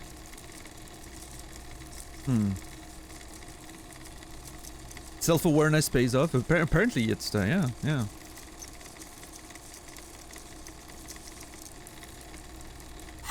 I'll see. I will see. We have, maybe in the morning we'll have this one fixed because we're gonna sleep and all, right? I'm assuming time still goes, so we'll see when it opens. I still want to put points in Shiver, so yeah, we'll see. We'll see. I'll keep it like that for now. Alright, well, I can go pay guard now. Great. Still waiting for my self-awareness to pay off. Yeah. Well, hey, Naz, it will, you know.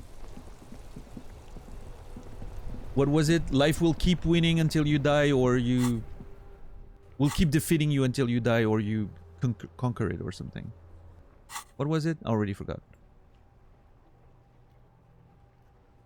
You let misery win, and it will keep on winning until you die, or you overcome it.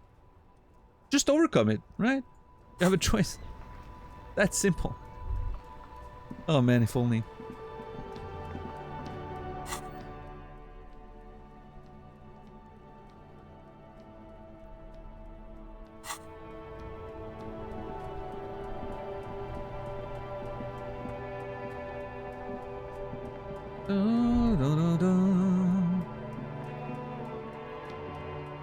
What does she have to say? Hello again, officer. How are things? It's so late and you're still here. You know what? We'll talk about that later. I need to sort out stuff with Guard.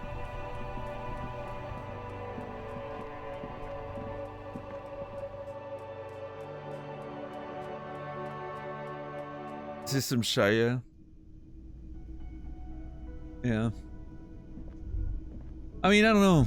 Shia's been through some shit. I'm not sure if he's a trustworthy person to follow, you know, in his footsteps, but he seems like a good mental health proponent. No, I'm looking for a word, but it's escaping me. Talks a lot about it. Does a lot of, you know, awareness. Cool hat. My characters? Hell yeah. I look super fashionable. Look at my fucking tank top. Honestly, look at this.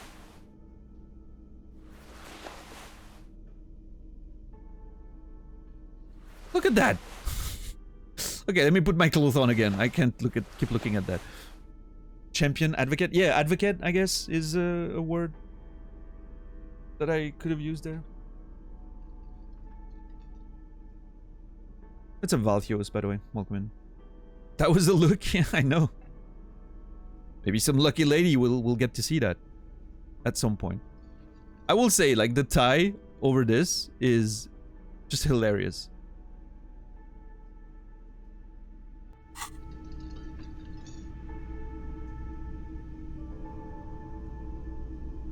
The music is so great in there. Alright, let's talk to Guard. Fix that situation once and for all. The hat stays on though? Yeah. So about that money I owe. Yes, have you got it? Turns out I do, Guard. Well?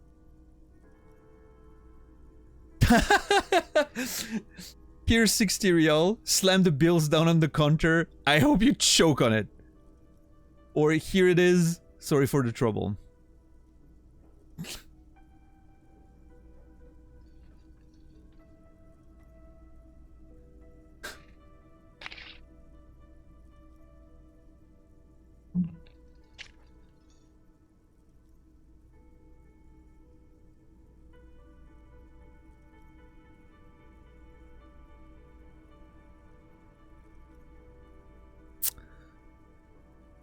I mean, I don't feel like, you know, I don't feel like antagonizing Guard is the solution there.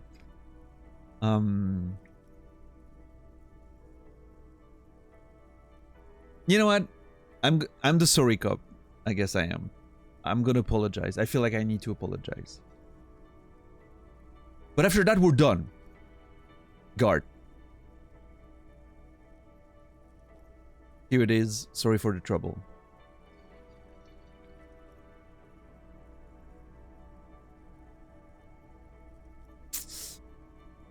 I mean, he was, you know, we were supposed to pay a lot more. He was very kind when we crashed into Lena. Well, I mean, he was worried for himself, right? But still. Alright, here it is. Sorry for the trouble. Great. Thank you, officer. That's all I wanted. Payment for services rendered.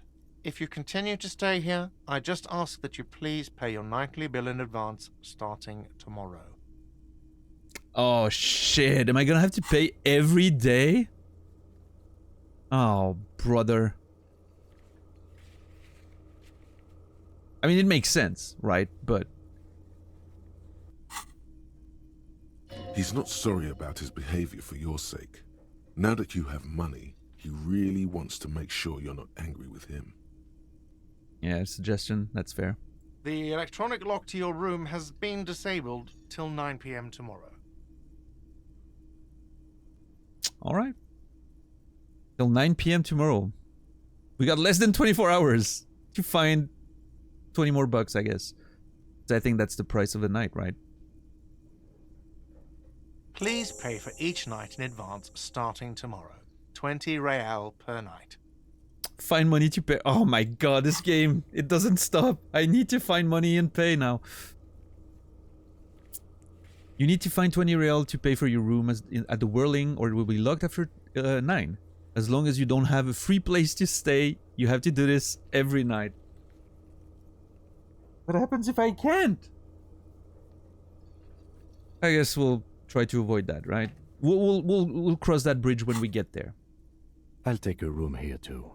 He opens his wallet. Of course. Always happy to have officers from the RCM as guests. Sure. Anything else I can do for you? Takes the money and hands him a keyring. We're good. Goodbye. Oh, brother. This game is reminding me of bills that I have to pay. How is that fair? Video game.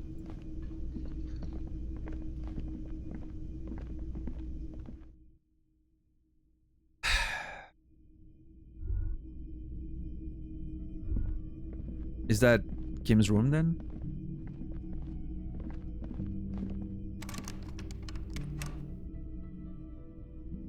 Oh, the camera moved. It felt like something was gonna happen.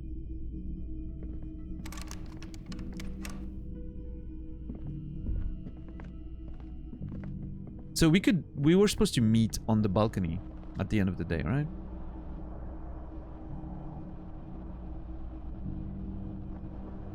Just build communism faster. Right? Yeah. Let me get on to that.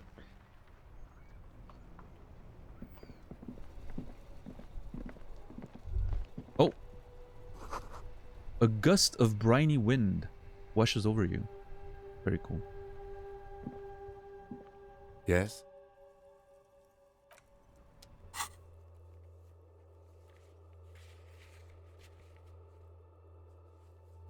On the Whirling in Rags balcony. Is that the balcony? Or... No, why am I inside the walls? Game, please, stop breaking. Thank you. Oh, maybe we need to, like, finish the day first and then... And then Kim will, This is the door to the room you redecorated. Cool. Well, good night, Lieutenant. Just a moment. You had some questions earlier, I believe. And besides, we should discuss our progress on the investigation. Let's go out to the balcony.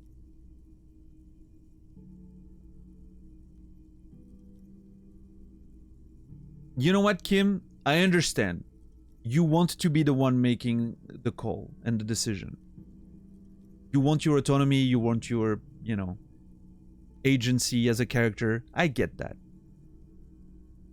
I respect that, Kim. Alright, let's go.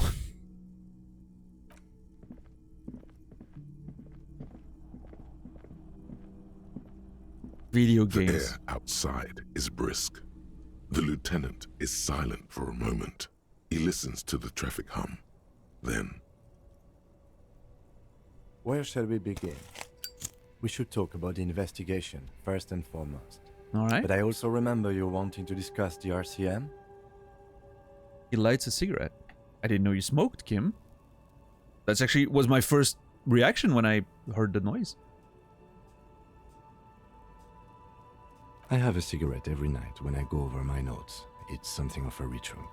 There? Oh man, he looks so devastatingly cool with that cigarette. Alright, electrochemistry, settle down. I think I might want to pick up smoking. Do you have any cigarettes? How did you get so cool, Kim? You mean this? This isn't cool. It's an unnecessary trial of will and unhealthy. Flicks the ash. Keeping the habit within the parameters he's given himself takes a lot of focus. It would be easier to simply quit.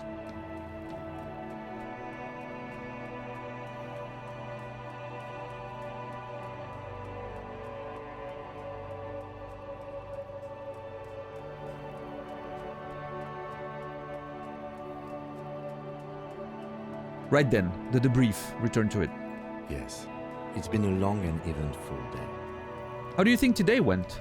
I mean, it's been a long day. I feel like this day has lasted a week, honestly. How do you think today went? Well, we inspected the victim's body, so that's good. It was not easily approachable in that state, but we did it.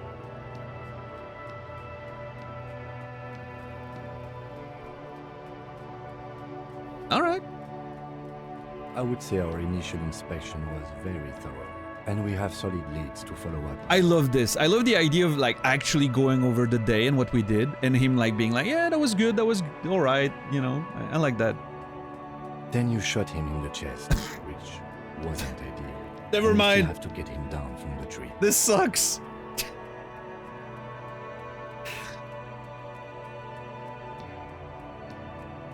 Okay, to be fair, Kim, I only shot him in the chest because you missed him in the first place. Let's just not forget that. Alright?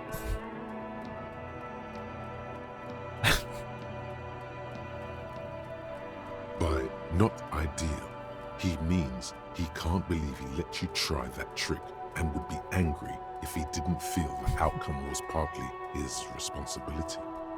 I just wanted to make sure he was really dead. I admit I'm a little out of practice. Being sober also tends to help with precision. But moving on to the interviews.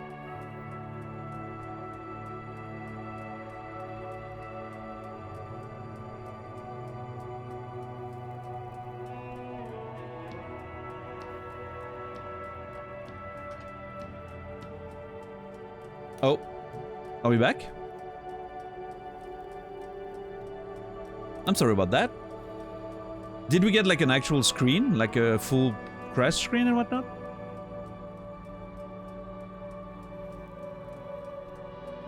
Or did it just freeze? Hiccup for a second? Yeah, I don't know. I think it's on Twitch's, because my net's working fine. I think it's on Twitch. Like, nothing was sending to the ingest anymore. Anyway, I don't know how long it was off, but I just, he said, you know, that he felt responsible. Well, Rhetoric said Kim felt responsible for the outcome of me shooting the guy. And I said, I admit I'm a little out of practice. And then he said, being sober also helps with precision, but moving on to the interviews. Hey Sludge, what's up? Also Mark, good to see you. Yeah, I don't know what's up. Which is weird. I'm sorry about that. We weren't able to find the union leader, Evrard Claire, much less interview him. Yeah, that's That's true. on the to-do list for tomorrow. But that was intentional though. I didn't want to try to go for the gates yet. But we'll find Evrard Claire. We didn't talk to the Wild Pines rep. We really must do that tomorrow. Alright. Priority. Above all, though, today was exhausting. What's with all the running? You run a lot. Is that a standard Precinct 41 practice? I mean, I don't think we ran that much.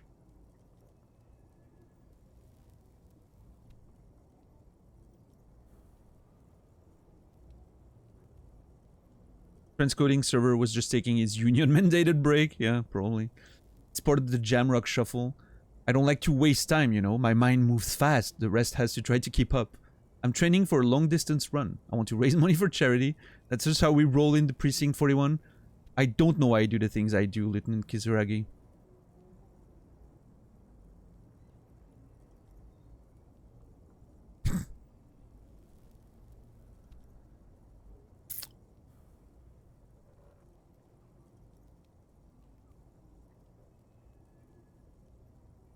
I think that the humor in saying I don't like to waste time when we spent so much of this playthrough so far just standing in places and talking is hilarious.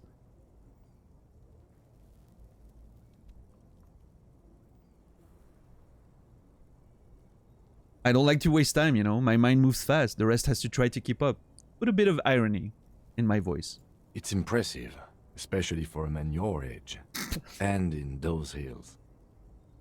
Okay, he got me there. He nods thoughtfully, tapping his finger on his cigarette. Nice shoes, by the way. Thank I like you. the green. Goes with the orange. Doesn't it? He looks at your snake skin shoes and smiles, suddenly. Look at Kim, opening up. So what are her powers, exactly? The RCM.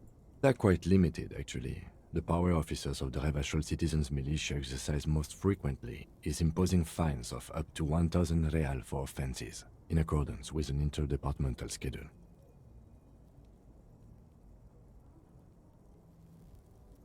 Imposing fines. We should be imposing more fines. I want some money.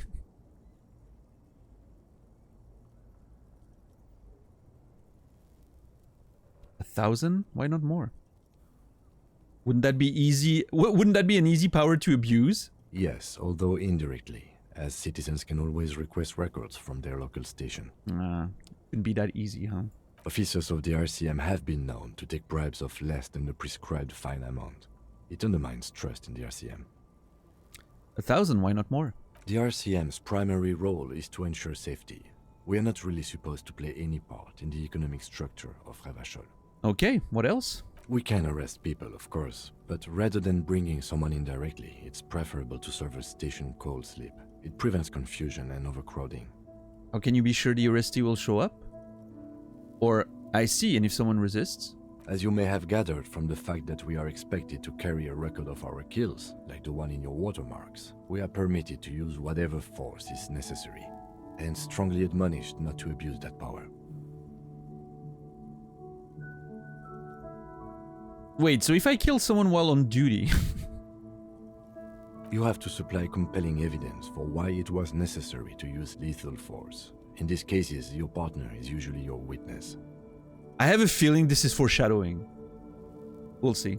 Not a good position to be in, by the way. Internal Affairs handles these cases thoroughly, by cross-examining you for inconsistencies. It is hard to cover for anyone, which is for the best. What happens to the people we convict? We don't convict. We arrest and send them to coalition government courts in Couron and La Delta. The prosecution works off our testimonies and records, which is why it's paramount to keep them. He taps on his coat pocket, keeps his notes. Alright, and who makes all these rules? The coalition government, and the moral intern more broadly. The moral intern. The RCM was formed by the coalition government to restore order in the international zone after the revolution. So we did. Now we attempt to maintain that order. No more, no less. His gaze is absently fixed on a window below that just went dark. I need to take a note of that. Political structure. Okay, there. The moral intern seems to be responsible for making laws and rules. Parentheses, at least the ones we follow in the RCM. There you go. Or perhaps it is better to say we were allowed to form. It's a point of contention whether the citizens of Revachol or the coalition government founded the RCM. Whether the citizens of Revachol or the coalition government founded the RCM. I mean, I don't have particularly an opinion about that. I guess this is more communist. Citizens of Revachol. I have no opinion. Silence. A great comment to such a conundrum. Okay, that's one thing this game has done that I haven't seen a lot of games do before. Silence is an answer. An actual answer. It's not just, skipping something. So many things, like so many moments in this game allow you to just shut the fuck up. And something happens because you shut up. Not just, And I think not many games do that. Very often in these RPGs and games, you have to say something. This makes me think of course, like older RPGs, right? Like Fallout, stuff like that. Like where silence was really an answer. I like that. What's up, Monk? How are you today? The Moral Intern, what is it? The Moralists International are the world's largest political organization. You know who they are. They have been running this place after the revolution failed. If I didn't know, how would you describe them? I really don't know. That's how bad it is in here. Point to your head. Yeah, I'm gonna be honest. Okay. They're a union of center-left and center-right parties across the Real Belt. Our coalition government is just one of its many projects. They also run the ICP, EPIS, most intergovernmental organizations in the world.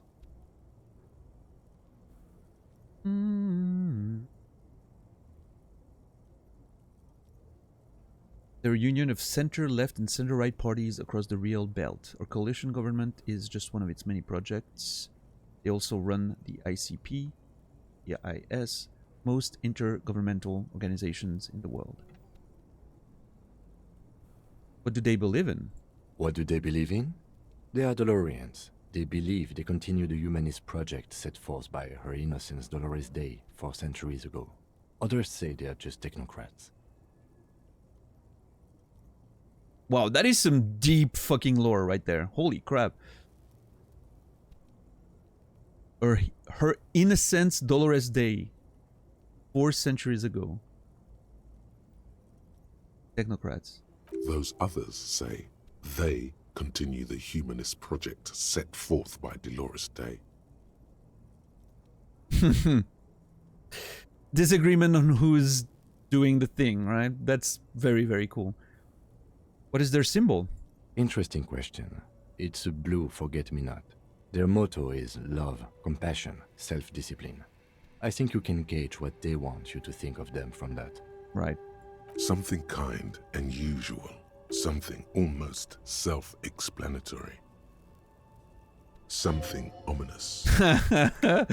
Oh, Inland Empire. Love you. Inland Empire is so fucking great.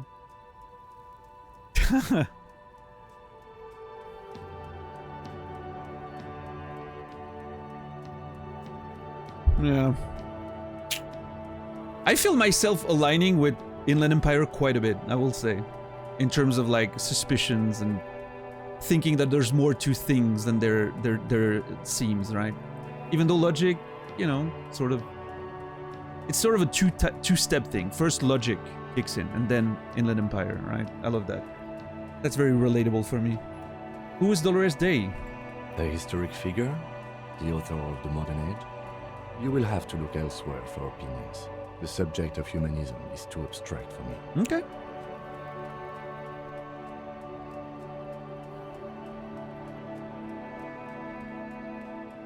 I'm gonna have to read up on my Calvin, you know, history and whatnot during Christmas.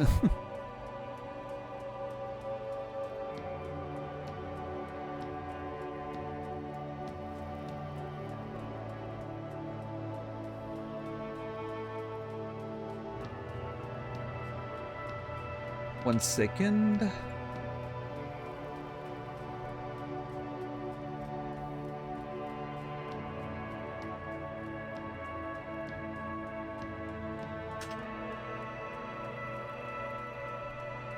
What do you think of them? The moral intern are a fact. I try not to have opinions on facts until they change. And it doesn't look like that's about to happen. The moral intern are a fact. I try to not have opinions on facts.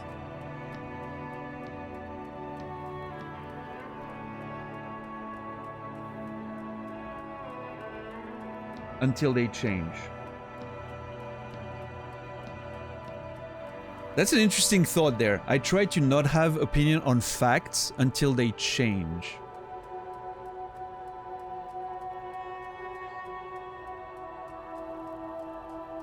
Oh man, there's a lot to think about and say about this.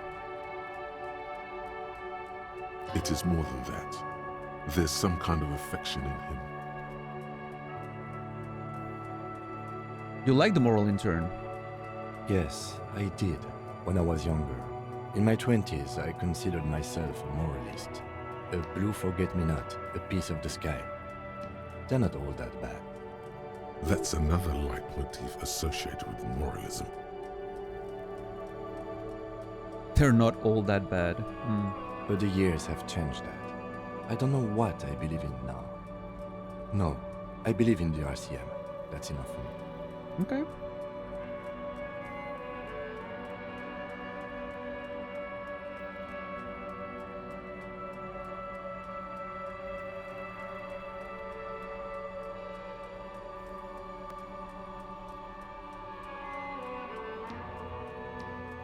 Hold on.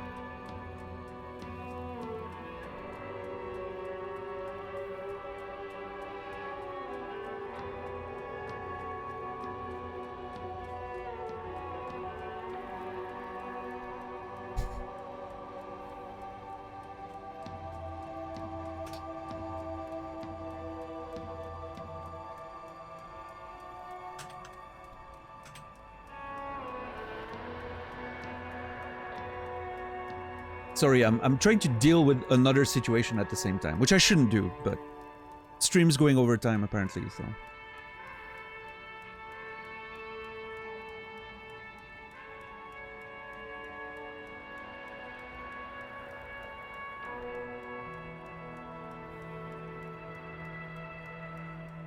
It's an emergency situation, yeah. I guess so. Okay, the years have changed that. I don't know what I believe in now. He thinks and changes his mind. I believe in the RCM. That's enough for me. I have an opinion on the moral intern. Conclude. Do you? The lieutenant arches his brow, then pulls on his cigarette. It's a slim white thing in his fingers. I don't know.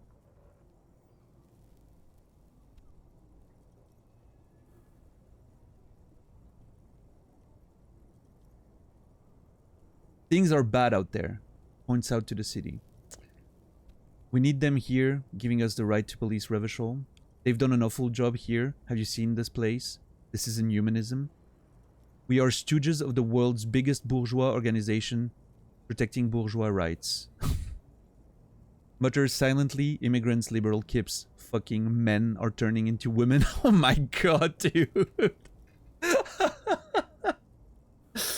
I love that this is an option. Obviously, you know, does not represent my opinions or anything, but I love that the game gives you that amount of freedom. You can be a fucking piece of trash. That's great. On second thought, I don't have an opinion. Forget about it.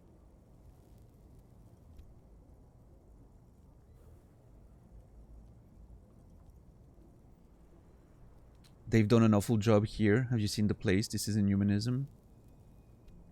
I mean, that's what I think. It's very, you know, sort of like an easy cop-out, I guess, but that's how I feel. They've done an awful job. This place definitely doesn't feel like it's, you know...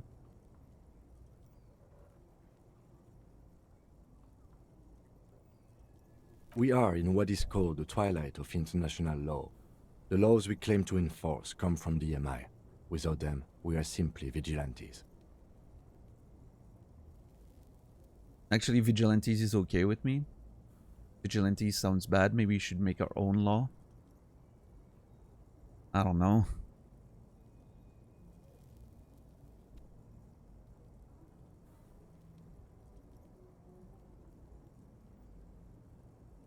Those are way too complex questions.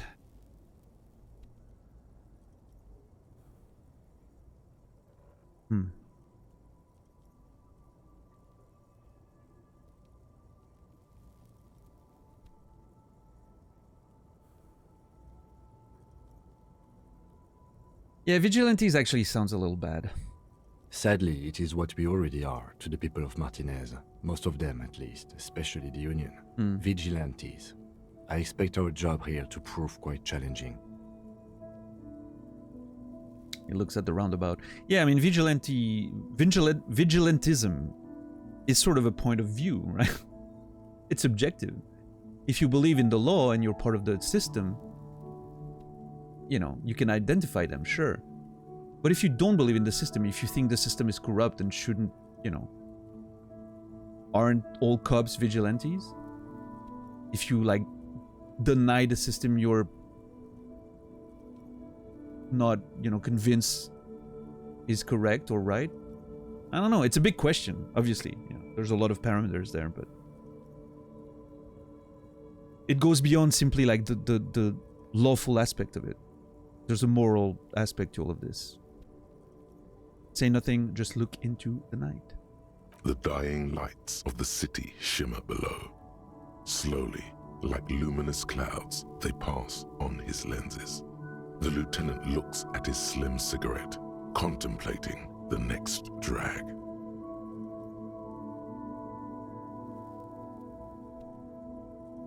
This soldier is the highlight of the day for me, he thinks. This little stick right here. An aerostatic passes overhead, the whiskers of its floodlights on the ground below. Kitsuragi's glasses light up as he looks to the sky. Two glowing circles. An aerostatic. I wonder what that is. Is that one of those helicopters or something?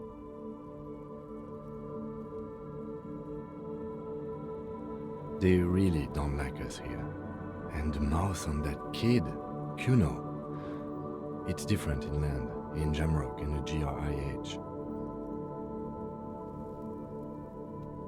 Oh, maybe an aerostatic could be like a zeppelin of some kind, right?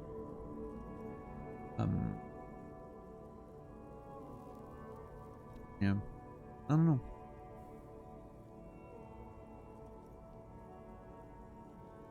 Why are they like this? It's our fault for leaving this place to the dogs, to the union, to the company, not daring to come here more often. It's like I told you, this place is an orphan, fallen between the cracks. And in Jamrock and the GRIH? We run this city. West of the river is RCM land.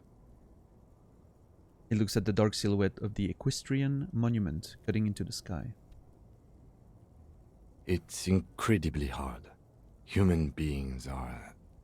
He shakes But we his... are in control, and it's worth it. The organization works, our systems work. If they didn't, the city would disintegrate. Night. Captain Ptolemy Price steps into the yard. A piebald horse waits by the motor carriage, chewing oats out of an oat bag. Seagulls fly overhead. The sky is black. Captain Price wears a black suit and a standard patrol coat as he mounts the horse to head home. Ptolemy Price.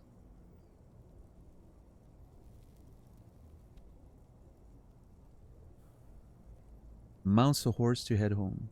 Rows of houses on either side, hunching over the sidewalks, and Precinct 41 with its dome roof growing distant. Around him, the streets are silent. A kid on the corner waves at the captain as he takes the turn on Petition and Main. The horse neighs. The captain nods back. Thanks, kid, he thinks. He's grateful.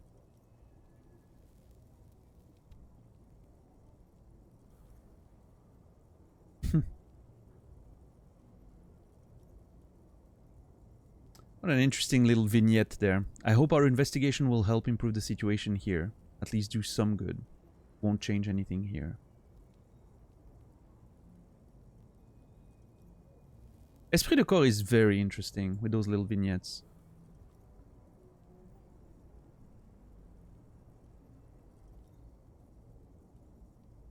I always wonder what they mean. Like, it means that they... It feels like they mean more than what I'm picking up on without the context. I hope our investigation will help improve the situation here. At least do some good. Me too. But I wouldn't count on any drastic changes in our lifetimes. I get that, Kim. It's a little pessimistic, but I get it. Thank you for this. Yeah, it's getting very cold now. Let's go. Alright. We leveled up. Puts out the stub of a cigarette and looks to the door.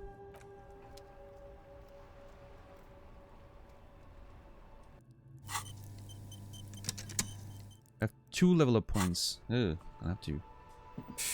Maybe I can finally put some points in pain threshold. We'll see.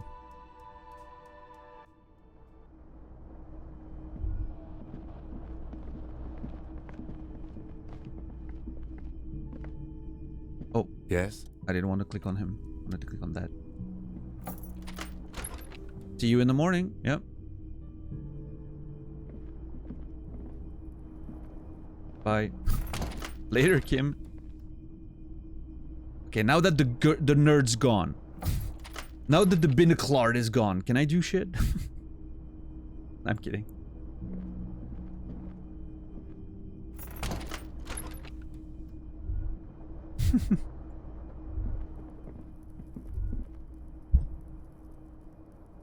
Well, I mean, maybe I'll go out and see if I can talk to people. Maybe there's a few things I want to, you know, investigate before actually sleeping.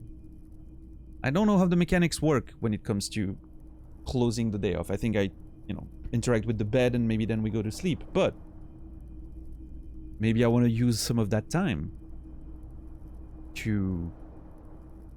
I don't know. I'm not sure, actually. I'll need to figure that out. I'll figure that out the next time, because I'm not sure. I have a fear that if I try to sleep or something, it's gonna launch a whole thing again. And I am starving. I need to use the restroom. I want to, you know. It is time. It is time. Alright, everyone. Thank you for watching tonight. I truly appreciate it. I truly appreciate the support. I hope you guys enjoyed your time. We're going to be raiding out in a minute. If you don't mind, I would appreciate you waiting. We're going to go see Nasrallah, who's currently doing the DGR2. 7 From Software games in a row without dying in any of them. It's a beautiful challenge, and I truly enjoy watching it, so please join me for that. I will not be streaming tomorrow, because I'm driving my mom to the airport. So, no stream tomorrow. I'm very sad. But it's a good point to stop, I think. Before, you know, ending the day in the game. I think feels like a nice stopping point. We'll see. I'll be back on Friday. 7 p.m. Central European Time. 1 p.m. Eastern. 10 a.m. Pacific. On Friday. I'll probably be streaming on Saturday as well, the 23rd. For like a Christmas stream, during which I'm pretty sure I'll just play Disco, but we'll see. And then we'll see. We'll talk about that on Friday and Saturday for how I plan on doing with the Christmas days and whatnot. We'll have to figure it out, right? Because the problem is with a game like Disco, I don't want to put out too much content on days where people can't really watch. Because that's a lot to catch up on, and it's such an immersive story that you don't want to miss too many things, right? So I'm trying to make it accessible for you guys as well. So maybe taking a couple days off around Christmas, 24, 25, also, you know, would allow people to catch up on the VODs and whatnot, and then join us back again on the 26th. We'll see. We'll talk about it, but yeah, that's the plan for now, probably. But anyway, I'll see you back on Friday. Let me start the raid right now. And yeah, hopefully, you know, you guys have a great day tomorrow. I'm very sad that I'm not going to be streaming tomorrow, believe me. I wish I was. I'm really, really enjoying Disco Elysium. So yeah, we'll figure it out, but yeah. Anyway, I wish you all a beautiful rest of your day, evening, or night. I will see you guys on Friday. And until then, remember me, and I'll remember you.